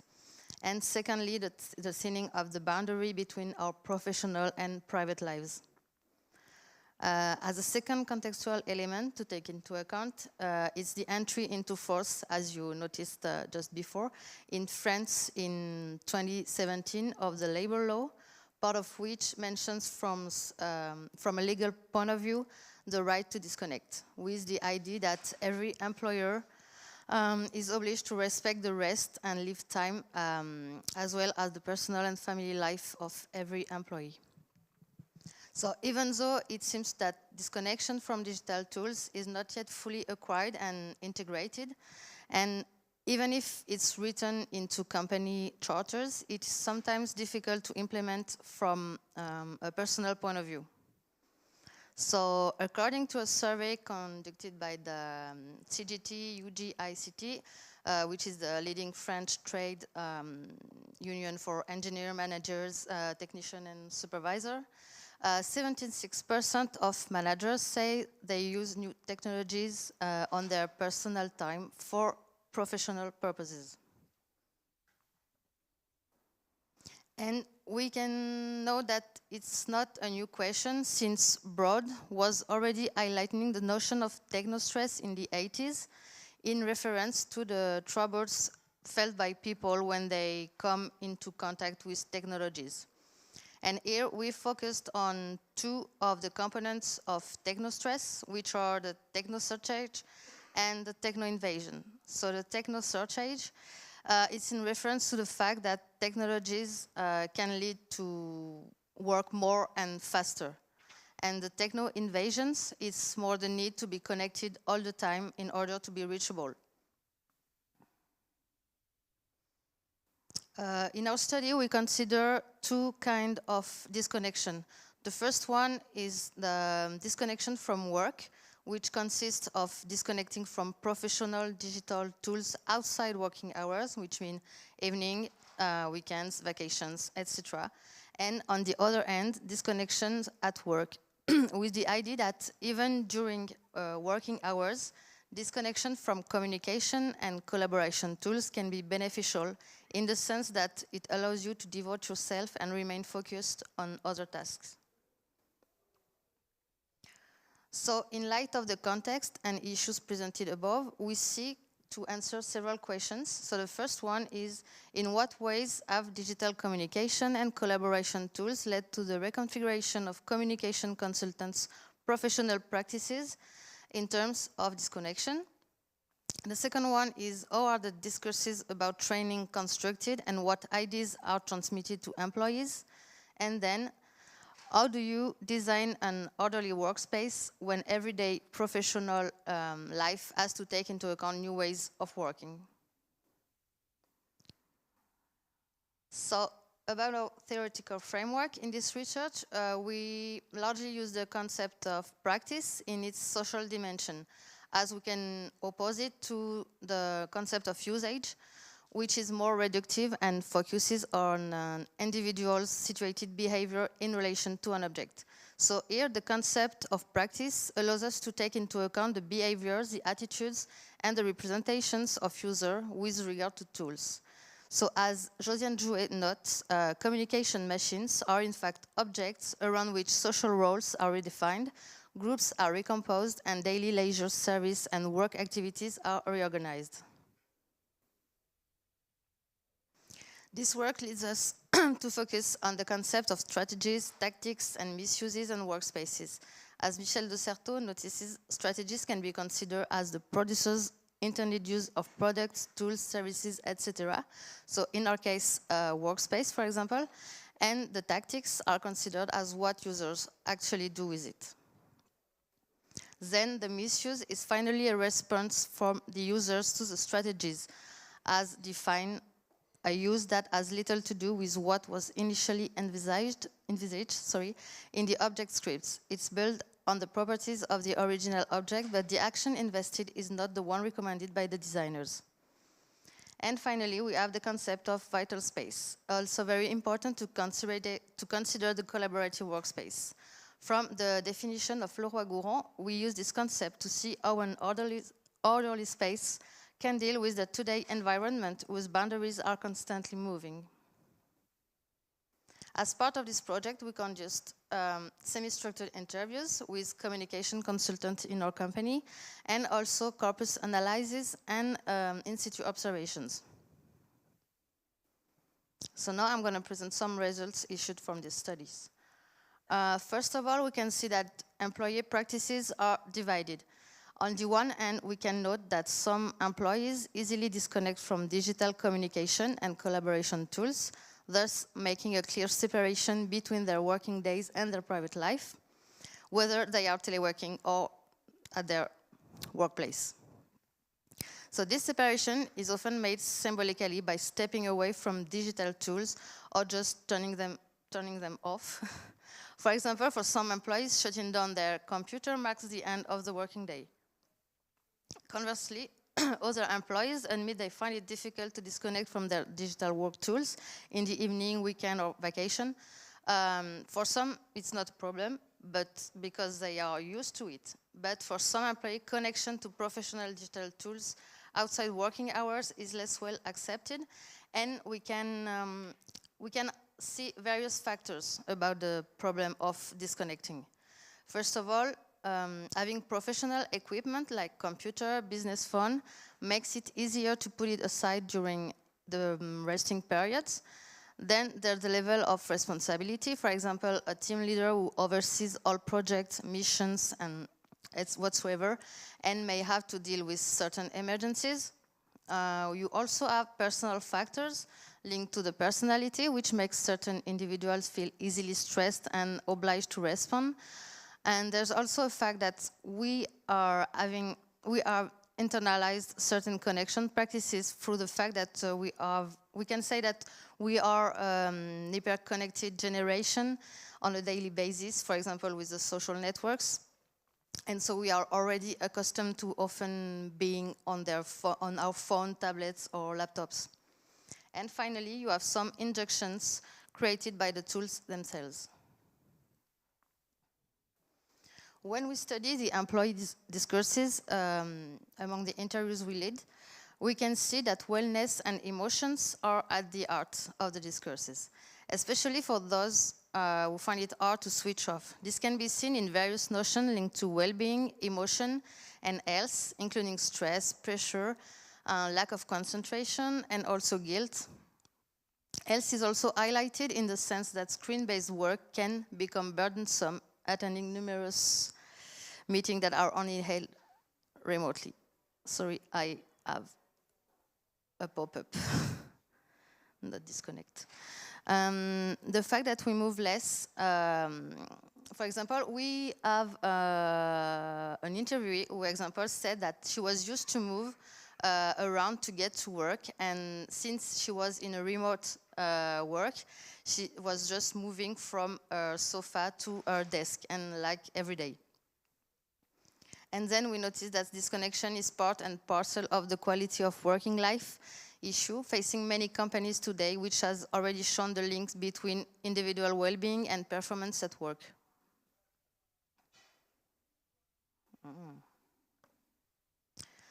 When studying, on the other hand, the business discourses about wellness and disconnection, we highlight that most of them are using a common language, carrying some negativity, for example, always using pejorative terms, and also the lack of personification. For example, you can't find a personal relation between the trainers and the learners. And concerning the workspaces, we highlight some results as the fact that work context constantly changing, which lead to the need of a high degree of adaptability regarding to working methods and spaces, and also the lot of bearings. We can also see that companies are always offering more and more greater innovation to deal with the workspace. And we also see the importance of social ties and conviviality in employees' daily working lives. And finally, the difficulty to find a compromise between the social interaction and also the concentration. In the end, at last, it's important to know that individuals are actively faced with the strategies imposed by digital tools and their work environments. They implement certain tactics to make the tools and their work environment reflect their image, to make them correspond to their needs and desires. These tactics include sending, for example, quick responses, which could be described as pre-answers in anticipations of a more complete response to come, or using unavailability statuses, putting oneself in red or orange or whatsoever status to let others know that you're unavailable. And also it can be using workspace just for your own willing. So here are some business perspectives that we are implementing in our research project. So based on the result of this study, we have implemented a number of solutions designed to involve employees in a proactive approach and getting them to reflect on their own practices and offering a certain degree of gamification. For the moment, we've worked on e-learnings, games and serious games, and also coaching through immersive experiences. Here is an example of the e-learning we've created and that we are currently commercializing based on definition of quality of life and working condition, but also the right to disconnect, and also with some quizzes and games to identify practices and to adopt right reflexes for a good quality of life at work. And just last example. So this is a game we propose and that we call a disconnection game. The purpose is to make employees aware of their own level of disconnection from professional digital tools through a judge that fills up according to the answers they give. So it can be like with material like this. We tested with like shooters, but don't worry, no alcohol. And you can also use this kind of game on an immersive platform as well. And the principle is simple. You have each player have to answer a dozen questions about their digital habits. And as they answer, the jaws fills up with liquids or marbles or whatever you want. And at the end of the game, each player can see for themselves in a playful way just how successful they have been in disconnecting for, I'm tired, sorry. They have been in disconnecting from their daily work lives. And thank you for your attention.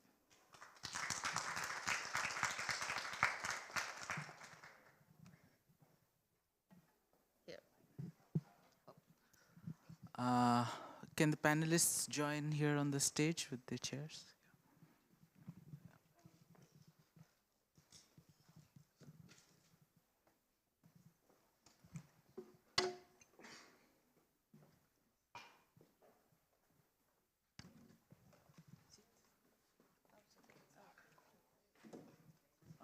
Questions, comments, critiques? Paula. Thank you. Very interesting session. I have a question for Philippine.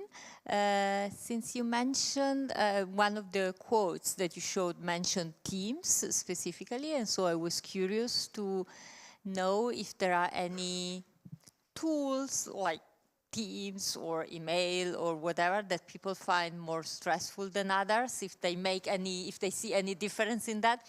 And I don't know if in your case you also see something similar, or it could be not tools but devices, the phone or the laptop or whatever. I mean, so I was a bit curious if you have any evidence on that.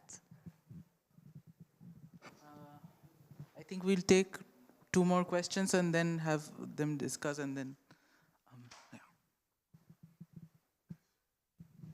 Hi, I've got a question for Vince. So is what we're seeing there to keep it in the Marx zone, as you were operating in that zone, are we seeing the return to using absolute surplus value extraction rather than relative in this? Yeah.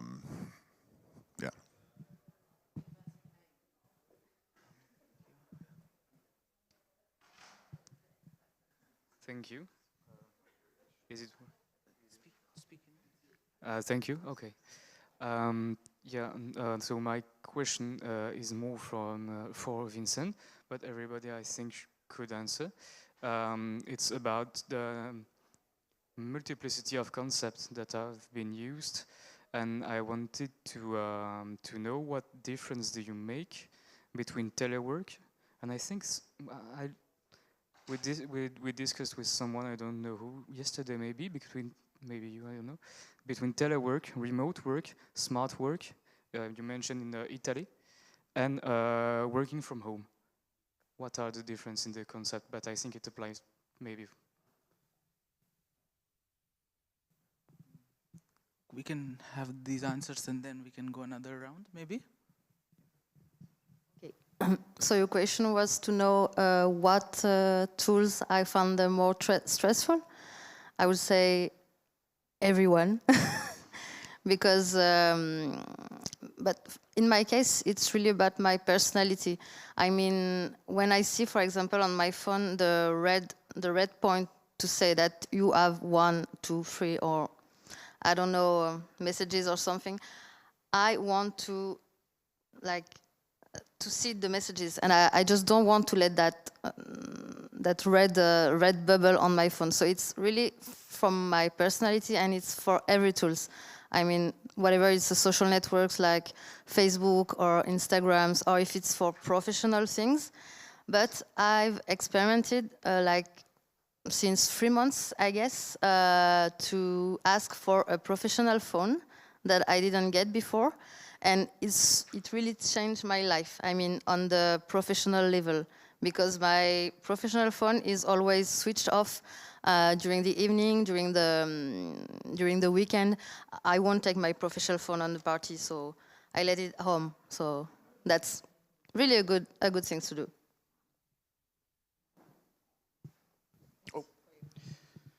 Okay, so James, I'll give you my thoughts on this because I have thought a bit about this. And one of the things that is interesting about kind of the remote work, virtual work discussions that are happening now is that there's a real problem in actually measuring value produced or work output, because measurements of time don't actually work the same anymore with information work, right? So it becomes this kind of you have to figure out a way to measure outputs and value those outputs that in a way that doesn't seem to fit in the absolute relative binary. So I was actually thinking, like, is this a new, not that I'm going to suggest a new theory of value, but certainly something about the coordinative and flexible value of connected labor. Like there is some other way of thinking about and measuring labor's productivity that isn't just a strict kind of measure of time and task. So there's this discussion now, even in Canada, one of the suggestions from the working group on right to disconnect was the government actually has to come up with, and this is going to be interesting, a definition of what they call deemed work. So actually having to define what work is, you know, because again, is checking your email work, is thinking about checking your email work, is thinking about the possibility. So all of these things have a cognitive toll that can impact in a tangible way people's material, again, working, non-working time. So there's this, I think there's going to be a very interesting debate, and Canada's not the only jurisdiction that's trying to figure this out. Because Canada doesn't have, like the EU has, at least in principle, this working time directive, which says you have 11 hours every day, you cannot be working at all. It has to be uninterrupted. I don't know how widely that's actually practiced, but that's on the book. So Canada is trying to figure out what deemed work is. And so that'll be interesting. Again, it's not going to be a measure of strictly of time, and productivity is going to be a part of it, but I think it's going to have something to do with the flexibility of work, and that's going to be, I think, where part of the struggle is going to be. So that, I think, is yet to be determined. So it's interesting we can talk more about that. And then the question about terms, it's a great question, and to me, all of those terms, well, there's a couple of ways that I think about it. All of those were, those terms are speaking to the connectedness of labor and its ability to be coordinated in dispersed space and time. So telework, telecommuting, work from home, right to disconnect, all of these things are speaking to the fact that one of the core defining phenomena of modern work is that a lot of it can happen anywhere, right? It just has to be connected and coordinated in space and time. So it's flexible in that way. So all those terms, I think, are speaking to that. I don't think they, on their own, really, they're all just kind of, I think, vestiges of the moments they emerged out of. You know, telework is like a 1970s term. Even work-life balance, you know, that's a 90s, 2000s term. And then right to disconnect, maybe that fits into the cultural moment that we're in, because it seems like, again, it's not just a work thing, it's our whole life thing, right? It's like, how do we even come up with the parameters, and as we've heard elsewhere, you know, when do we disconnect? What do we disconnect from? So anyway, so my thinking about it is this: to really think about the principle of connectivity as one of the defining things. So to be connected is to be connected not just to our social lives, but to our work lives, and that intersection, that inability to disentangle those two clearly, I think, is one of the things that's being reflected in, again, at the policy level, but I think we also see it in our day-to-day lives as well. Anyway, that's my...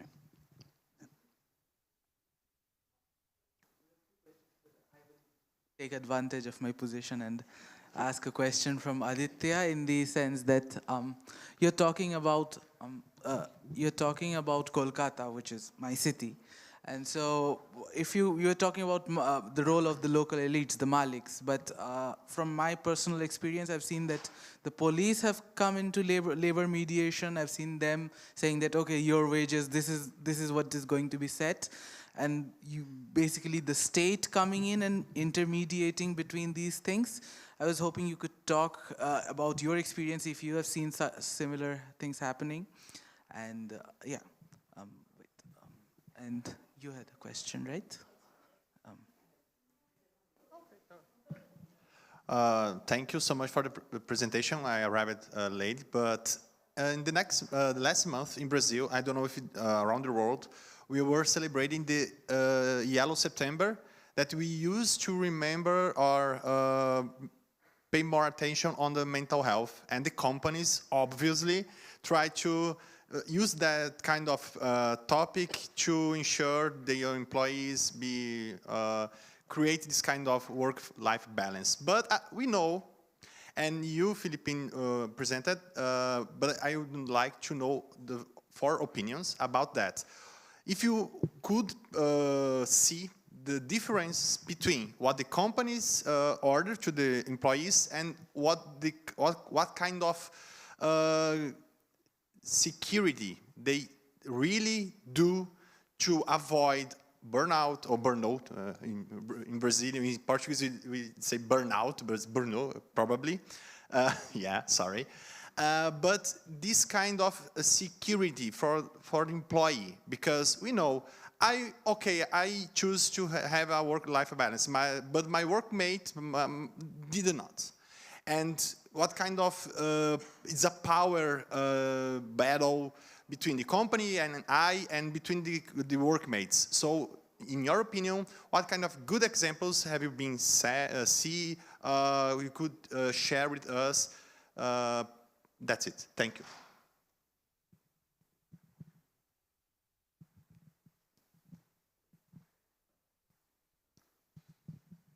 Thank you for these very interesting presentations too. I'd like to know whether we often put this question about the right to disconnect in perspective of work law, work legislation.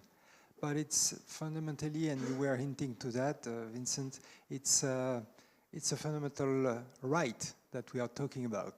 The right to not be completely invaded by technology, and the right to disconnect. And sometimes it seems that the only thing we can do through dramatic events like what you illustrated in India is to go back to our roots, to our village, to where we originate from, if we still have this relationship. So this is really fundamental. And don't you think that in a way there is a movement towards coordinating social actions throughout globally, or at least internationally, to be a little more modest, to enforce more rights through work or else, so that this what should be a fundamental right be really protected, enforced, whatever.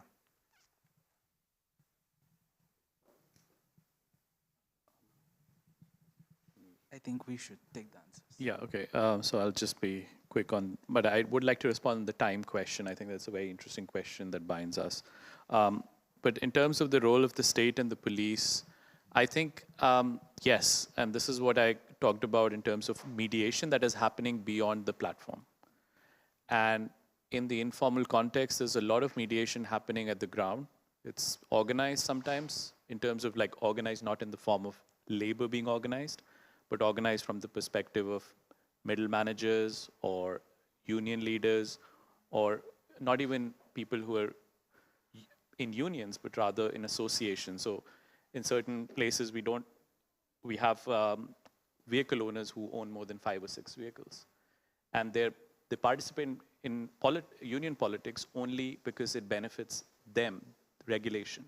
But the people that they employ, they might have separate interest than them. So in that sense, there's a lot of mediation happens, but it happens only because the regulation around it is so weak.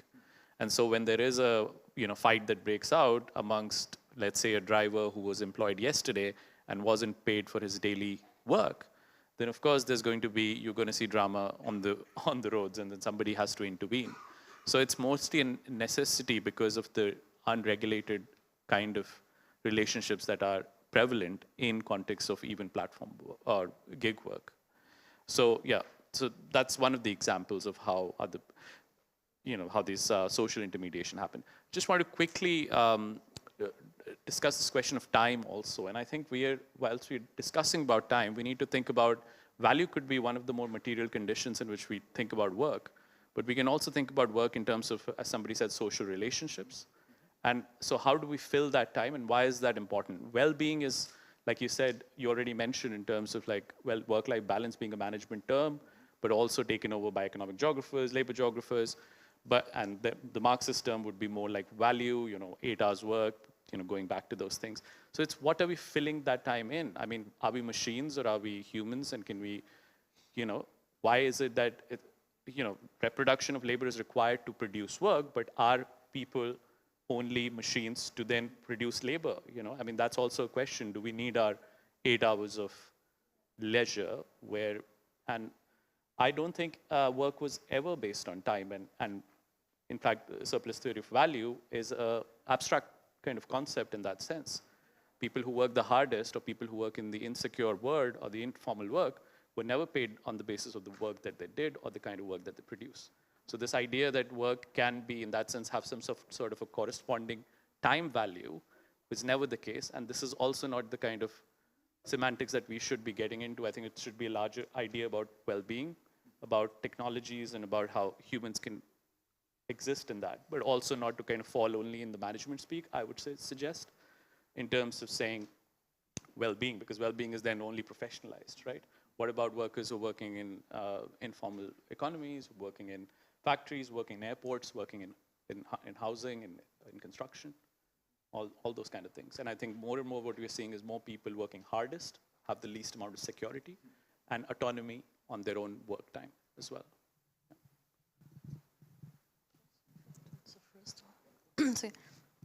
Thank you for your question and your remarks. You were asking if I can tell you like an example of something that catch me up, and it's really difficult, I think, because a lot of people are in France. I mean, I'm speaking for France. A lot of people are talking about disconnection and the law and business. There are charters. There's a lot of researchers talking about. But I think for the moment, it's just talking. I mean, there is no ideal solution. And the difficulty is that disconnection is really a personal problem for everyone. So it's really personal for me. So someone can disconnect with no problem, and another one can have big trouble to disconnect. So it's really complicated to find one solution, I think.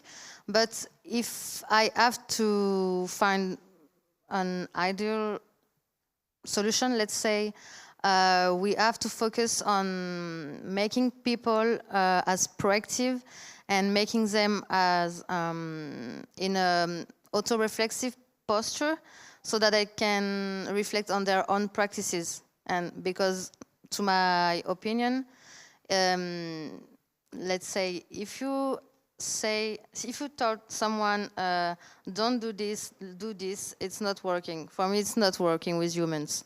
You just have to make them understand by their own way. So for me, there's no ideal solution for no, I mean, but just trying to implement solutions as with gamifications and this kind of stuff. Or you could just find companies that try to, you know, at which some, like Portugal will, there's cases where they'll, you know, if there's no enforcement mechanism behind it legally, then it can slip into other ephemeral or let's say not as clear distinctions between working and non-working. So, I mean, I do think legislation is, well, I mean, every context and every workplace is going to be a little bit different. This is why I think like one of the interesting things that's happening is really just thinking about what a working day is for a lot of people in these virtual workplaces, and even in the informal sector as well, which I mean, the hope is that they're also captured by legal protections or labor laws, even though I know that's not always the case. And unions have a vested interest, obviously, in the time question, but my hope is that there's going to be a kind of cascading effect in other sectors, having just people reflect on the point you were making, the social connection. You know, like that's the thing that actually takes work as well, and that's a time investment that actually pays dividends. And don't frame that in terms of, well, if people are happy, they're going to be more productive.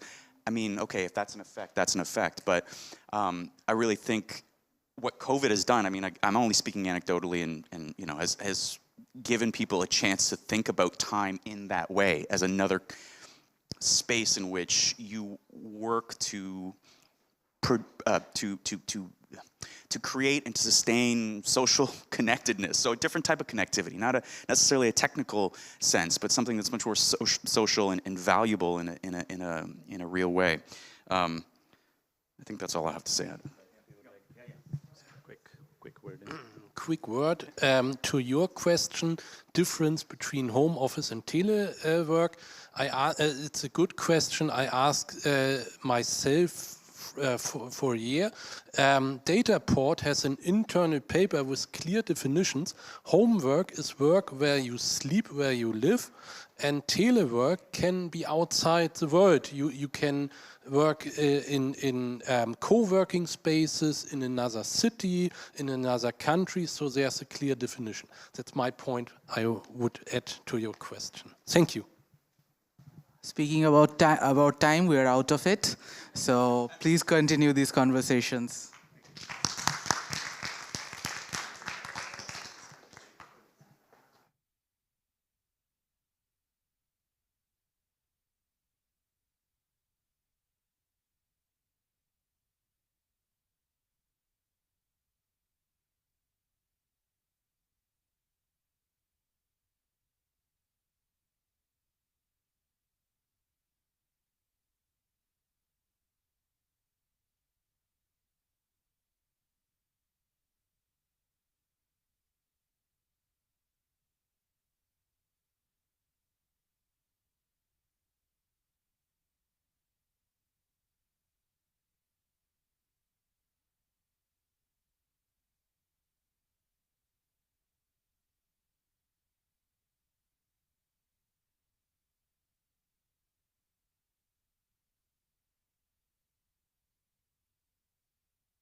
Okay, so can we start?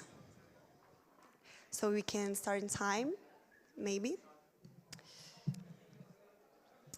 Okay, so the first presentation of this panel is from Cristiano Lima dos Santos. He's a participant of the DigiLabor group. And his research is called LinkedIn as an Expression of the World of Work, Meanings of Entrepreneurial Neoliberal Culture in Platform Capitalism. Thank you. Hi, everyone. And I'm starting this presentation saying that I'm so happy to be here and so happy to be presenting Brazilian research here. Basically, this is a part of my master's research and that I'll be presenting now. So today, I want to bring to discussion this platform, LinkedIn. LinkedIn is the most popular work social media today in Brazil, and during the pandemic, the platform in Brazil reached the mark of 45 million active users, with Brazil being the 4th country in the world that uses this platform the most. And our study seeks to understand how the logic of using this platform mirrors somehow the world of work. Among other factors, we are talking about a space in which companies and employees build narratives about work. So what are these narratives communicating? So what we see is a real post made in 2022 by an employee who tattooed the company brand in his arm to show how much he loves being an employee of that company, a digital bank company, by the way. I don't know about you, but it kind of scares me. So how the ideological forces work and circulate in this platform? 2 points of contextualization that I would like to bring it up is, the first one is the burnout being recognized as a work disease and partly a side effect of super self-exploitation culture. And remembering that in Brazil, the working class work like 8 to 12 hours a day.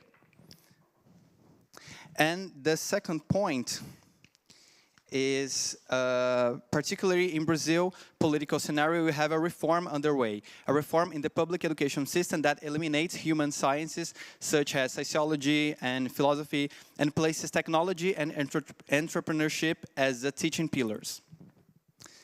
But how to analyze LinkedIn? A space that is dominated by companies and their organizational culture. I'm sorry. Basically, our methodological path was to start from a point of understanding with bibliographical references, especially the Marxist, and framing some tools and functionalities of the platform and capturing workers' speeches about their perception of the platform. So we did a keyword search on 8 different platforms combining LinkedIn and work, and we collected 205 different publications considering the materialities of each platform. And analyzing all this content, we identify a total of 194 linguistic elements, which are words or ideas that people associate with LinkedIn and work. Overall, all linguistic elements pointed to a very extreme sense shift in what people say about LinkedIn and work. And we see here some examples. And the most interesting case was the Twitter platform, or now X platform. When we started the research, it was Twitter, and now it's X. Is the anti-LinkedIn movement, and here are some examples and how people perceive the dominant culture that is built around work on LinkedIn. After months, I feed my LinkedIn with fake posts for fake people in a fake place. What a weird social media. Have you seen so many fanfics about professional success created by coaches on LinkedIn? And LinkedIn is a big scam. We post that we love our jobs, but we are crying and having anxiety attacks. So there's a lot of examples like this in our research that it's basically workers' speech. Basically, our results and closing thoughts about that is that LinkedIn is not a platform designed for conflict and disagreement. It reaffirms the harmonization of work relations. The tools and functionalities encourage positivity that reflects productive positivity in the workplace. The platform also operates as a workplace surveillance tool, because people need to play a role on the platform, and they can't say what they really think or are living in the platform, because the platform is an extension of their workplace. And like your boss is seeing the content you interact with. So workers go elsewhere platforms to express themselves about their work, because on LinkedIn you have to love your job, you have to play a role basically. These are some products of neoliberal entrepreneurial culture and platform capitalism. So, thank you.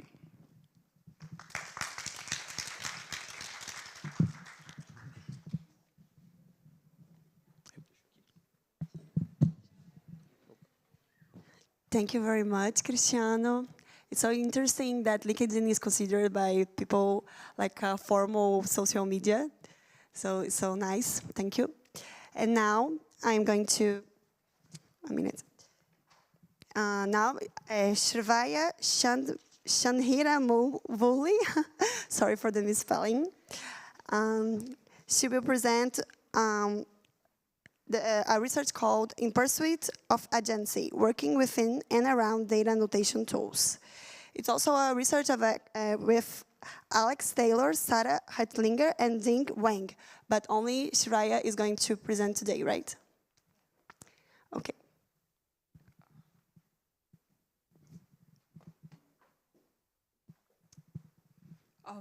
Hi, everyone. Thank you so much for the opportunity. My name is Shravya, and it's okay. Yeah, I think you said it right. My name is Shravya. I'm a PhD student in human-computer interaction at City University of London. And the work that I'm presenting today is the focus of my PhD research, which is looking at data annotation work practices. And in today's presentation, I'm going to be picking one slice of my field study from last year, which I conducted together with Ding Wang at Google Research. I wanted to acknowledge this up front and say that as I begin to write through my research, I do reflect on and think about what this association means for my research, and I'm able to speak more to it perhaps after the session, but definitely didn't want to acknowledge that. I think to this audience, I don't need to remind the value of data annotation. We've heard a series of presentations since yesterday that has talked about the nature of this work and how it's organized and structured in different parts of the world.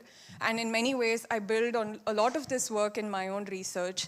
And in today's talk, I want to focus on one specific practice that I see as being prominent in data annotation work. And that is the practice of counting and the use of enumeration logics in annotation work. So what I mean by counting is how integral and foundational the use of numbers and its associated logics are in managing everyday annotation work practices. So I do this work, my research is based in India. I look at data annotation work as it's carried out in India. In last year's study, I looked at an impact sourcing firm that I call Data Futures. So this is an organization that is headquartered in Bangalore in India, which in many ways is considered the IT capital. But the annotation work itself happens in smaller towns, in smaller cities and towns.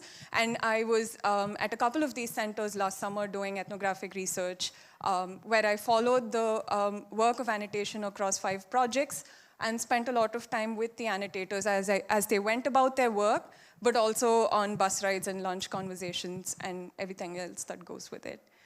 So a bit about the projects and the annotators themselves. So the projects, they worked for clients who were based both in the West, but also in India. But I guess it's a whole other conversation to be had about what is even Indian in this context. The annotators themselves, many of them were, so this was work happening in what are called tier 2 towns and cities. So for a lot of them, this was their first job. They're in their early 20s. Many of them, all of them were college educated. This was a criteria for recruitment, and many of them also held a master's degree. And I know there's been a lot of conversations over the last 2 days about the gender dynamics. And what I found in these centers is that at least half of the annotators are women, and the companies also place an emphasis on recruiting women because in these regions, the women are often unable to migrate to the major cities and therefore are a prime target for the companies recruiting annotators. I want to begin by showing this particular table, which is how planning for a week's work happens in one of the projects. This is the headcount table, as they call it, that the client would share with the annotation team, which is to basically say that for every shift, how many people they want. Every number you see in a cell is the number of annotators they require for that project per shift. And as you can see, the days they need more people, more annotators in are on weekends and on the night shift. The reason this is the case is because this is particularly in a project where annotators also provide what is called real-time support. And we've seen in the literature, this has been called impersonation or imitation. This is the kind of work that, this is also the kind of work that annotators do, in which case the work is actually 24/7, and this is what the 24/7 rotation looks like.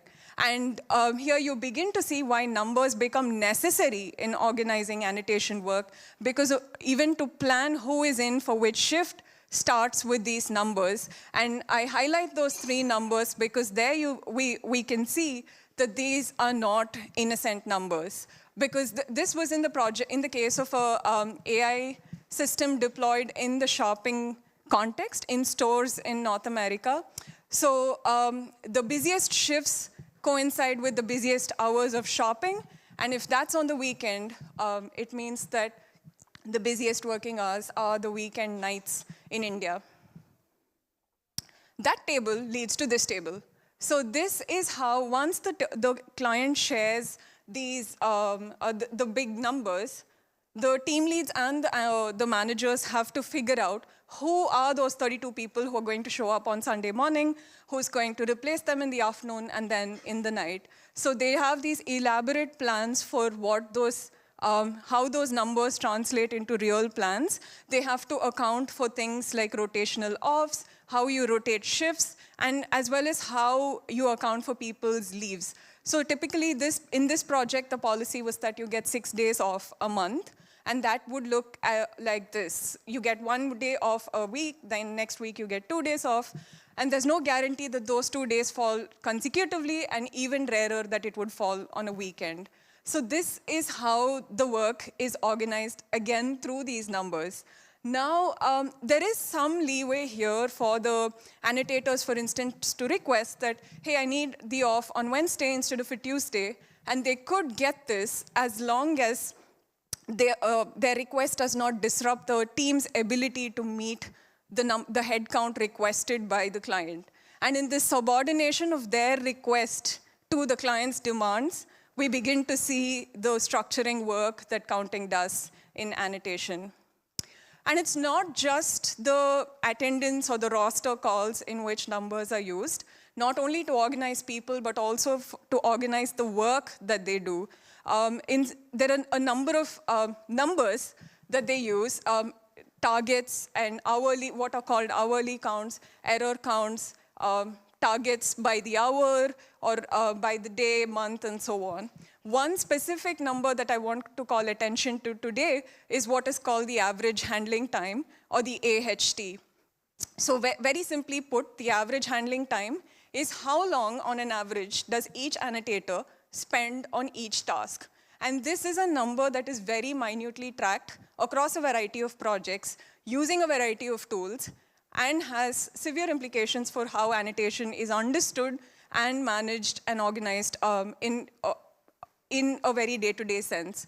So in this table, if you see, based on the type of task, the baseline AHT value is different. What that means is each task, there's a target for each type of task. So if it's, for instance, interaction labeling, you are expected to finish it in about 60 seconds. But something as complicated as the last one, you could take up to 5 minutes, and that's okay.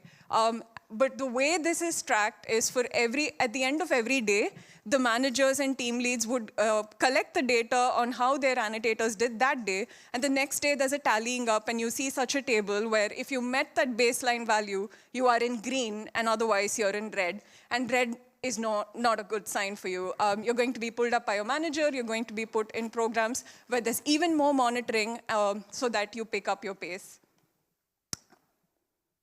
And this is, when we see these baseline values, the question to ask there is, of course, how did they come up with this, what looks like an arbitrary figure? For this, there is a process which is called benchmarking. And what happens here is the teams are expected to sample, say, 100 tasks or do the annotation work for over an hour. And then they average it out to decide what the AHT value is. Now, this is not something the annotation team sets, but they have to do the work and then convey it to their clients, and the clients accept or reject these baseline values. And one of the ways in which the clients push back, and this is very specific to how AI work is organized today, is they say that based on the last data set, we've now fine-tuned the model, so the model performs better, and therefore the tasks have gotten simpler, and therefore you should be able to do this work sooner. So with every iteration, the longer they work with the client, there's a greater pressure to keep performing better in terms of AHTs and targets. And this gets tricky for the annotation teams for a couple of reasons. Because on the one hand, this is an opportunity for them to set realistic targets with their clients and come to a realistic agreement. But on the other hand, they're also very, they're very aware that you're working with clients with whom you want to build a relationship so that they keep coming back to you with future projects. So it's really always a trade-off that they're going to have to make, and often they try and make compromises for these things. In sort of talking about these numbers and pointing to these logics of counting, we're thinking with the work of Bowker and Starr, who've written a wonderful commentary on these very same logics and how they've permeated American politics. And what is useful in their commentary, and that is relevant for data annotation work, is this notion of total countability. The idea that everything there is in this universe of data annotation in this context is countable. And I think one good example of that I encountered in my fieldwork is what is called the goodwill score. So typically what gets counted is productivity, is how many tasks you're able to do, accuracy, how accurately are you able to do. What about everything else in your work? How well you are, how compliant you are, how supportive, how flexible, are you willing to extend work hours and help your manager? All of this also gets a score, and that's called the goodwill score. So this shows more than anything else how everything is subsumed within this logic of counting, and conjures also our understanding of annotation in very specific ways. Like the example I showed earlier of drawing bounding boxes, the industry standard, one manager told me, is that every bounding box should take about 6 seconds. That's the AHT for a bounding box. And that is the reality, and this is how the work of annotating through bounding boxes is understood and is reduced to just that one number. And therefore, as a consequence, what happens is what can't be captured through these numbers, like for instance, the toll every hour takes on the next hour. This is the fundamental problem with AHT, that by sampling for an hour, we cannot come to a conclusion about how long each task is going to take, because this is not static. But this is what we see in annotation today. And what these numbers fail to capture, this image does.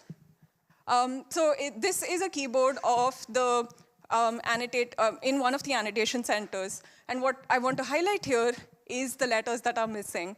You probably cannot see control. You can see maybe parts of C, V, and S.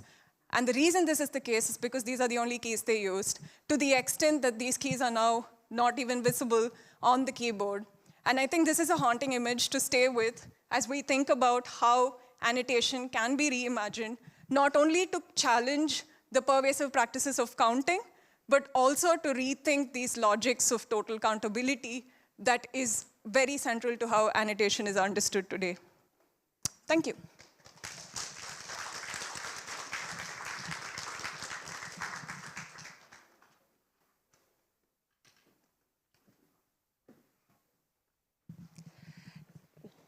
Thank you very much, Raya, for your presentation.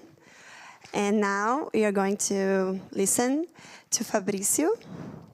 He's also a participant of DigiLabor, and his research is named Surveillance Platforms at Work, Data and Workers Control in Time, Doctor, and TerraMind.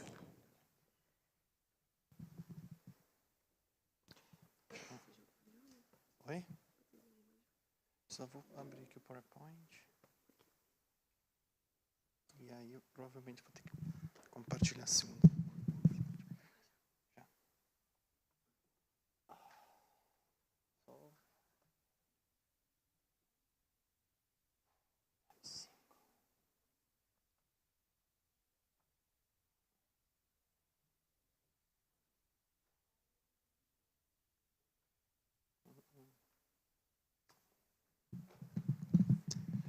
So thank you everyone to be here. My name is Fabrício Barilli. I'm a Master of Science in Communication of Unicinos. And this is part of my paper of the master degree. So what I'm trying to show you is a purpose of the purpose of this presentation is to explore and understand the ways that some platforms are used to ensure and enforce the productivity claim to themselves as solutions. For example, I have an outsourcing team and I need to make they work more and more and be paid by piece and be paid by how they are really working as they are telling me. So I investigated two platforms and to find some challenges that provoked me as a researcher and technology one.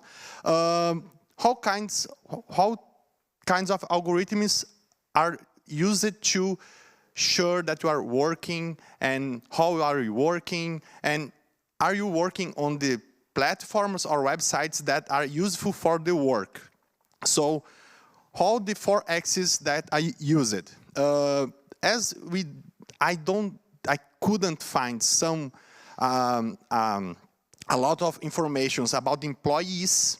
I tried another approach of this research. So I looked at how that platforms I will show before are positioned as solutions, how the customers review that platform, so someone buy this and make to give a review about that, which features that platforms most highlighted on the websites or other places, and what kind of market that platforms are involved in, and what was the four sources that I found this: their own websites, own blogs with customer reviews and success cases, training materials, white papers, patents, and things like that, and third-party reviews.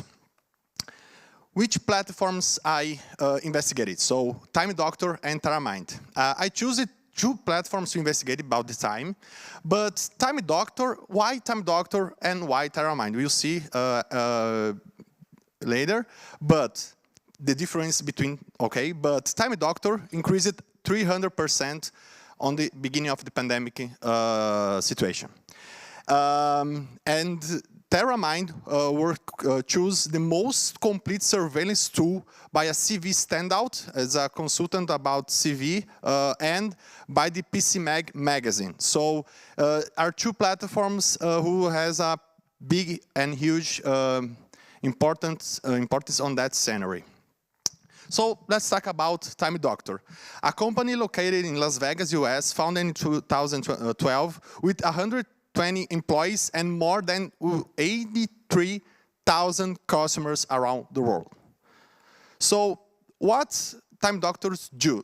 What's the purpose of that platforms? Is to improve workforce and give that information because they use some kinds, some tools, some activities, some practice to ensure that. First one, information and what kind of markets that are involved. So information service and technology, law services, software houses, supply and equipment companies, but who, why this kind of markets? Because probably, and they are used with outsourcing people to do that job. So they pay some companies that pay other people to do that job and make sure, okay, you are paying and giving you your job that you're paying. So that platforms or that companies are usually paying by hour or by the work piece.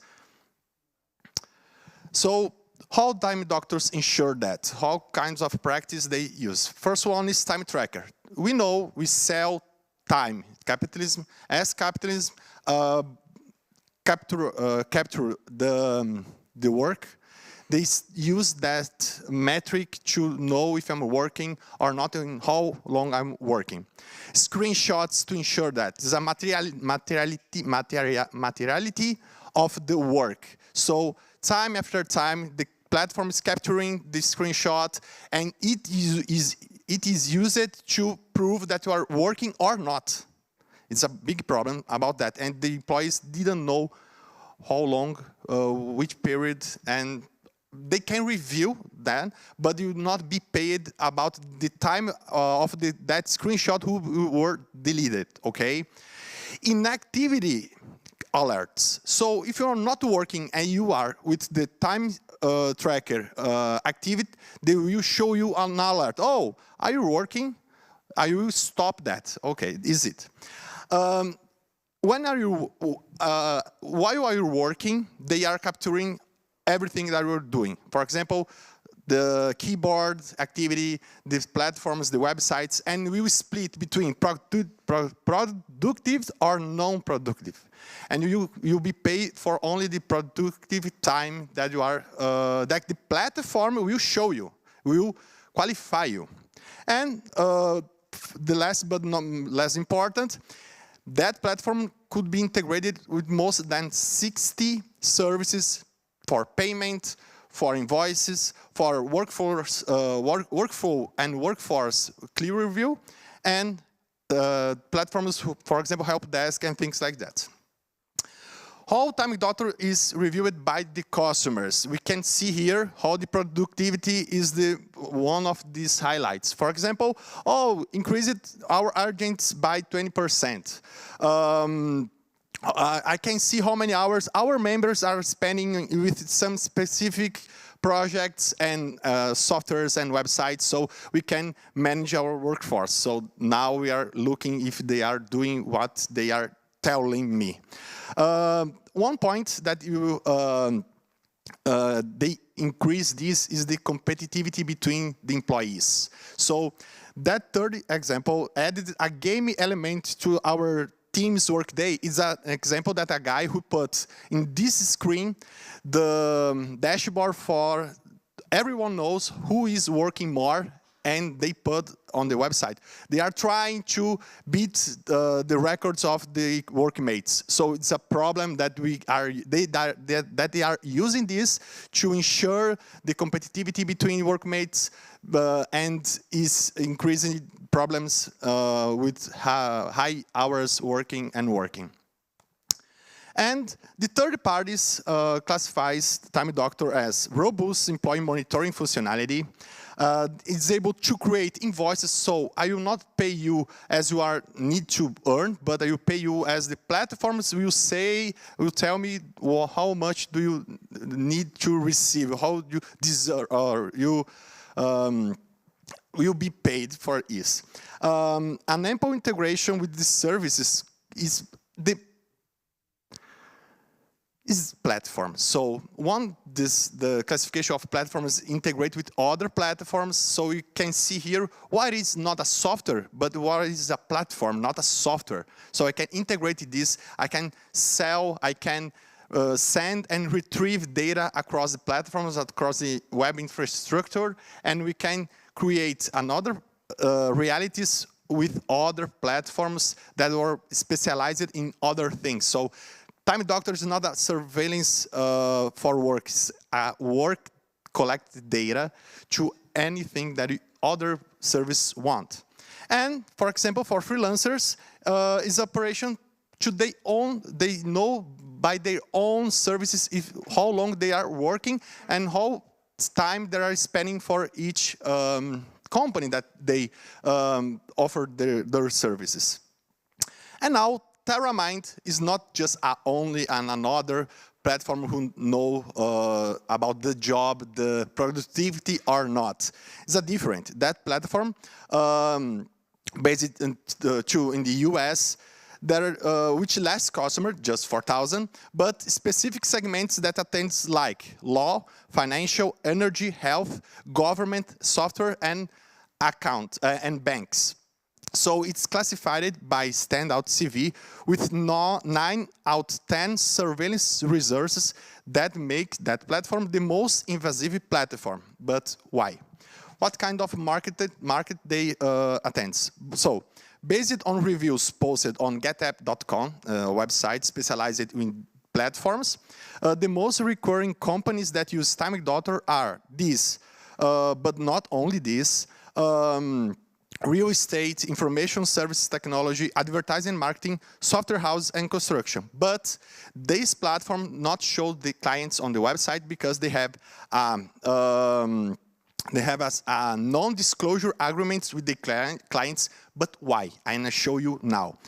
TerraMind is specialized in behavioral analytics, data insights, and enforce to our organizations to avoid misbehavior. So that platform has an artificial intelligence that is able to know every task that are you doing, correctly analyze each one, and if you are creating a problem to the company, they will cut your access to the computer. This is one of the examples. So I create an email, I put attached a file on them, and you send to another company, they will cut my internet, they will notice my manager, and I will be punished by this. And this kind of platforms is able to do. So some reviews about that. Please make attention on the bold ones, and that platform saved from a potential data breach. So that platform is able to monitoring needs in all ways. That platform, okay, increased my productivity in 30%, but that reduced my data breaches completely. I can close tabs or use activity and data to avoid or prevent data exfiltration. So behavior is behavior that's. And it's able to remote it and avoid anything that I don't want. So what third parties tell about TerraMind? Automating alerts. So once I configured that platform, I can let the platform works. Second, continuous video recording. That platform is like a big brother from the work. So if I deleted a document, that platform will show 15 minutes my work of this. Optical character recognition. What is this? They is able to identify on an image text. So if like, oh, please help me, it's not a text, it's an image, that platform is able to read this and transcript, and it's the only platform who do this. And stealth monitoring, as Time Doctor and TerraMind, both of them work with this. So the environment about digital surveillance at work is based on time basis for analysis, okay, capitalism, okay. Interaction and non-interaction are evaluated, okay.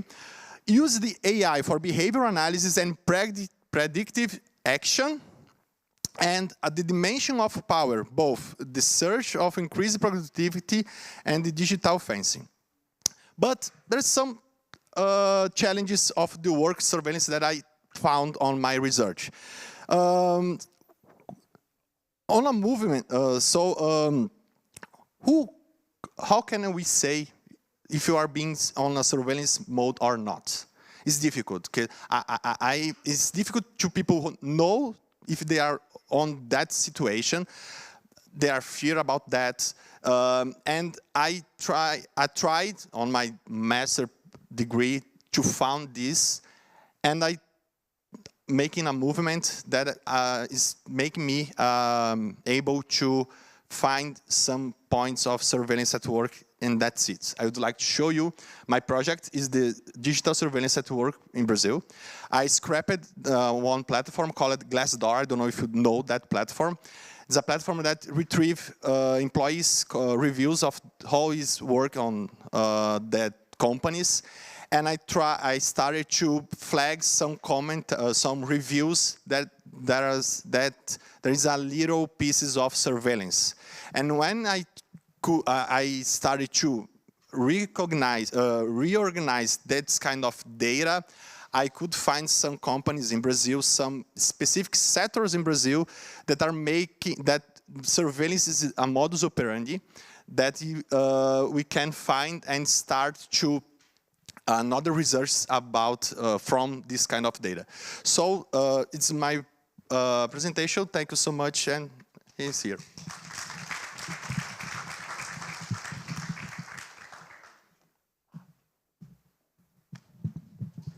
Thank you, Fabricio, for the perfect use of time and for the excellent presentation.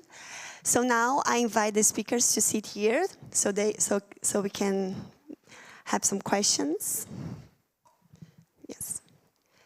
Here, please. So are there any questions to the speakers? Thank you very much. The question is for Shravya. The presentation was really impressive. Thank you very much. I was initially intrigued because I misunderstood the topic, and I thought you would go into one aspect of today's data work, which is its long heritage of human computing. This dates back to the 19th century and the 20th century, where people were actually doing, and a lot of those were women, were actually doing, well, computation tasks. And I was wondering, basically, despite the fact that you presented something radically different, if you could develop on the type of tasks that your participants were performing. You mentioned that it was shopping eventually, but if you can go more into detail, that would be interesting. Thank you. You can do, or there's, okay, so we do 3 questions and then answers, and then another 3 questions. Thank you. Thanks for the great presentations. I have a question for Shravya in terms of the things you presented. Of course, very interesting, but a lot of it has resonance with call center work and back office work that's been kind of already been looked at, but also kind of perfected in some ways from a management side point of view. So in terms of, I would like to ask a question again about a little bit more than who is the self-surveillance that might be happening or the quantifying is happening. What is the basis of that? Is it everyday negotiations, or are there SLAs, service level agreements that are so prevalent? Of course, there should be. And secondly, whether there's a direct client and firm, lead firm relationship happening there, or is it some sort of a subcontracting as a part of like that? Because my experience is something of the latter. I also had the last presentation, great presentation also on. So I was wondering about the question that was raised in terms of the surveillance. Are these people working themselves in outsourcing in any form? Are these consulting firms that are doing this, doing the consulting on time, doctors or however we call them, are they Brazilian firms or are they international firms? Is there, so in that sense, and is this specific to, and you alluded to it a little bit, but is this specific to certain sectors of the economy? So is it Brazilian firms or outsourcing firms like TerraMind? And also the people who are being subject to this, are these more in, like you mentioned a little bit about the outsourcing side of it, or is this general finance, more professional services? Yeah.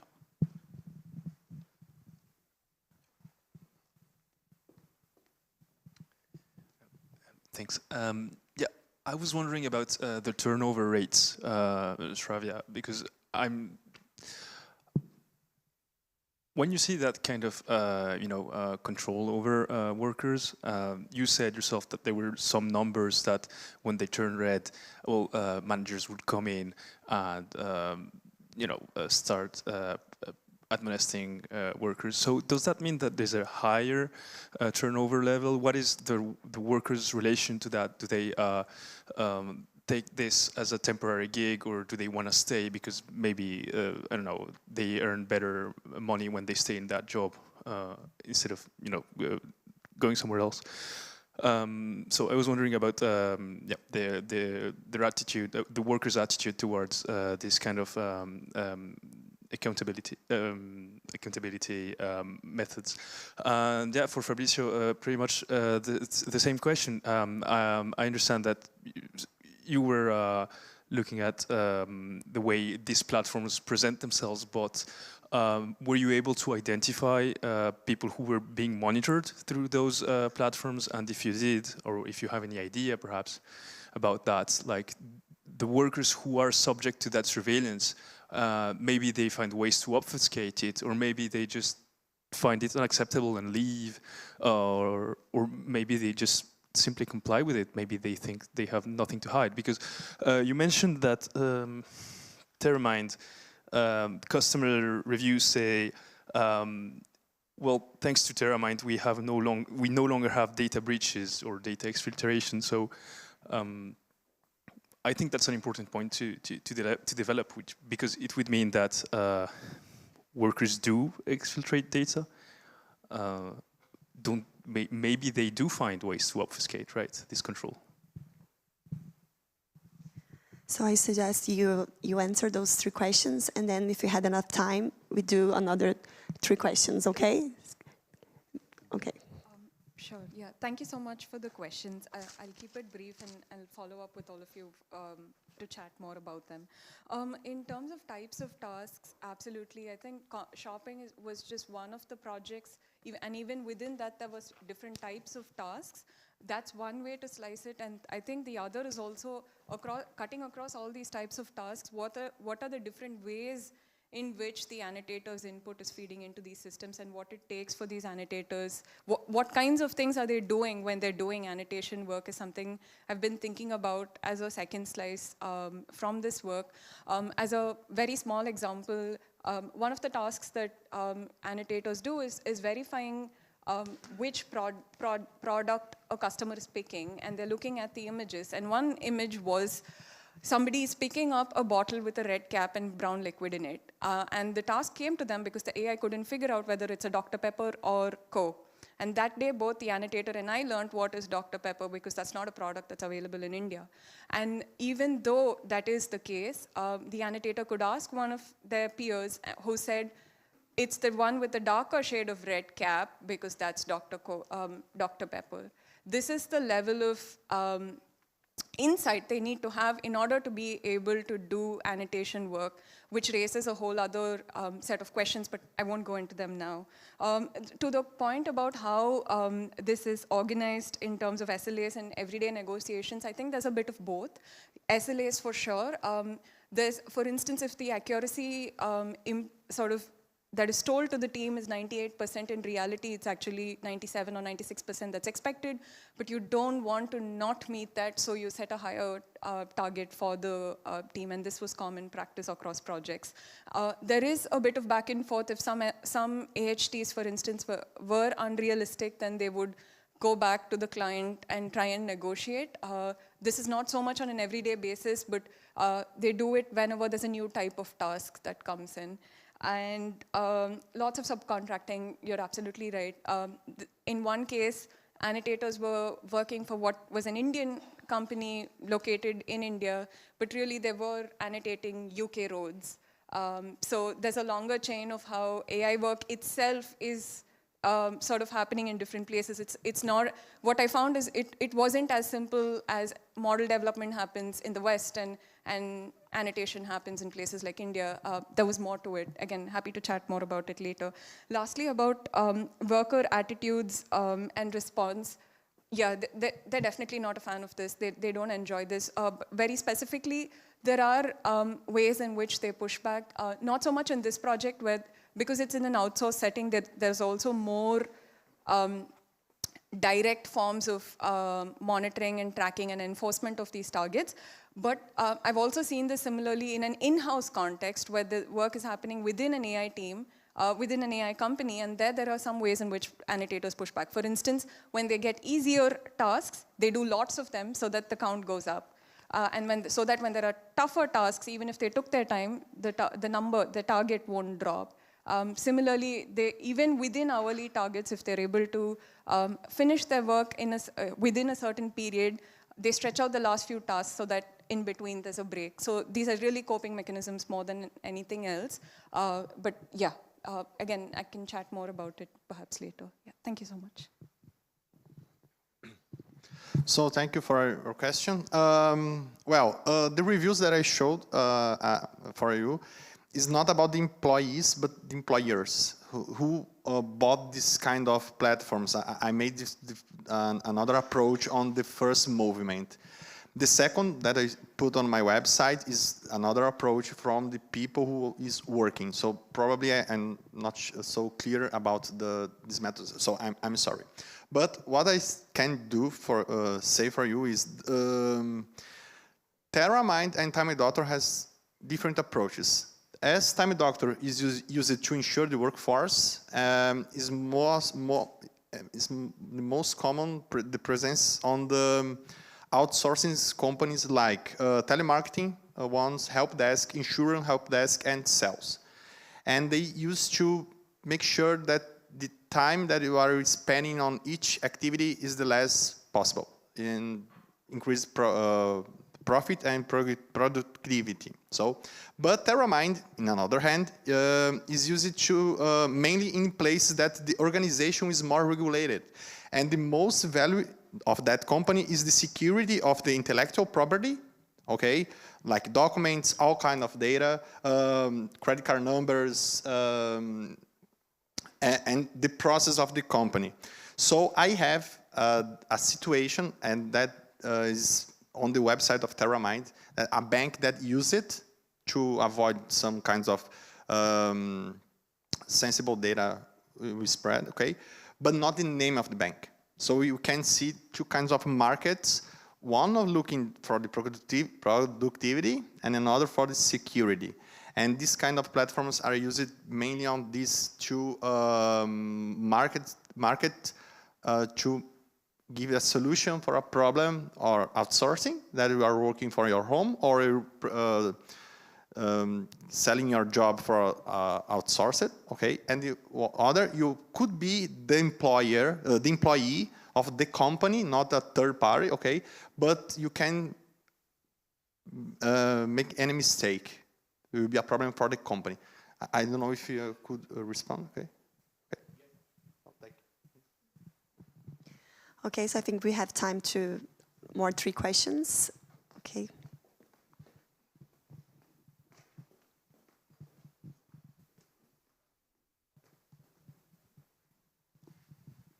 Yeah, thank you to all for your presentations, and I have a question for Sravia, because I told you. I would like to know if this way of organization of labor that you are observing in India is similar to another type of business organization in India, in another type of, I don't know, outsourcing companies. And also, I would like to know if for annotators, this type of job is like one step in their careers, and if this could allow them to go forward in, I don't know, in their profession's life or whatever. And finally, just my last question is about if you have observed some kind of particular expertise that they develop when they are doing their task. I mean to say, just not clicking and recognizing, imagine. If you have observed it. Thank you. Another questions?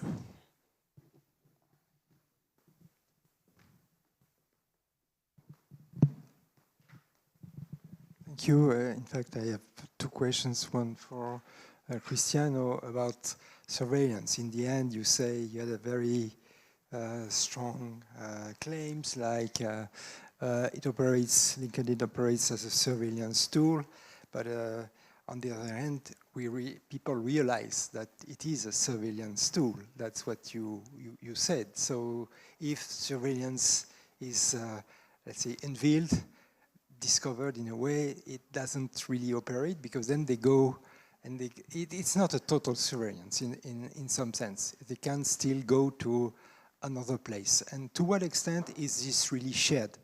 I'm sure that many people don't think that LinkedIn is a surveillance tool. So to what extent can you maybe moderate or nuance a little bit this statement? And to Sravia, my question is, what was very impressive was more to me the working conditions that you described. And you talked about the shifts and so forth. You have also evidence about, or knowledge about, whether operators, so to speak, have to also change shifts across, or whether they can still at least preserve, okay, they don't get a weekend, they don't get 2 days consecutive, but at least they still sleep during the day, or they sleep during the night, or something like that, that preserves their health, basically. Because if you are constantly disrupted week after week, then you have a health problem. So do they maintain the workforce? How do they do that? More questions? Okay, so. I have the mic, so I guess I'll go, sorry. To Juana's questions, I think similarities, yes. I think this is also seen in sort of other forms of work, even outside of IT and digital work. And one example I keep encountering is how outsourcing work happens in the fashion industry. There are lots of similarities, and so it's not just within digital or tech work that we see this. I guess some things that are specific to data annotation work is the pushback saying that models are being fine-tuned so you can keep improving more and more. So I think that's worth noting. On the question of aspirations and why they do this, I'm actually going to point to Shantnu's paper, which is called Whose AI Dream? And it's a wonderful paper that goes into the specifics of why annotators are doing this work and what are their motivations. Very briefly, I think from my own work, what I see is a lot of them aspire to be able to do more mainstream technology, to get more mainstream tech jobs. This is a stepping stone. There are, of course, challenges to it, but maybe I shouldn't get into it like right now. And questions on expertise, again, this is not something I thought or written about at any proper length, but of course, yes, there is a lot of expertise they bring to the table, both in being able to use these tools and technologies and understanding the data sets they work with. In the case that I mentioned where they were mapping UK roads, they were good not only with the tools that they're mapping, but understanding the layout of UK roads and understanding what road signs and posts and things like that are. And so maybe I'm not right in using this term, but dexterous with the tool. They would just very quickly move on the road at a pace that I wouldn't even be able to keep up. Of course, I'm no measure for their expertise, but there is a lot to be said about their expertise, and I know there are folks here also working on that, and I think, yes, that's definitely an important question. Very briefly on the shifts, there is some room to push back on the shift. I know that some people have refused to take up the job offer unless they could say they could be guaranteed that you have to shift only between the first two, but not the night shift. That's one. Second, if you were to work in the night shift, you would get extra benefits. You could get accommodation on campus in one case where there was nearby accommodation facility. You would get free food, which other, and more support for transport and things like that. So that's how they make it possible. Yeah, thanks. One interesting thing about LinkedIn is that people are aware that they're being seen there. So they need to perform a role there. The challenge for the workers is construct a profile with all the skills and the future skills, the skills that the market basically want that they to be. They know, they aware about it, but workers express themselves about it outside LinkedIn, because the LinkedIn is basically reflects their workplace. So they don't do that because in our research we found a lot of workers' pictures that workers say basically, I know that the role that I'm playing here is fake, but I need to do this to improve my career, to get a better salary, to get a better job. Here is a place that I really need to perform success. Here in Brazil, basically we call LinkedIn Link Disney, because it's kind of perfect world, or everybody is happy there. And just perfect things happen. Everybody is making a success project and things like that. So the workers find another places to express themselves. I don't know if exactly this what you were talking about, because the platform operates to like a surveillance, because that is the place that you are being seen by your boss and by your colleagues, and in our research there's an interesting speech that says, I cannot interact with some contents like fair work contents, because my boss will see and will thought that I am a leftist, and I'm not able to do a lot of things in this platform because I am so afraid to lose my job and things like that. So today the X platform is the platforms that represents this expression of workers, that I can really say what I think about my job and my workplace. But it's a good question. I don't know how much is it freedom to express themselves, because the X platform or Twitter is still a platform, and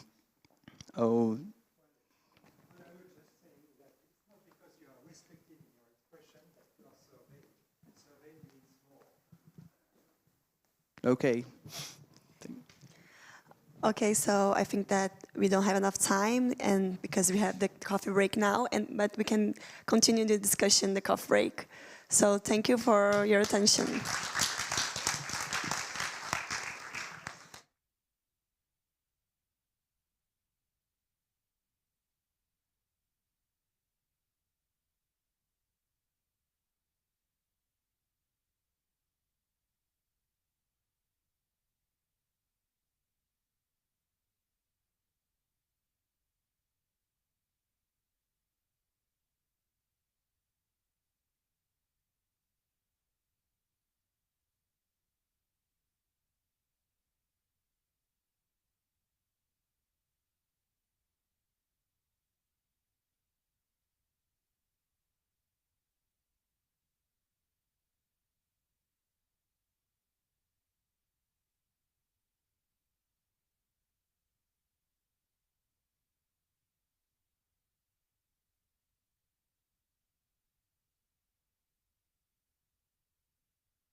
Hello, everybody.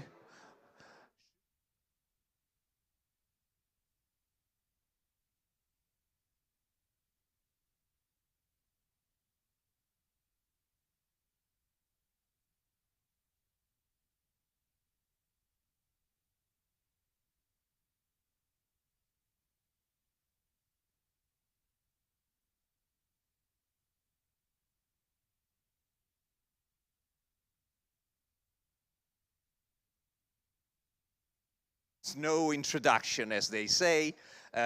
Jack Chu, who is a professor of the Shaw Foundation in Media Technology at the Wee Kim Wee School of Communication, Information and Nanyang Technology University in Singapore. Jack Chu is also the esteemed author of a book that has been rightly so impactful, published a few years ago, I think 2016, called Goodbye I Slave. If you have not stolen or downloaded it illegally or even bought it, I invite you to do it as soon as possible, because this book is also a summary, well, I wouldn't say a summary, but clearly a condensation of all the research that Jack has been doing over the last few years. I say few, just to be vague. And you will also appreciate some of his previous production, like, for instance, Working Class Network Society. He has been working a lot on a company that subsequently, even in Europe, became well-known, Foxconn. And so his production is rightly influential in our field. So we have the pleasure and the honor of welcoming him here. He will today address a topic that is germane to the topics that are interesting to us, capital and labor relationship in the SoftBank empire. So, Jack, the floor is yours, and then we will gladly ask you a few questions. Thank you. Thank you very much.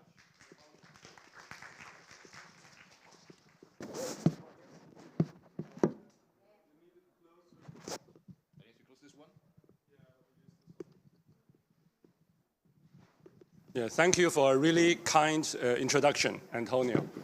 And I'd like to just add one minor footnote on the book Goodbye I Slave that was published 7 years ago, so it's getting dated. But if you buy the book, you know, all the proceeds I received from that book is donated to worker rights and peace radio in the eastern part of the Democratic Republic of Congo. Right, so please buy the book also to support international solidarity. And thanks everyone for still being here and joining this talk. And I am immensely honored and privileged to be here, standing between you, your beer, and your dinner. After our collective deep dive into the world of digital labor the past couple of days, allow me to share an ongoing project. Could we put it on the screen? Yeah. All right, so this talk is going to be about the other side of the coin, about capital mostly. More specifically about SoftBank, a Japanese corporation whose influence on digital economy and on digital labor has been global. This is based on a working paper I co-authored with Chris Chen of Royal Holloway University. The errors and limitations of the following, however, are entirely mine. Before anything else, let me salute to the WGA comrades. Less than 2 weeks ago, they concluded their 19-week-long strike with a successful end. This landmark event reveals that in this day and age of generative AI and AI-powered platforms, it is still the humans, not the tech, that matter. As WGA striker told the press, quote, "I'm not worried about the technology. I'm worried about the companies using technology to undermine our working conditions," end quote. Here we see WGA has its analysis of capital and capital's tendency to abuse technology. Without such a capital analysis, our understanding of labor-capital relations in this technological era would be incomplete. In other words, as scholars of labor, we ignore capital at our peril. Capitalism is operated by capitalists, managers, investors, who are humans too. They are situated in specific cultural and institutional structures. My task today is to tackle one such structure, the case of SoftBank, from which we can gain useful insights about the macro and historical structures of Asian capitalism, as diverse as they are, surrounding SoftBank. The origin of this talk actually is Fair Work. During the pandemic, I'm a member of the Fair Work Asian network. We meet online every month, right? That's something that kept my sanity, right? During the COVID. And so the topic came out is how can we understand, you know, the connections in addition to country by country analysis. What about at the continental scale? Can we have a larger, more macro, even historical level of conversation? So not just the individual cases and the nitty-gritties about the scoring system. So this study, in two ways, you know, started from that question we raised during Fair Work Asia discussion.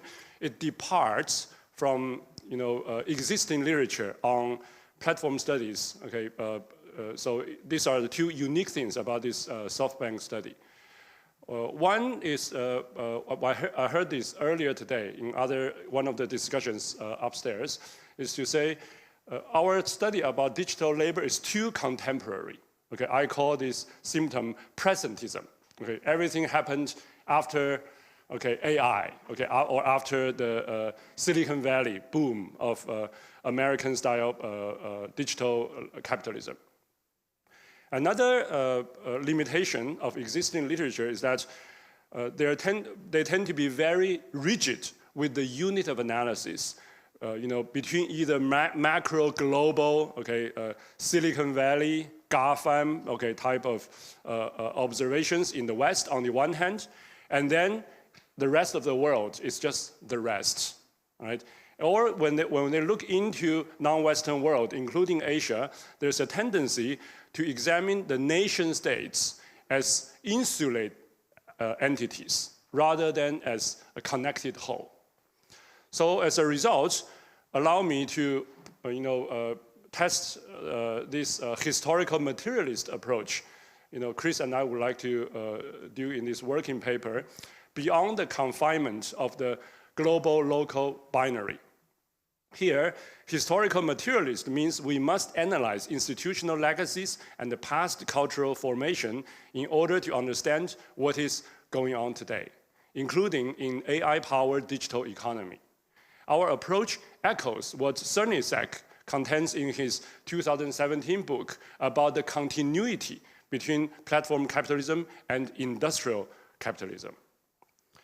Pardon me, this is a very ugly and very rough map, okay, about all the different food delivery platforms across Asia. This is not even exhaustive mapping, right? Different countries have different food delivery platforms. There are many of them. Most are not from the West. Although Uber Eats and Deliveroo popped out in certain national markets, at the continental level, their role is very limited compared to, if we can call them, indigenous Asian platforms, such as GrabFood or Foodpanda. How to make sense of this mosaic landscape of labor-capital relations in order to come up with a regional or continental pro-labor strategy? The promise of this study is to use capital as an epistemic instrument to map out the landscape of Asian digital economy within which issues of digital labor are situated. The formation and deformation of capital is both spatial and historical processes, with regional histories of industrialism and imperialism underpinning today's platform capitalism in Asia. This is comparable, okay, I mentioned the Cernisek book, but also in other ways, they're also very different from what Cernisek described, mostly on a Western economic history, okay, before and after the internet boom. The uniqueness about Asian digital capitalism is that there are unique trajectories in Asia in the 20th century, including the history of decolonization and also the more recent transformations since the Asian financial crisis of 1998, which for the various Asian economies is actually a more important turning point than the global financial crisis of 2008. In another words, the Asian digital capitalism, actually started, a full decade earlier, if we define it as a crisis. Okay, even though Cernisek talk about platform economy as a response to crisis, but this crisis in Asia actually predates the global financial crisis by a full decade. So existing literature and popular accounts of SoftBank suffers from excessive emphasis on Masayoshi Son, whom you see here. He is also called Masa, okay, who is the founder, chairman, the usual personality analysis in this study. Our aim is to seek more structural and political economy answers to these three questions. How does SoftBank represent a peculiar model of platform capitalism?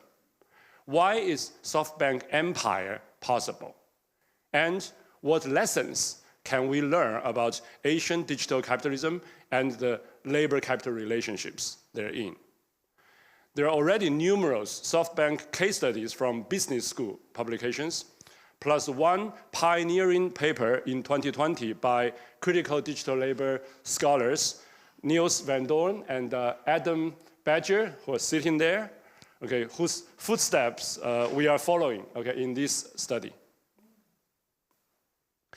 We chose SoftBank due to its outsized influence. This infographic from a couple years ago shows that SoftBank has invested in 41 unicorns. A unicorn is a tech company that's worth at least $1 billion USD. And here you got 41 of them, divided in 7 categories, from healthcare to retail to fintech to real estate. The most important is transport and logistics, which includes 11 platform companies such as Uber, Didi, Grab, and Delivery. These portfolio companies control 90%, okay, nearly 100%, 90% of the ride-hailing market worldwide. So they are all part of this 11 portfolio companies is 90%, at least this was the data right before the pandemic. There's no other investment company in the world who has so many unicorns in this portfolio, right? So SoftBank is unique in this sense. This is how the Economist magazine illustrates Masa, okay, the second richest man of Japan, and he's an ethnic Korean who was brought up in Kyushu Island, and also a business maverick who disrupts Silicon Valley venture capital through SoftBank and his portfolio companies, some of which you can see here: Alibaba from China, ARM, the UK, Yahoo, still important in Japan, Slack, a key tool for digital labor globally, and WeWork, with its scandalous rise and fall. The strategy that SoftBank follows is called blitzscaling, right? And they use very fast speed, and the tools of blitzscaling is the SVFs, SoftBank Vision Funds, right? And here is the size of this investment in 2019. SoftBank gains its impact on platform economy through a direct investment, taking up usually 20 to 40%, no more than half of the company stake, for instance. All right, so that's the first part of the strategy. Second is to propel a super aggressive culture of investments that would influence their investors, other investors. So this is the platform blitzscaling strategy in whole. The goal is for SoftBank to preordain the winner that will take all, meaning that these vision funds operate fundamentally against market competition among platforms. According to critique Medeiros, SoftBank's strategy centered around scale, quote. They targeted company with 50 to 80% market share in a given market, and then they overestimate, okay, invest to enable these companies to grow fast and globally. Right? And they believe that once you scale, you will get everything else right. The global barriers are coming down, so if you don't become global first, someone else will do, end quote. The scale of SoftBank Vision Fund operated, operations break the norm, the Silicon Valley norm, even among, the venture capitalists of Northern California. According to Sherman in a Wired magazine article, quote, the medium size of late-stage VC investments worldwide in 2018 was $35 million USD. SoftBank led or sole-sourced 18 late-stage funding round in the same period. The size is 350 million or more, end quote. This means at SoftBank's investments into the portfolio of companies are at least 10 times bigger than the norm in Silicon Valley. So what exactly is SoftBank? In this 2020 article by Van Dorn and Badger, they refer to SoftBank as a mega platform. With full respect, to their pioneering paper, I would disagree. Chris and I disagree. We see SoftBank as a platform investor and a coalition of platform companies based on their investor-induced network affinity. This is because SoftBank never claimed to base its investment decisions on big data AI analysis. Right? It's actually quite preliminary. Masa is famous for looking into the potential investors in the eye and to see how shiny those eyes are and then decide how much money he wants to throw out. There's no AI empowered environment here. And then there's no labor to service exchange through SoftBank or the vision funds. So it's not a multi-sided market in itself. Okay. Although SoftBank enable many multi-sided platform markets. Japanese corporations are traditionally organized as zaibatsus. Right? Sorry, but you only need to learn 2 Japanese terms today. Right? Zaibatsu is the vertically integrated commercial conglomerates, such as Mitsubishi, okay, and others. And Masayoshi Son affirmed time and again that SoftBank is not a zaibatsu. Then what it is? More than 2 decades ago, 2001, a management scholar, Lindsay and Yonekura did a case study of SoftBank. They proposed SoftBank was a kiretsu. So kiretsu is the other form of organizing Japanese platforms. Kiretsu basically means a series, all right? And it's more loosely organized compared to zaibatsus, and but it also has it's not just about a vertical integration, but also about achieving economy of scope, not just economy of scale like zaibatsus. So kiretsu also draws its power from market monopoly and oligopoly. SoftBank is a very different company now. That article by the management scholar was from 22 years ago, right? But I think this definition of the kiretsu still applies today, albeit on a more globalized scale. We will return to this point about SoftBank as kiretsu, tracing it back to Japanese platform tradition, since the I mode 20 years ago, and also Japanese imperial legacies, since the 1930s. Before then, let's first look at the organizational history. This is from this year's SoftBank annual report. So you can see on the left side, you cannot see my arrow here. Okay, but basically in the 90s when SoftBank started, it was selling software. Okay, so that's why it's called SoftBank. Then it became a IT magazine publisher. And then around 2001, they invested a lot in Yahoo, right? And Masayoshi-san actually threatened Jerry Yang to say, if you don't accept my 100 million, which is again more than 10 times bigger than Silicon Valley norm at the time, he said, I'm going to invest in your competitors, right? And everybody needs 100 million. Okay, so that's what he said. And with this investment, Masayoshi-san was actually for 2 days was actually worth more on paper than Bill Gates. But after 2 days, .com crash, right?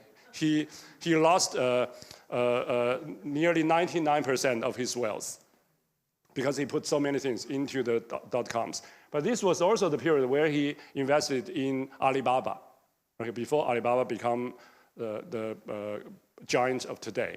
Right? So,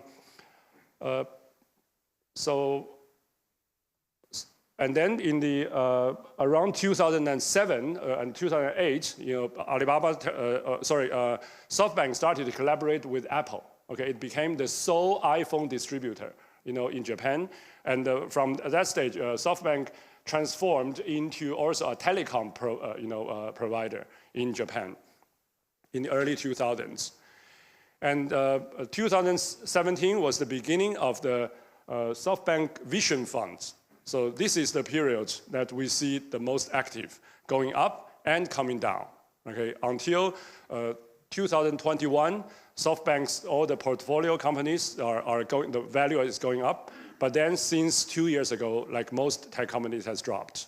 Right? If we look at the lowest point, now is more than 14 trillion Japanese yen, right? But at the high point in 2021, it was nearly twice the amount. Right? So basically, the empire has shrunk by half, at least.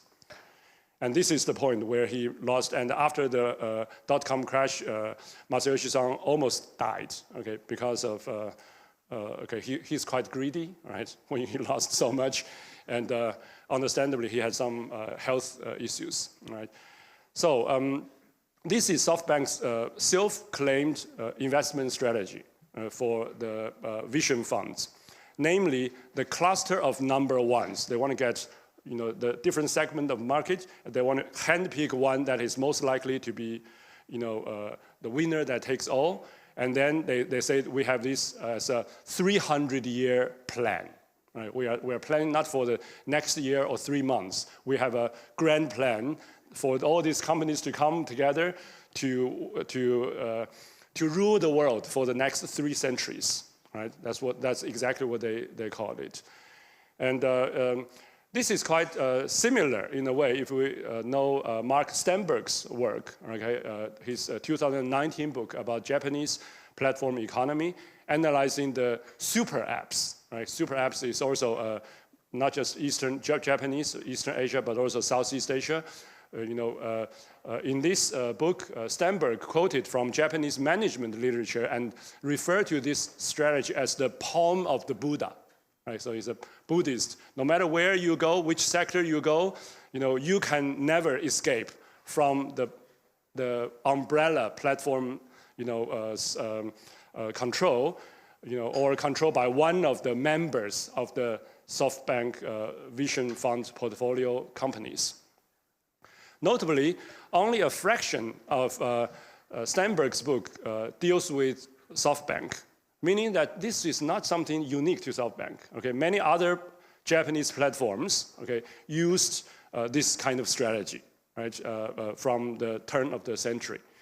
And even though Masayoshi Son's preaching, okay, of 300-year plan may sound foreign to Silicon Valley gurus, this strategy was nothing new in Japanese and Asian capitalism if you look at the past century.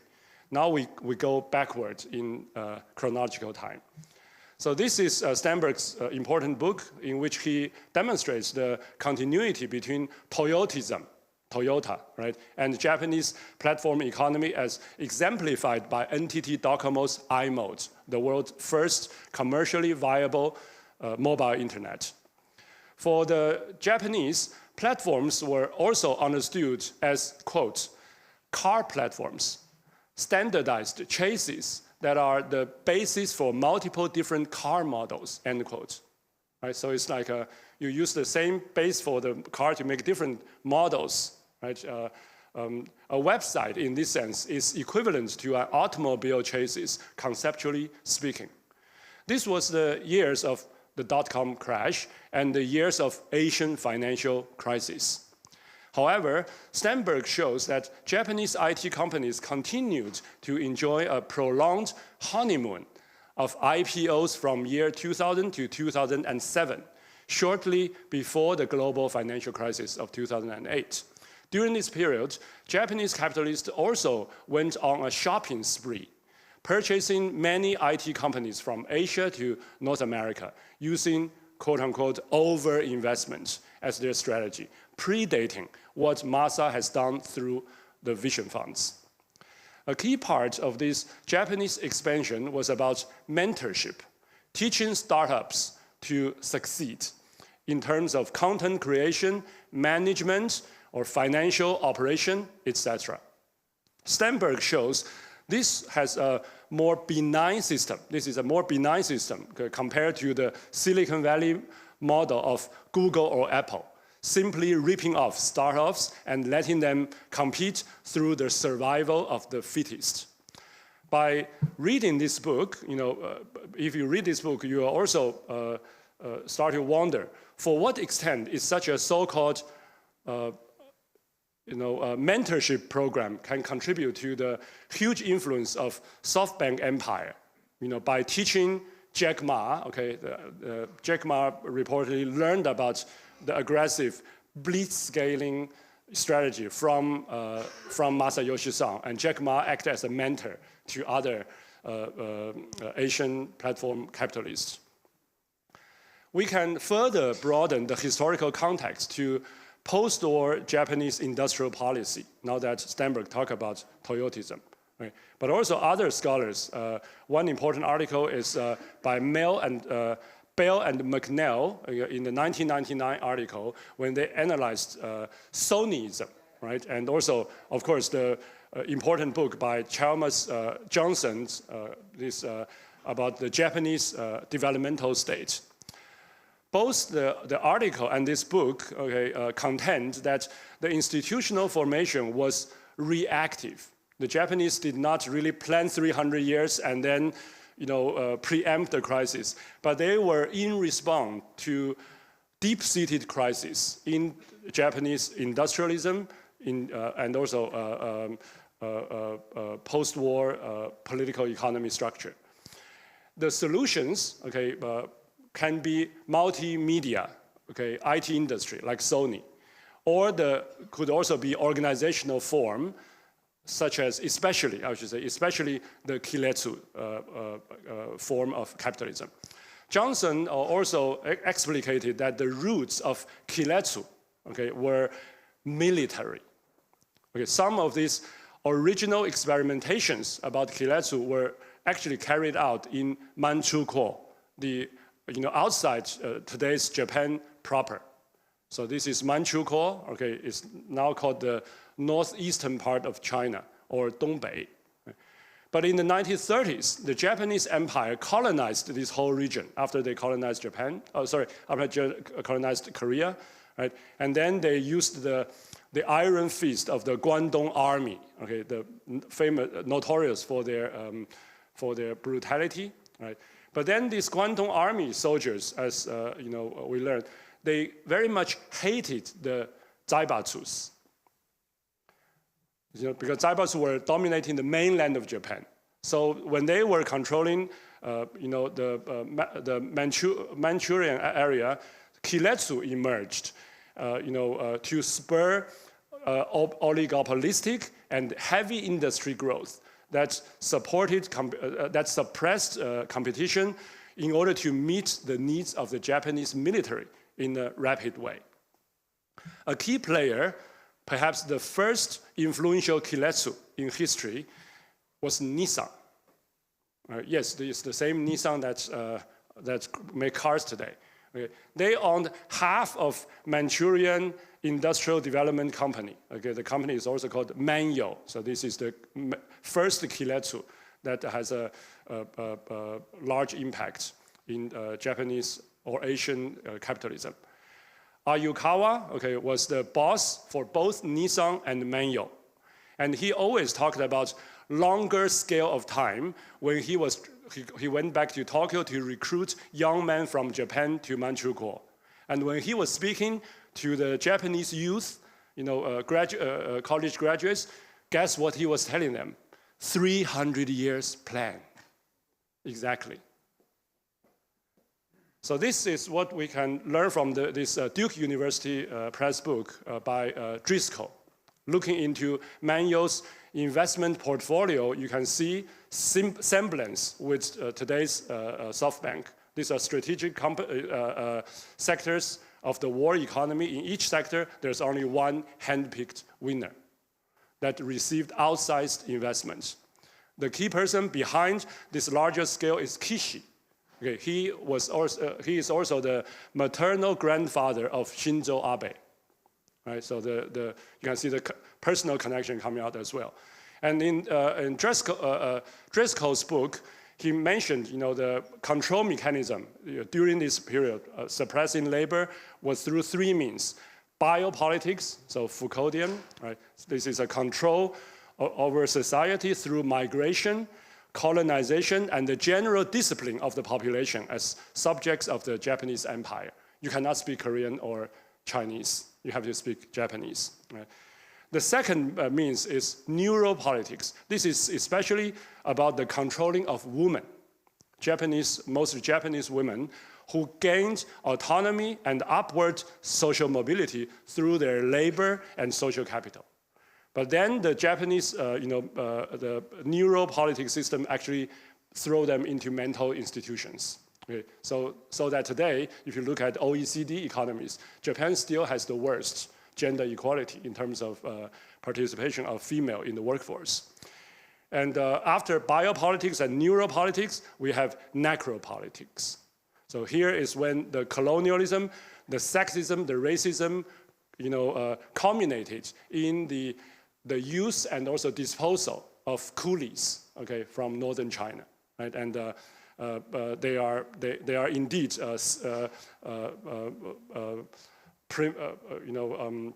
horrible forms of slavery and also drug dealing, okay, feeding them with drugs, literally. So this was the long history in the back. Now, if we come back to the modern world today, where does SoftBank's capital come from? Right? And how is it going out to the portfolio companies?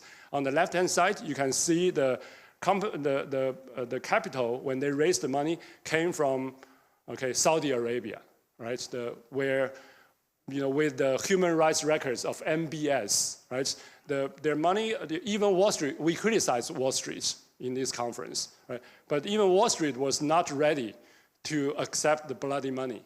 But Masa was so proud he was getting money from Saudi Arabia, and he promised, if you give me 100 billion, I'm going to give you 1 trillion in 3 years, something like that. Okay, but the Saudi didn't fully, trust them. Right? So SoftBank had to also put up with his own money. On the right-hand side, this is the palm of the Buddha, right? Going out, to different companies, and then you can see it's very uneven. Using SoftBank's official website, we made another ugly map. Right? So this shows the portfolio companies across Asia, but it's very uneven, mostly in China and India. They're not picking any other. Most other Asian countries are being forgotten, okay, if we talk about the whole continent. So this is the selective nature of capitalism, as we see in Asia. And even Japan, right? SoftBank is a Japanese company, right? You think Japanese, always want to invest in Japanese economy? There's only one, it's called Oculus. Okay, this is an AI-powered pharmaceutical company. But no other Japanese company could get Masa's investment. So there are many critiques. You probably don't need me to tell you. Okay, Masa's investment style is very high risk, right? Very aggressive. Many Silicon Valley venture capitalists hate him. They called him Kim Jong-il, right? Because ethnically his family was from Korea, and then there's very little financial discipline. Okay, they encourage people to get big money and spend big money quickly in order to scale, right? In order to do the blitzscaling, right? And according again to the critique, Sherman, prematurely picking winners with massive bets heightens the risk that a company's race for global domination winds up becoming a race to oblivion. Okay, except the few that you see the big bubbles, the small, many of them, the smaller ones are disappearing. Okay, or of course the most notorious case should be WeWork. So back to our research questions. So is there a real a SoftBank model, okay, of Asian capitalism? If there is one, then what it should be?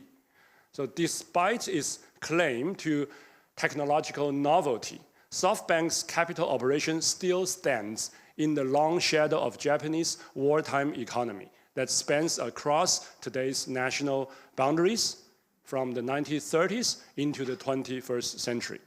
This model can be applied, by the way, it's not just SoftBank, but Alibaba, Tencent, other Asian tech giants are trying to emulate.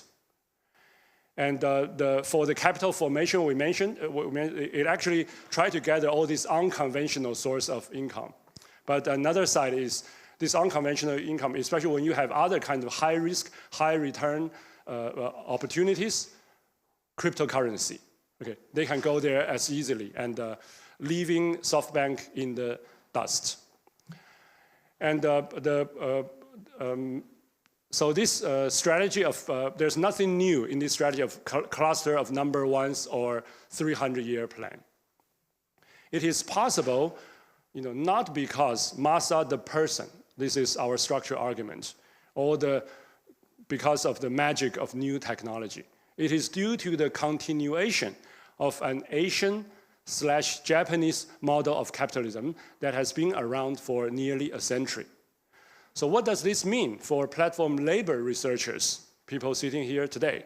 It means, while rooted in our particular locales, our studies need to be regionalized beyond the single nation frameworks. No matter we're talking about China, or Germany, okay, or other places, we need to have a larger, okay, so in Asia we call it the inter-Asian approach, okay, is needed for the analysis of capitalism at the transnational scale, okay, which shall serve as the basis for labor market and labor movement interventions. This study also shows that we need to historicize platform capitalism. After all, we need to continue this, see this peculiar pattern of Asian and Japanese capitalism from the past. It did not just start with SoftBank. Although the technologies are new, the fundamental patterns of predicament and disruption are in fact not new at all. In this sense, platform capitalism is but a new expression of old patterns. It is not really a novel development in the more fundamental sense of labor-capital relationships. So the lessons we see here, first is, SoftBank have this cluster of number ones. Does it only talk about the AI technologies, okay? And then seems to be, SoftBank seems to be disregarding labor through this high velocity capital operation, right? And is this true? The answer is no. Okay, our understanding is that this, by looking at the portfolio companies, there's only one, portfolio company in Japan. We understand this as, the reason behind it is because Japan actually has relatively strong unions, co-ops, and labor protection. Although due to the scarcity of labor and aging society of Japan, so the pharmaceutical AI platform can be selected for high risk, high return. But overall, if we take it at all, the oversupply of high velocity capital to disregard sticky labor processes in Japan, in this case, it works when interest rates are low, right? So, but now it's starting to fail because interest rates are high. So you can see it has to do with the macroeconomic condition, set here by the U.S. Federal Reserve, right? And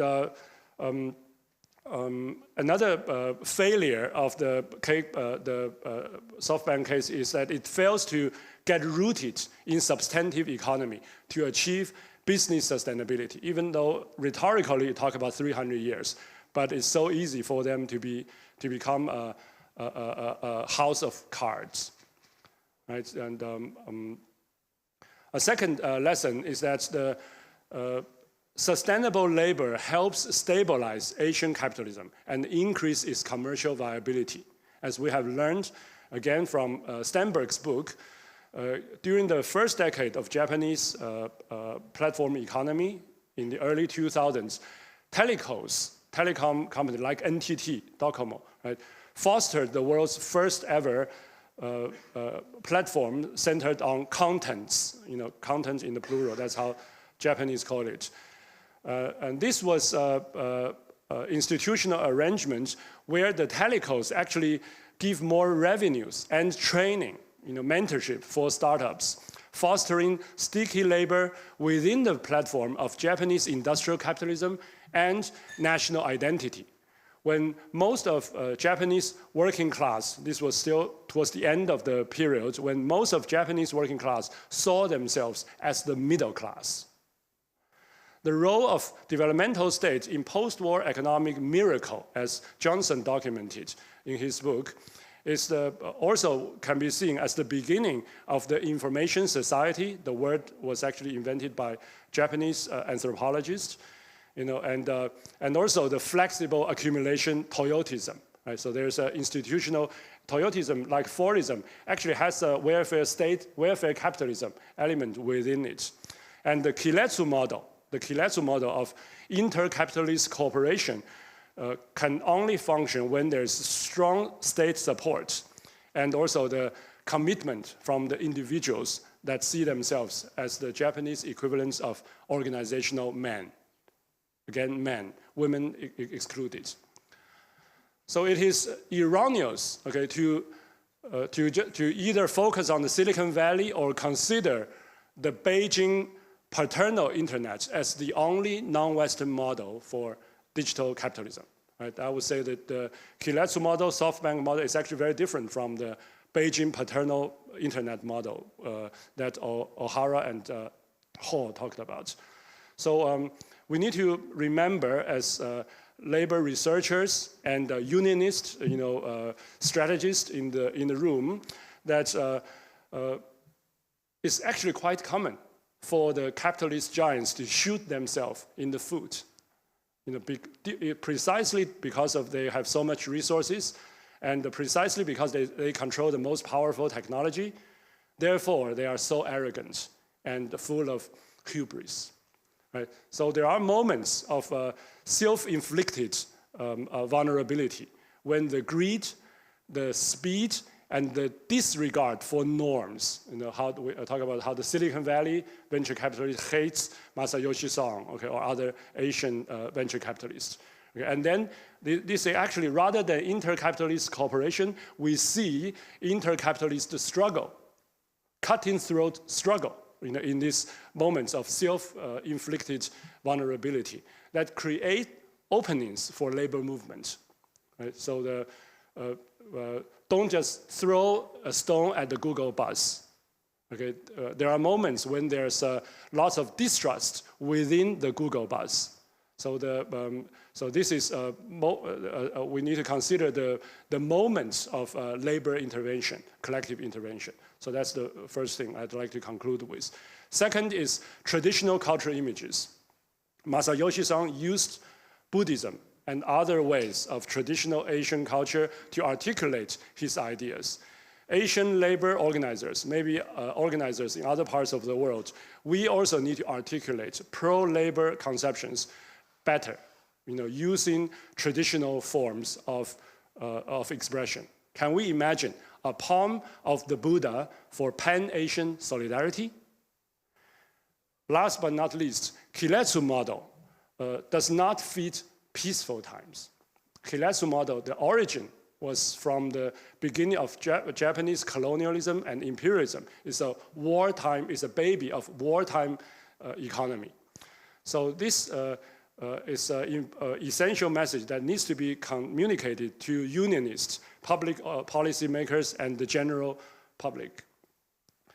The labor movement around the world must resist warmongering and military aggressions wherever they are, in Eastern Europe, the Middle East, or old and new flashpoints across Asia.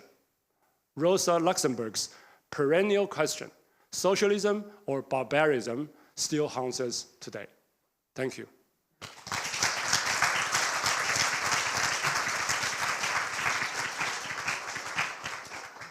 Thank you very much. Jack, thank you very much. And powerful concluding remarks.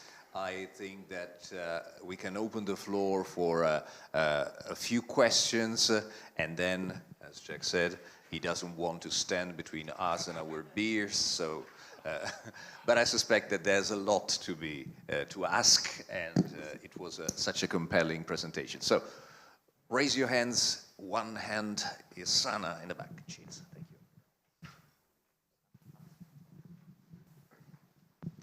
Thank you for your presentation. I'm trying to understand in how far does your model consider the different histories within Asia as well, histories of colonialism, histories of industrialization, different political economies, to have this pan-digital capitalism, which also influences the industrial practices in the country. So even though we have these homegrown platforms, how are they influenced in terms of just sort of like surviving by competition as well? So, and these different histories and different political economies. So if you could speak to that sort of differences as well.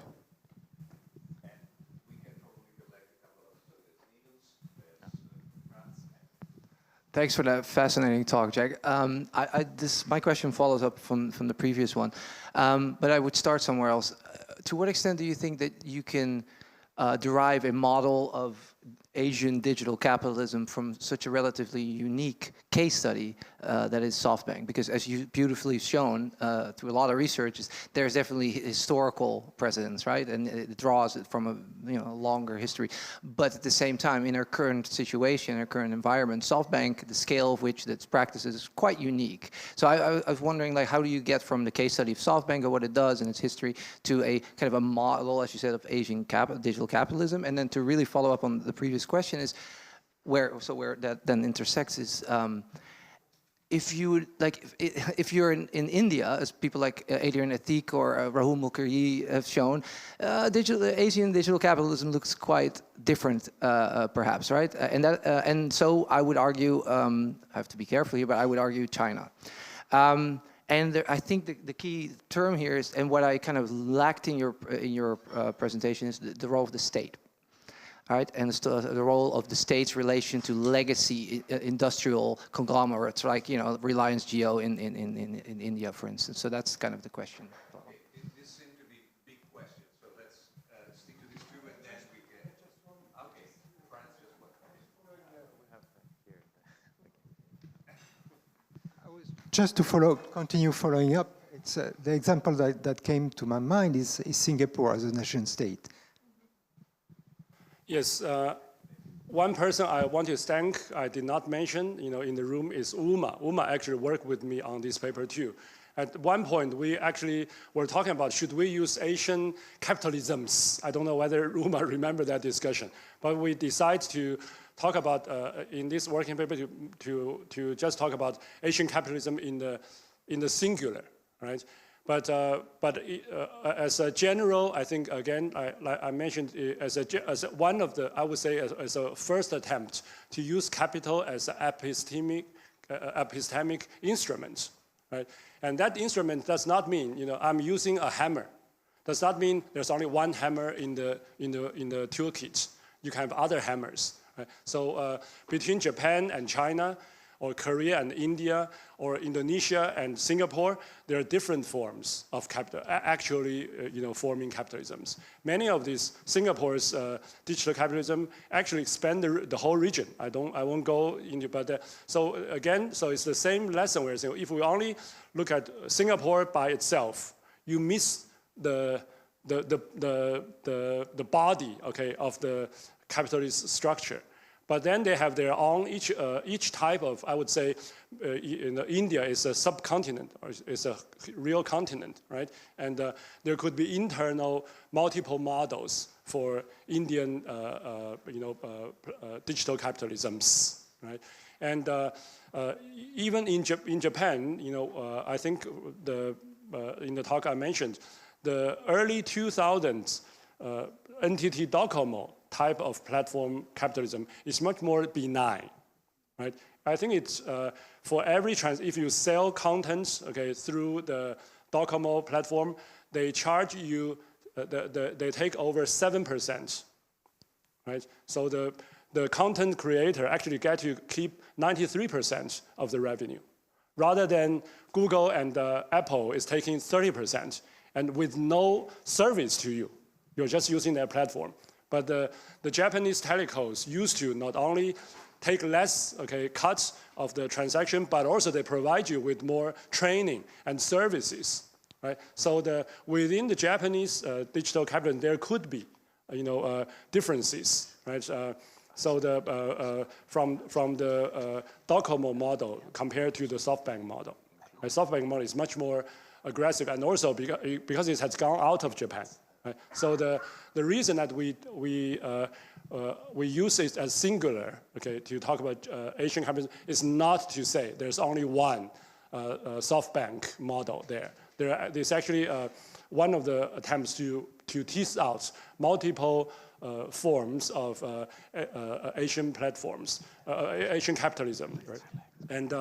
And also I would even say, if we go deeper, the SoftBank's because it has more than 20 years of history, the business model also changed. By the way, since the middle of last year, SoftBank become much more conservative now, because I think Masayoshi-san now remembered that the dot-com crash almost killed him, right? So you see that model itself, it can also be changing.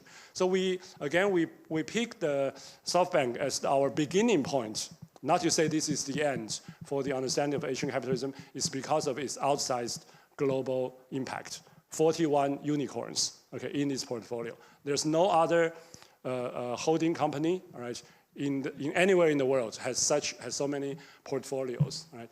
And the role of the state is, of course, when we talk about developmental, state, is very much about another version of. I would say there's a continuity between the developmental state, post-war industrial capitalism, and the early 20s, the more benign form of platform capitalism, which includes welfare state. Okay, so the state is there in the role, and the state is there not just as a benign figure, to provide welfare to the organizational men, but also to enforce sexism. Okay, and also citizenship to exclude migrant workers. So I think the role of the state has always been central. Okay, if we think about it again, even now SoftBank has gone beyond Japan, right? Why it succeeds so much in China, with Alibaba? So SoftBank depends on Chinese state. Right? So when Chinese state started to crack down on Alibaba, it sold the stocks of Alibaba. Right? And who is MBS? Saudi Arabia. Right? That's state money. That's actually the Saudi, the states, right? Is state money. So both in terms of the capital formation and in terms of the investment, they are very selective to authoritarian states, not just any states, okay, where they can keep more control over the labor movement on the ground.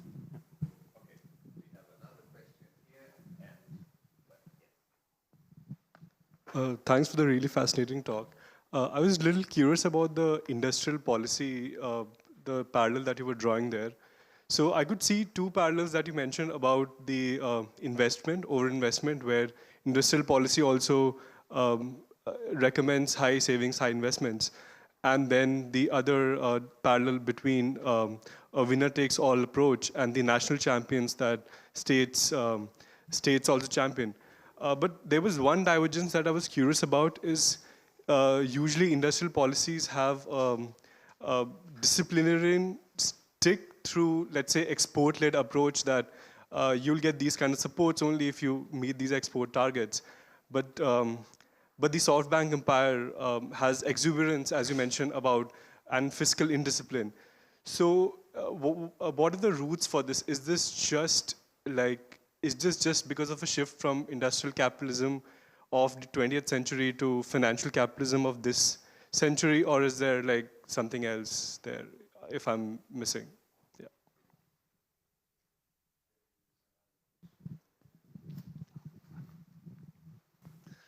Thank you very much for your inspiring talk. I have a question. While you were talking, came into my mind the Silicon Valley Bank and the fact that basically the connection the Silicon Valley Bank had with digital platform was the reason why they cracked down. So basically during the pandemic, they received extra profits. They invested the extra profit in long-term investment and not in short-term investment. And so once the inflation rate went high, basically because of the Federal Bank of the European Central Bank, basically the portfolio collapsed and the bank closed. So my question is, considering that what you have showed, maybe there are differences, but it looks that they are going to the same path somehow, which is that of actually exploding. So my question is, maybe they are following the two routes and pursuing the same destiny, or the SoftBank model has found a way to prevent also this fragility the fragility that killed the Silicon Valley Bank. So.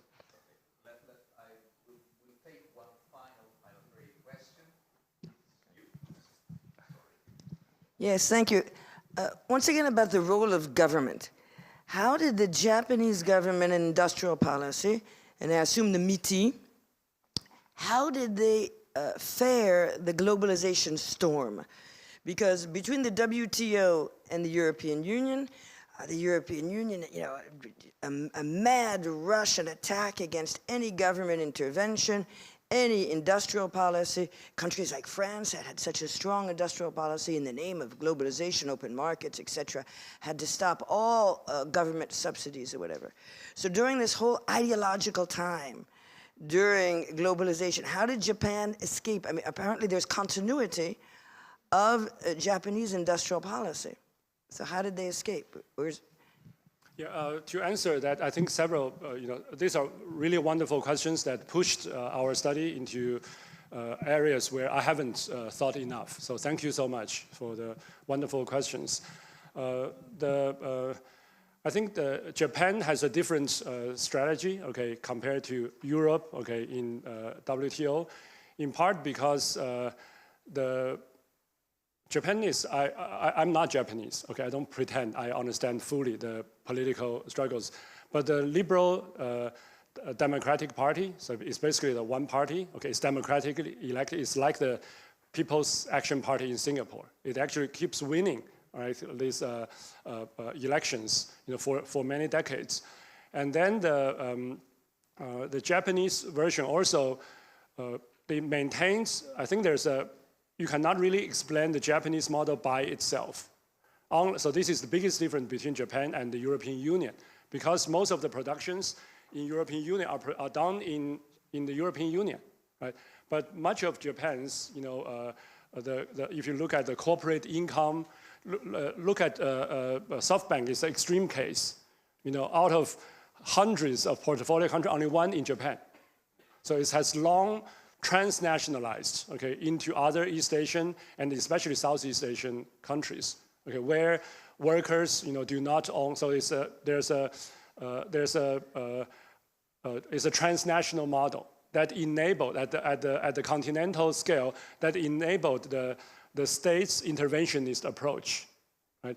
And but then this state, interventionist approach at the regional level, they still have to exist within the global macroeconomic condition. Again, it's the interest rate set by the U.S. Federal Reserve, right? So that's the Silicon Valley Bank, which I completely don't understand, right? But it's roughly the same time when interest rates are high. So this is one thing people from Asia probably know. The Japanese working class actually had figured this out a long time ago, right? There's a seasoning pattern every year, right?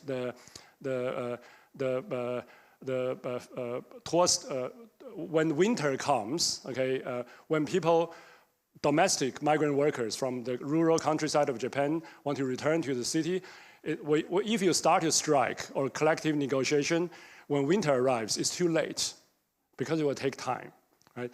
So they have a tradition, I don't remember the Japanese pronunciation, but in Chinese it's called Qiu-dou. So the struggle of autumn. Now it's autumn. So so there's a season for industrial capitalism that the Japanese workers and the Korean workers, Taiwanese workers all know this, right? So there's a season, they have a capital analysis for the interest rate to go up, to go down, right? So for digital labor strategy, we need to know that season. It's not 4 seasons a year. It's maybe different even for different sectors of digital capitalism. There might be different seasoning patterns. Right? So it's not just we know ourselves, but we know the cycles of boom and bust. When Silicon Valley, bank happened, something else can happen to be timed at the same moment. That will increase the power of the working people. And finally, back to the question about the national champions. So I think this is a great way to talk about, of course, the country that used this particular name the most, call it national champion, is Modi's India, digital India, right? And on the one hand, if you just look at these two words, it's Indian. But if you look at the logic, it's cluster of number one. Right? So I'm not saying the SoftBank model can completely explain what's going on in Modi's digital India. But there are lots of comparables. I don't know whether Modi talked to Masayoshi Son before he started to use national champion. But another part of the question was about industrial capitalism and financial capitalism, or there's something else. Indeed, we have learned this from Comrade Lenin. Financial capitalism is monopoly capitalism, is about wartime capitalism. So financial capitalism is to use, again, it's not just the benign force of the government, but the aggressive, the coercive force of the government, to fight other. So that's also why, every country, including India and China, and other countries, we need to learn this lesson. Right, not to fall into this kind of nationalism, jingoism, imperialism trap that will dissolve our movement. So behind financialism is still military capitalism, which underlines all forms of capitalism, from agrarian to industrial to financial. Thanks.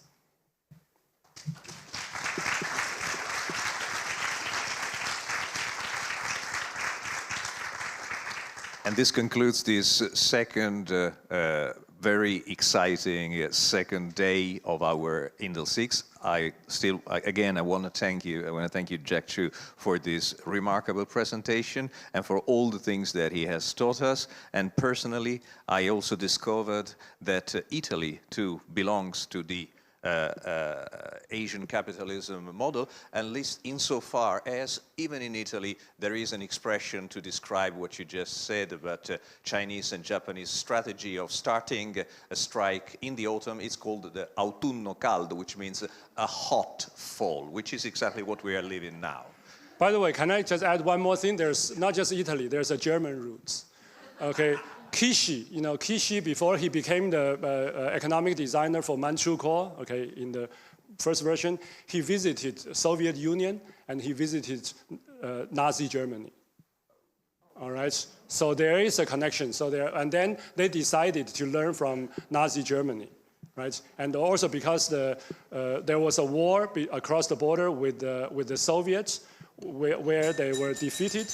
So there's actually, this is documented in Driscoll's book. You can read it. Yeah, thanks. And on this somber note, ladies and gentlemen, let's give a hand to Jack Chu and see you tomorrow at 9 o'clock here.